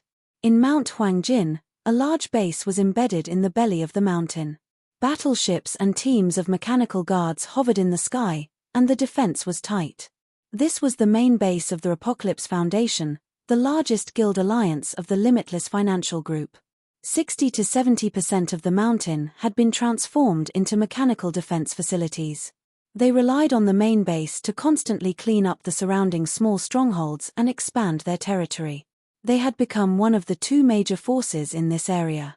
In the middle of the third night of the battle, the Mount Huangjin stronghold sent out 3 trump cards to attack the Hex-armed forces in the Wind Hunting Valley. This was another large guild alliance that occupied the area. The two sides had been competing for the overlord position in the area. The Hex-armed forces had detected the enemy attack early on and pulled out their troops. The two sides fought fiercely outside the wind-hunting valley. However, just as the fierce battle was in full swing, a guild alliance called the Reverse Crusade launched a surprise attack on the Mount Huangjin stronghold. They had planned it long ago and sent troops to ambush nearby a day and a half in advance. They also planted a secret resurrection point. Seeing the opportunity when the main forces of the two sides were fighting fiercely, they attacked the relatively empty base camp of the Apocalypse Foundation, intending to take advantage of the situation. The Apocalypse Foundation was in a disadvantageous situation of fighting on two fronts. They wanted to withdraw the troops that were attacking the wind-hunting valley, but the Hex-armed forces seemed to have expected the appearance of the Reverse Crusade and entangled the main force of the Apocalypse Foundation. Obviously, the ambush of the Reverse Crusade was related to them. The two sides may have reached some kind of strategic cooperation. At this moment, the Mount Huangjin stronghold had become a fierce battlefield. A large number of artillery ships and combat robots were fighting in the air. The sky was constantly exploding with fireworks, and the ground was full of players killing each other. Every second, a large number of people turned into light and disappeared. The trump cards of the Apocalypse Foundation were basically sent out. There were not many elites guarding the stronghold, and most of them were peripheral members. Facing the attack of the elites of the Reverse Crusade, the defense forces of the Mount Huangjin stronghold were defeated, and the battle line was constantly approaching the stronghold. Unfavorable battle reports were sent back to the main command room of the stronghold, making the leader of the Apocalypse Foundation, Sisyphus, anxious. No wonder the Hex-armed forces deliberately provoked us this morning. They were trying to lure us into a fight. We fell into their trap. Impulsiveness is indeed the devil. Sisyphus was full of regret. He hurriedly contacted the vice president who led the crusade against the Hex-armed forces in the chat channel. "Hurry up and come back to support us. Our home base is about to fall. Boss, we can't retreat. The Hex-armed forces are too close. If we want to go back, all of us will have to die. This is our main force, and the average death count is already 5. 14. If it goes up by one more point, we will be too passive. Furthermore, even if they do return, the warships and weapons they send out will all be seized by the enemy. Look at the situation we're in now. So what if we lose a little? Protecting our home is more important. No, the enemy is obviously prepared. If we all die, they will definitely take advantage of the situation to attack our hometown and join forces with the Reverse Crusade to attack." Hearing that, Sisyphus scratched his head in frustration. He had been caught off guard. Now that it was 2 against 1, the Apocalypse Foundation alone would not be able to hold on. He could only seek help from the other guild alliances that were also on the Limitless Financial Group's front. "I hope we can hold on until the reinforcements arrive. We're definitely going to suffer heavy losses this time." With a heavy heart, he turned his gaze back to the real-time battlefield projection. However, at this moment, he was stunned. What's going on? He hurriedly looked up at the commander and the members of the military advisor group and found that these people had the same shocked expression as if they had seen a ghost. The surveillance screen showed the front battlefield outside the Golden Mountain stronghold. One of the Reverse Crusade's suicide squads broke through the line of defense and arrived in front of a group of damage dealers. "Kill them." Flames of various colors suddenly swelled. This suicide squad used their skills and was about to focus fire. However, at this moment, their movements stopped in unison. The light on their bodies suddenly disappeared, and all their skills were interrupted. They froze in place. Not only this suicide squad, but a large number of Reverse Crusade players also had the same situation. It was as if they had pressed the freeze button at the same time, causing their movements to suddenly stop, causing the troops to instantly disconnect and the lineup to tear apart. On the interface of these people, the same prompt popped up at the same time. "Sorokin, possessed, used, mind shock, on you. Determination passed. You are temporarily unable to control your body. Your skill has been forcibly interrupted. You have entered the stiff state." In an instant, the situation took a turn for the worse. Originally, the Reverse Crusade had seen the dawn of victory, but at this moment, they suddenly slid into the abyss. At this moment, only a F***CK could accurately express the emotions of all the players who had been hit. You even called out a Beyond Grade A? Shameless. Is your Limitless Financial Group's guild unable to afford this? This short stun instantly turned the situation around. The players of the Apocalypse Foundation did not stop. With a series of explosions, they took away a large number of Reverse Crusade players without any damage and took back the battle line. The players of the Apocalypse Foundation were also shocked, but it was not entirely because of the sudden stop of the Reverse Crusade. It was more because the players fighting on the front lines also received notifications on their interfaces. Sorokin, possessed, used, spirit encouragement, on you. You have entered the spirit encouragement state. All attributes increased by 10%. Sorokin, possessed, used, spirit encouragement, on you. Your damage increased by 18%. Your defense increased by 12%. What's going on? Where did the bonus come from? Did someone use a character summon card? That's not right. Even if a character summon card is used, it won't change the user's name. The troops on the front lines could not understand, nor did they have time to think. They quickly took advantage of the moment when the enemy was hit to kill them all. Not long after, more than half of the Reverse Crusade troops died. Everyone originally thought that it was a hopeless situation, but they did not expect to deal with the fierce enemy so easily. Before Sisyphus could come back to his senses, the vice president shouted in the chat channel with a surprised tone, "What's the matter? President, we actually defeated the Hex-armed forces. I don't know why, but their movements suddenly stopped." It can't be. Sisyphus quivered and quickly asked the commanders at all levels. Only then did he figure out what had just happened, and he was dumbfounded. What's going on? Sorokin is here. But we didn't call him. Why did he take the initiative to join in the fun? Could it be that he saw that we were in danger, so he took the initiative to help? Sisyphus' eyes widened. There was no joy on his face after a successful counterattack, only fear and anger. If it were any other time, we might be moved, but now, what does it have to do with you? What the F***CK are you worrying about? You're going to kill us.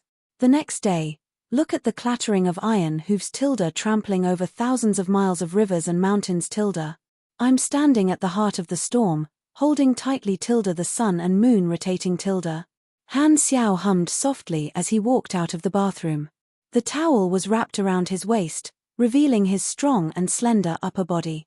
Water droplets slid on his firm skin, and the magic circuit on his chest was like a glowing dark blue tattoo, flickering with his breathing. Pinnacle beyond grade as could basically never rest, but Han Technician had always valued the balance between work and rest. He had built 7 or 8 King mechanical suits in the past few days, and the results were remarkable, so he would not build it today.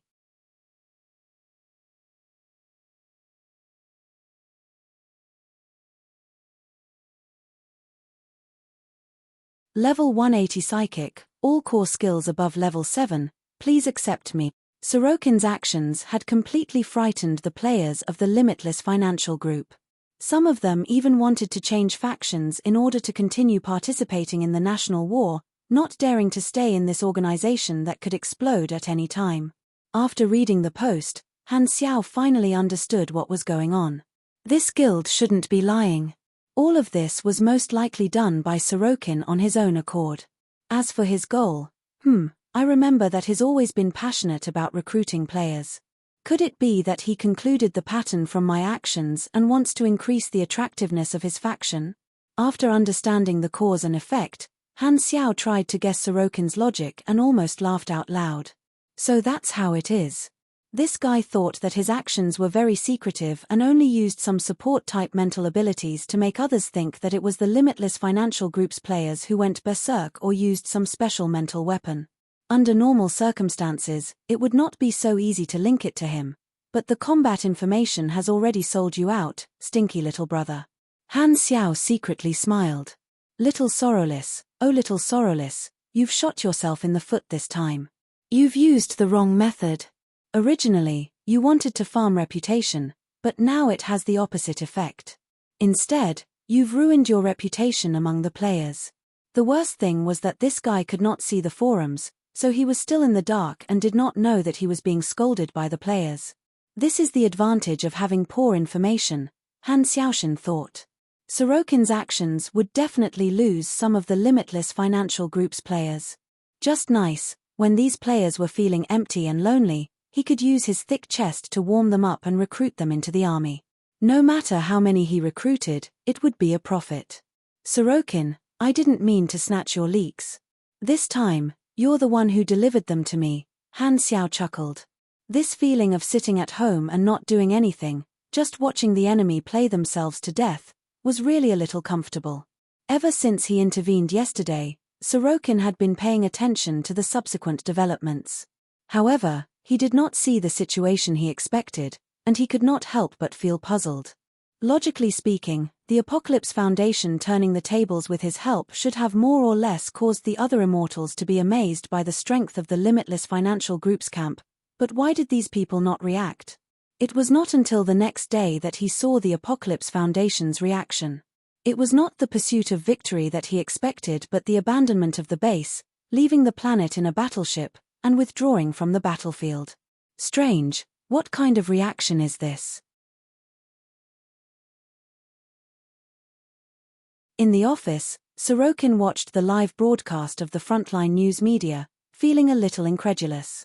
Just as he was feeling puzzled, Sorokin suddenly received a pop-up report from his artificial intelligence.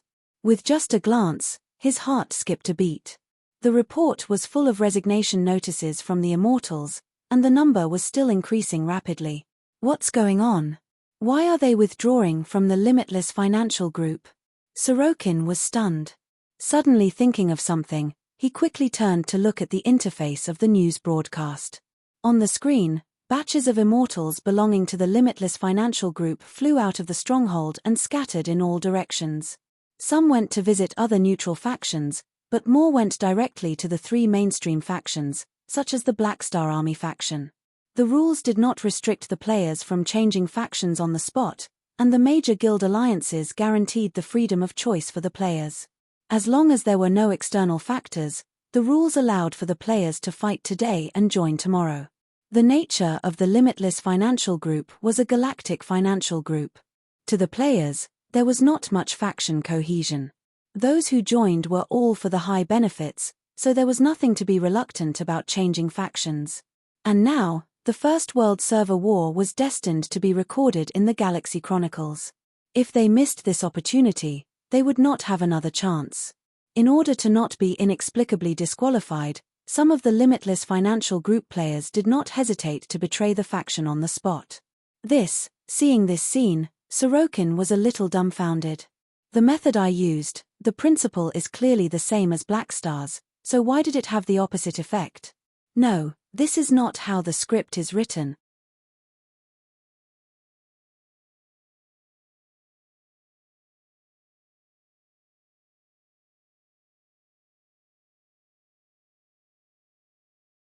This way, after the refresh in the morning, it would be equivalent to 0 losses. On the 6th night, it directly turned into a great battle royal. Countless players fled in all directions, only wanting to survive the night. Meanwhile, the players who were slightly healthier turned into hunters, chasing after the heavily injured with obscene smiles. Of course, the roles of hunter and prey could be switched. From time to time, a hunter would become the prey and join the fleeing team. Compared to the fierce and hot-blooded battles of the past few days, the 6th night seemed to have turned into a game of hide-and-seek. Amidst the horror, there was also a bit of joy. That night was the largest elimination wave since the start of the war. A total of 70% of the players had been sent away. On the morning of the 7th day, when the resurrection count refreshed, less than half of the Guild Alliance's forces remained. Meanwhile, the other independent powers were even worse off. Most of them only had a quarter to a fifth of their forces left. Their plan to end the war within 6 days had failed. However, the size of their forces had been reduced, and the amount of resources they needed to invest had also decreased. The various large guild alliances could only lead their remaining forces and fight for another 6 days. They were basically out of ammunition and food. In the third cycle, on the morning of the 13th day, there were only 6 guild alliances left on planet Milton. The Golden Alliance was one of them, and relatively speaking, it was also the force that had preserved its strength the best. However, all the players who had been eliminated did not leave. They still sat in their battleships and watched the battle in the outer space of planet Milton, placing bets on who would be the winner of the final circle. Because the margin for error had become even lower, everyone became more cautious. Under such circumstances, it became more and more difficult to eliminate the opponent's forces. As a result, the 6 guild alliances all chose to attack and win by eliminating the opponent's stronghold. After the first 2 cycles of war, the various guild alliances now did not have many troops left, causing the intensity of the battle to be far less than in the first cycle. At this time, another advantage of the Golden Alliance was greatly magnified, and that was the ability of the evolution badge. The aberrant body had strength far beyond the current level of players, but its shortcomings were also obvious. That was, it could not attack from afar and could only engage in close combat. Moreover, most of its skills were frozen.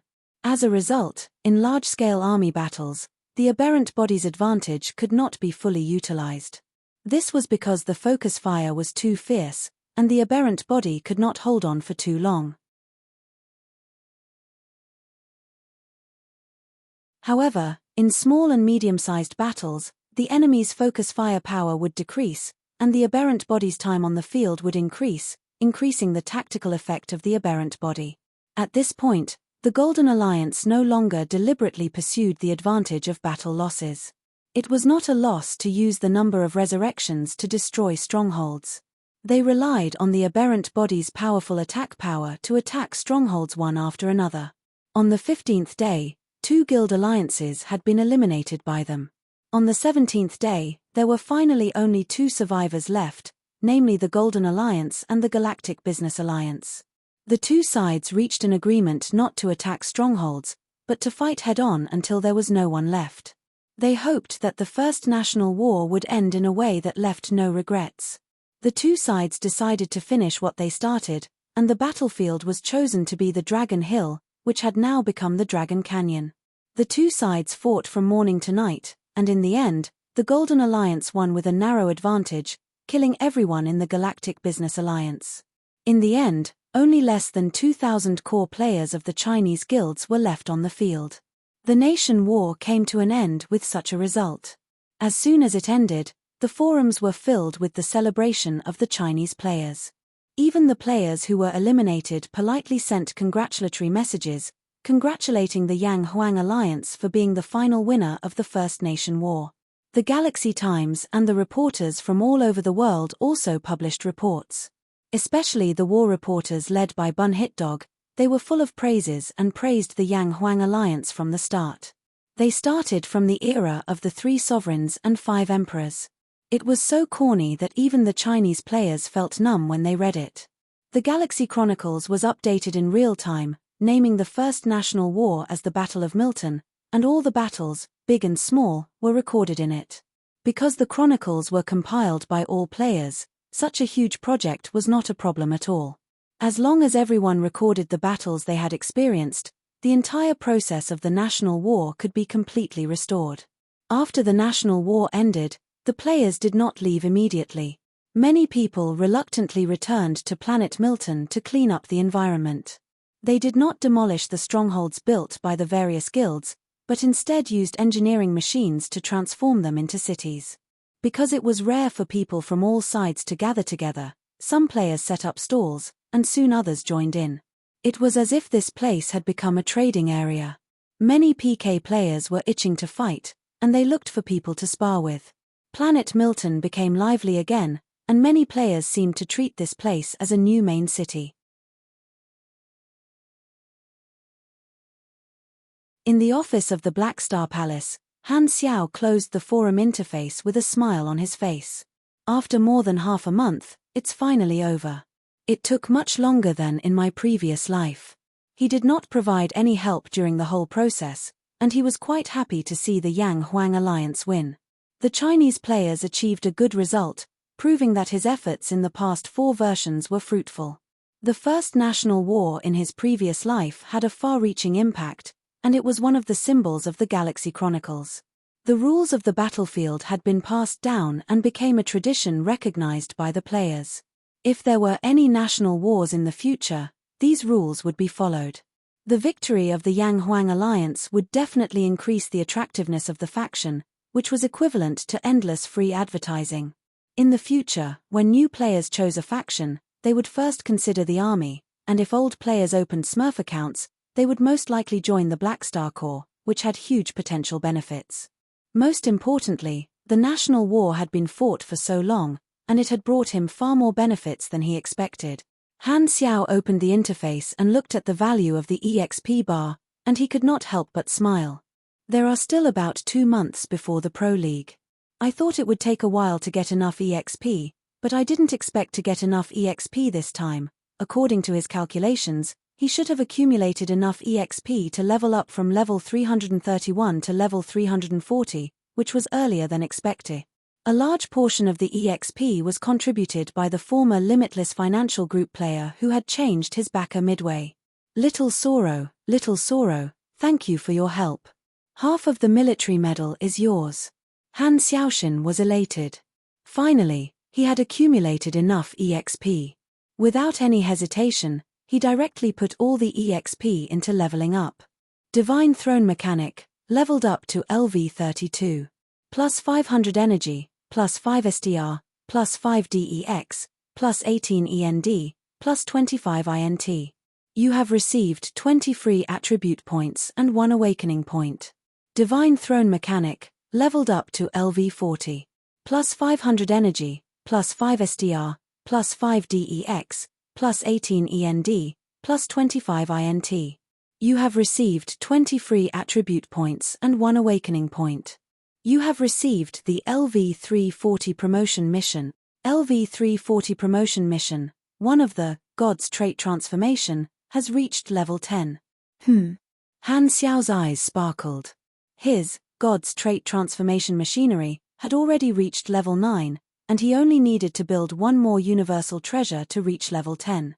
The upper limit of the Divine Throne Mechanic class was level 60,340. There was no class advancement mission, only the promotion mission. As long as he completed this requirement, he could advance. It doesn't seem that difficult this time. Han Xiao could not help but have such a thought, but he then shook his head and laughed.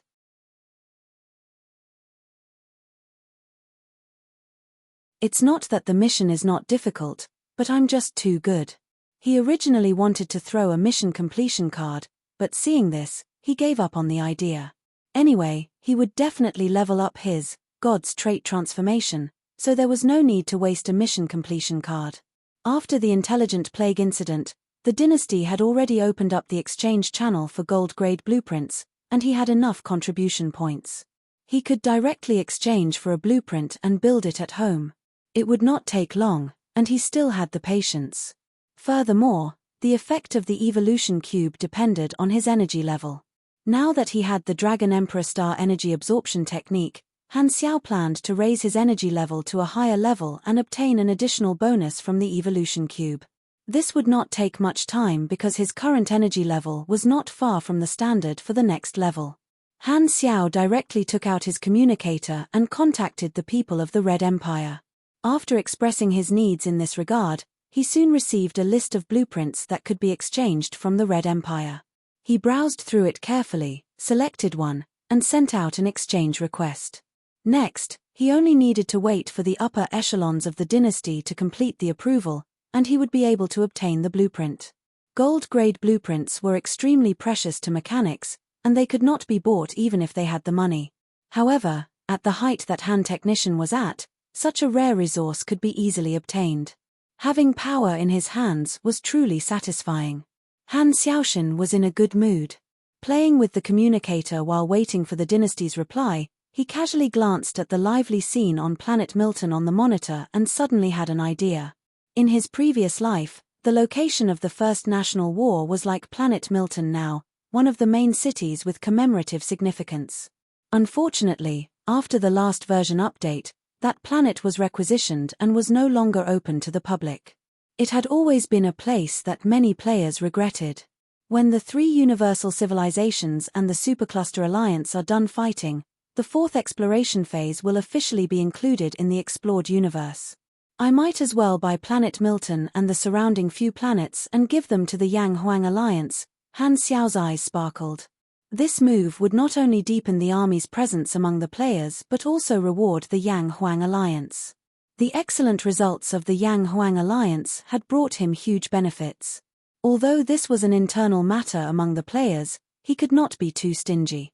He should do something to deepen the army's sense of belonging to the faction. Isn't it just a few planets? How much money is that? He could just buy them.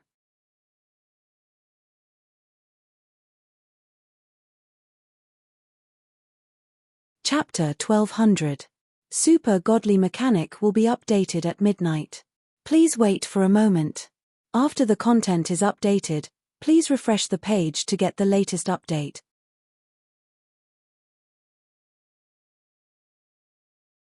Chapter 1201. More than half a month passed in the blink of an eye.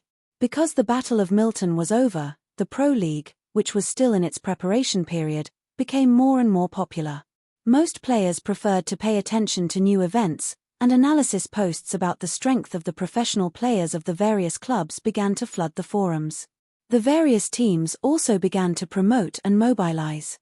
However, Han Xiao did not pay attention to any of this. As soon as the dynasty's gold blueprint was in his hands, he threw everything to Sylvia and focused on the machine. Because it was his first time creating this blueprint, Han Technician spent half a month fiddling with it. After many failures and accumulating a lot of proficiency points, he finally created a gold-grade product and obtained 1 God's Trait Transformation point. It's finally done. God's Trait Transformation machinery has reached stage 10. Your life level has undergone an unknown change. You have a new understanding of machinery. Plus 15% chance of forming a unique talent. Universal Simulation has been upgraded. You have perceived a portion of the authority of the transformation route, unknown talent. You have received 1, the first sanctum, ability fragment. I guessed right. It's indeed 5 stages as 1 level. Han Xiao nodded. When his God's Trait Transformation reached stage 5, the same notification appeared, and this time, he had obtained another, the first sanctum, fragment. He looked at the effects of stage 10. From Apostle Mechanic to Divine Throne Mechanic, his machinery skill level +3, machinery affinity +1. 2x, ability strength +40%, attack power +1. 3x, shield strength +1. 3x, machinery core power +60%, output power +30%. It was basically a copy of stage 5, but it was a little better. Just like stage 5, this wave also increases my combat strength. Not bad, not bad. Hey, what's this? Han Xiao glanced at it and suddenly exclaimed in surprise. He realized that the progress behind the ability's name had changed. It should have been 10. Now, it had become 10/15. The question marks have changed. So the maximum number of God's Trait Transformations is 15? It seems that this limit can only be seen after reaching a certain level. He browsed through it carefully and found that it wasn't just a small change. From the 10th level to the 11th level, the transformation point requirement had suddenly increased to 6. At the same time, an unexpected notification popped up. Your God's Trait Transformation machinery has reached stage 10. You have triggered a transformation requirement. Every time you complete a requirement, you can reduce the God's Trait Transformation point cost by 1. 1. Reach level 3452. Comprehend an exclusive talent. Develop a gold-grade blueprint on your own. Not only do the transformations from the 10th level and above require points, but they also require hard conditions. It's a bit like an advancement mission. I wonder if the mission completion card will work. Han Xiaoxin thought. Although he was a little surprised by the changes in the God's Trait Transformation, he had no intention of testing it for the time being. He turned around and asked the mechanical assistants to tidy up the workshop before using the king to teleport to a barren planet where he had already buried a beacon. Swoosh!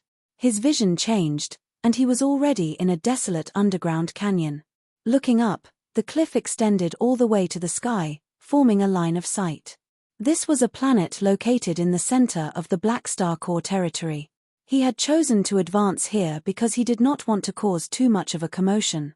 Han Xiao put away the throne that the mechanical army had placed here, took out the evolution cube, and activated it. Hum! The pitch-black evolution energy spread out, and Han Xiao guided it into his body. A tide-like pain suddenly erupted, and a black cocoon formed outside his body. On the interface, notifications of the evolution cube taking effect flooded the screen like a waterfall. Han Xiao silently endured the pain brought by the evolution and looked at the notifications. You have used the evolution cube, gold quality. You have received a permanent special buff, gene optimization evolution cube. Detecting species. Detection complete. Your current species is Black Star race. Your gene structure is being optimized. The first optimization was successful. Your potential has increased. It has been detected that you have triggered this level of optimization. You have received the following attributes: +0 SDR, +0 DEX, +1 END, +2 INT, +0 MYS, +0 CHA, +3 energy. Your energy level is higher than LV0. The second optimization was successful. Your potential has increased. It has been detected that you have triggered this level of optimization. You have received the following attributes: +1 SDR, +1 DEX, +2 END, +3 INT, +0 MYS, +0 CHA, +4 energy. During this period, he had taken the time to practice the Dragon Emperor Star energy absorption technique. The day before yesterday, he had already reached the standard of level 24 of the energy realm. When he used the evolution cube for the first time, his energy level was only LV14. The genetic optimization from level 1 to level 16 had been triggered before, and the effect of repeated use was far less than before. However, the genetic optimization from level 17 to level 26 was triggered for the first time, so the effect was normal. All in all, his SDR and DEX had increased by about 700 points, his END had increased by about 900 points, and his INT had increased by about 1,100 points. His MYS and CHA had increased by about 500 points, which added up to about 4,500 attribute points. As for his energy, it had increased by about 4,000 points. The effect is not bad. The increase is even greater than the first time. The main reason is that the higher the level, the greater the increase. You have received 26 levels of genetic optimization, plus 40% EXP required to level up. Duration, 26 months. You have met the special conditions, you have an exclusive racial talent and have received more than 20 levels of genetic optimization. You have triggered a special effect. During the next race evolution, your attributes will increase by 30%, and your exclusive racial talent will be strengthened. Genetic optimization complete. With a crack, the black cocoon shattered, and the evolution energy returned to the evolution cube. The pain caused by the genetic optimization slowly subsided. Han Xiao's nerves were now extremely tough, and this little bit of pain could not even distract him. He looked at the notification on the interface and could not help but be overjoyed. He had thought that the evolution cube would only give him a bonus of 10 levels the first time he used it, and the bonus effect of 20 levels was something he did not expect. In his previous life, no player had triggered it before, and no one had such a high energy level. Last time, it provided an additional race evolution opportunity. This time, it increases the attributes of the race evolution. Wonderful. Han Xiao's eyes sparkled. During the level 300 evolution, the evolution option of the Void Angel level had already appeared. This meant that the level 340 evolution would touch the peak of the Void route, and there was an 80% chance that the gene limiter would be removed. With the gene limiter removed, the attributes of the race evolution would be much higher than normal evolution, so he was pleasantly surprised. Good things come in pairs. It wasn't in vain that I spent time with feuding whenever I had free time. Han Xiao was extremely excited. Taking a deep breath, he calmed himself down and put away the evolution cube. His expression became serious. He looked at the completed status of the level 340 promotion mission and solemnly chose to complete it. Boom. The ground shook. Level 340 promotion mission completed. Promotion successful. Plus 120 basic END bonus. 1 END equals 690 health equals 700 stamina. On the path of evolution, you have once again taken a step forward. Your race has been detected as Black Star Race, exclusive race, unable to be changed. Randomly drawing 5 matching evolutionary directions. Drawing. Drawing complete. Please select 2 from the 5 races below to receive a talent each. 1. Saint Carmel Race. 2. Void Deity, Human Form. 3. Internal Star. 4. Void Ancestor, New, Human Form. 5. Void World Worm. What are these 2 things? Han Xiao endured the drastic changes in his body and was confused. Of the 5 options, he had never heard of Saint Carmel Race and Internal Star. He checked the database, but there was no record of them either. At this level of evolution, there's finally something new that I haven't seen before. Han Xiao was a little curious, but since he had already come this far, he naturally had no intention of changing. He did not know what abilities these 2 options had, so he did not plan to take the risk. As for the Void World Worm, he knew that it was a symbiotic life form born in the Void Dimension and was an important part of the natural cycle of the dimension. It usually fed on void energy and space turbulence, forming solid excrement. It was one of the sources of matter in the Void Dimension. The Void Spirit and the Void Ancestor were the pinnacle of the evolution path of the Void, and they both had the effect of removing the gene limiter. Han Xiao did not hesitate and directly chose these 2 races, choosing a talent from each of them. You have received a new talent, Gene Limiter Removal. You have received a new talent, Void Authority. Gene Limiter Removal. Your body's strength can break through the limits of your species, greatly releasing your potential. You will receive a huge amount of attributes, and there is a chance to increase related attributes when doing daily activities. Void Authority. You can control the Void Dimension to a certain extent, including but not limited to, using Void Energy to strengthen yourself, absorbing Void Dimension at high speed, transforming Void Energy into energy, summoning the Void Dimension, Void Authority. Kasui definitely has this ability. Otherwise, his energy recovery speed would not be so terrifying. Han Xiao nodded.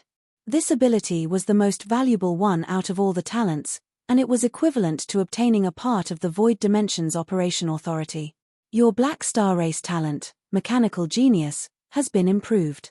Mechanical Genius, Machinery Affinity increased from 1.28x to 1.38x. Machinery Creation Performance increased from 44% to 54%. Plus 1 All Mechanic Skills. Effect unchanged. Prompt. Gene Optimization Evolution Cube, S effect has been activated. Your Black Star Race talent, Mechanical Genius, has been improved. Mechanical Genius, Machinery Affinity increased from 1.38x to 1.48x. Machinery Creation Performance increased from 54% to 64%. Plus 2 All Mechanic Skills. Life Level Sublimation, Molecular Structure Improvement, Organ Structure Strengthening, Metabolism Changes. The Black Star Race's potential has been improved. You have received plus 410 SDR, plus 384 DEX, plus 561 END, plus 901 INT, plus 659 MAS, plus 347 CHA, plus 10,000 energy. Energy Realm bonus attributes have been changed. Gene Limiter Removal has taken effect. According to your current life level, race potential, and current attributes, you have received bonus attributes, plus 1,876 SDR, plus 1,670 DEX, plus 2,348 END, plus 3,971 INT, plus 1,350 MYS, plus 966 CHA, plus 23,400 energy. Prompt. Gene optimization evolution cube, S effect has been activated. F***CK. What the F***CK? Han Xiao's pupils constricted, and he could not help but speak in his native language. This attribute replenishment was the biggest one he had received so far. Including the bonus from the evolution cube, the total attribute points he had received this time was around 20,000. At this time, the energy in his body became more and more unstable. Han Xiao's entire body emitted a dazzling light as if he had turned into a star core. The surging energy rampaged within his body, as if it was looking for an exit. He couldn't hold it in any longer. The next moment, his body shook violently, and the energy shot out. Boom! With Han Xiao's body as the center, the violent energy suddenly swept out. The earth instantly shattered and melted, turning into a blazing red magma ocean. This desolate planet was like a black egg. The next second, it exploded, and a golden sun broke out of its shell. At this moment, there was only one thought left in Han Xiaoxin's mind. Luckily, I didn't advance in my base camp. Otherwise, my home would be gone. You're tuning in to the Celestial War YouTube channel. Don't forget to subscribe and join us on this journey to catch the most captivating stories.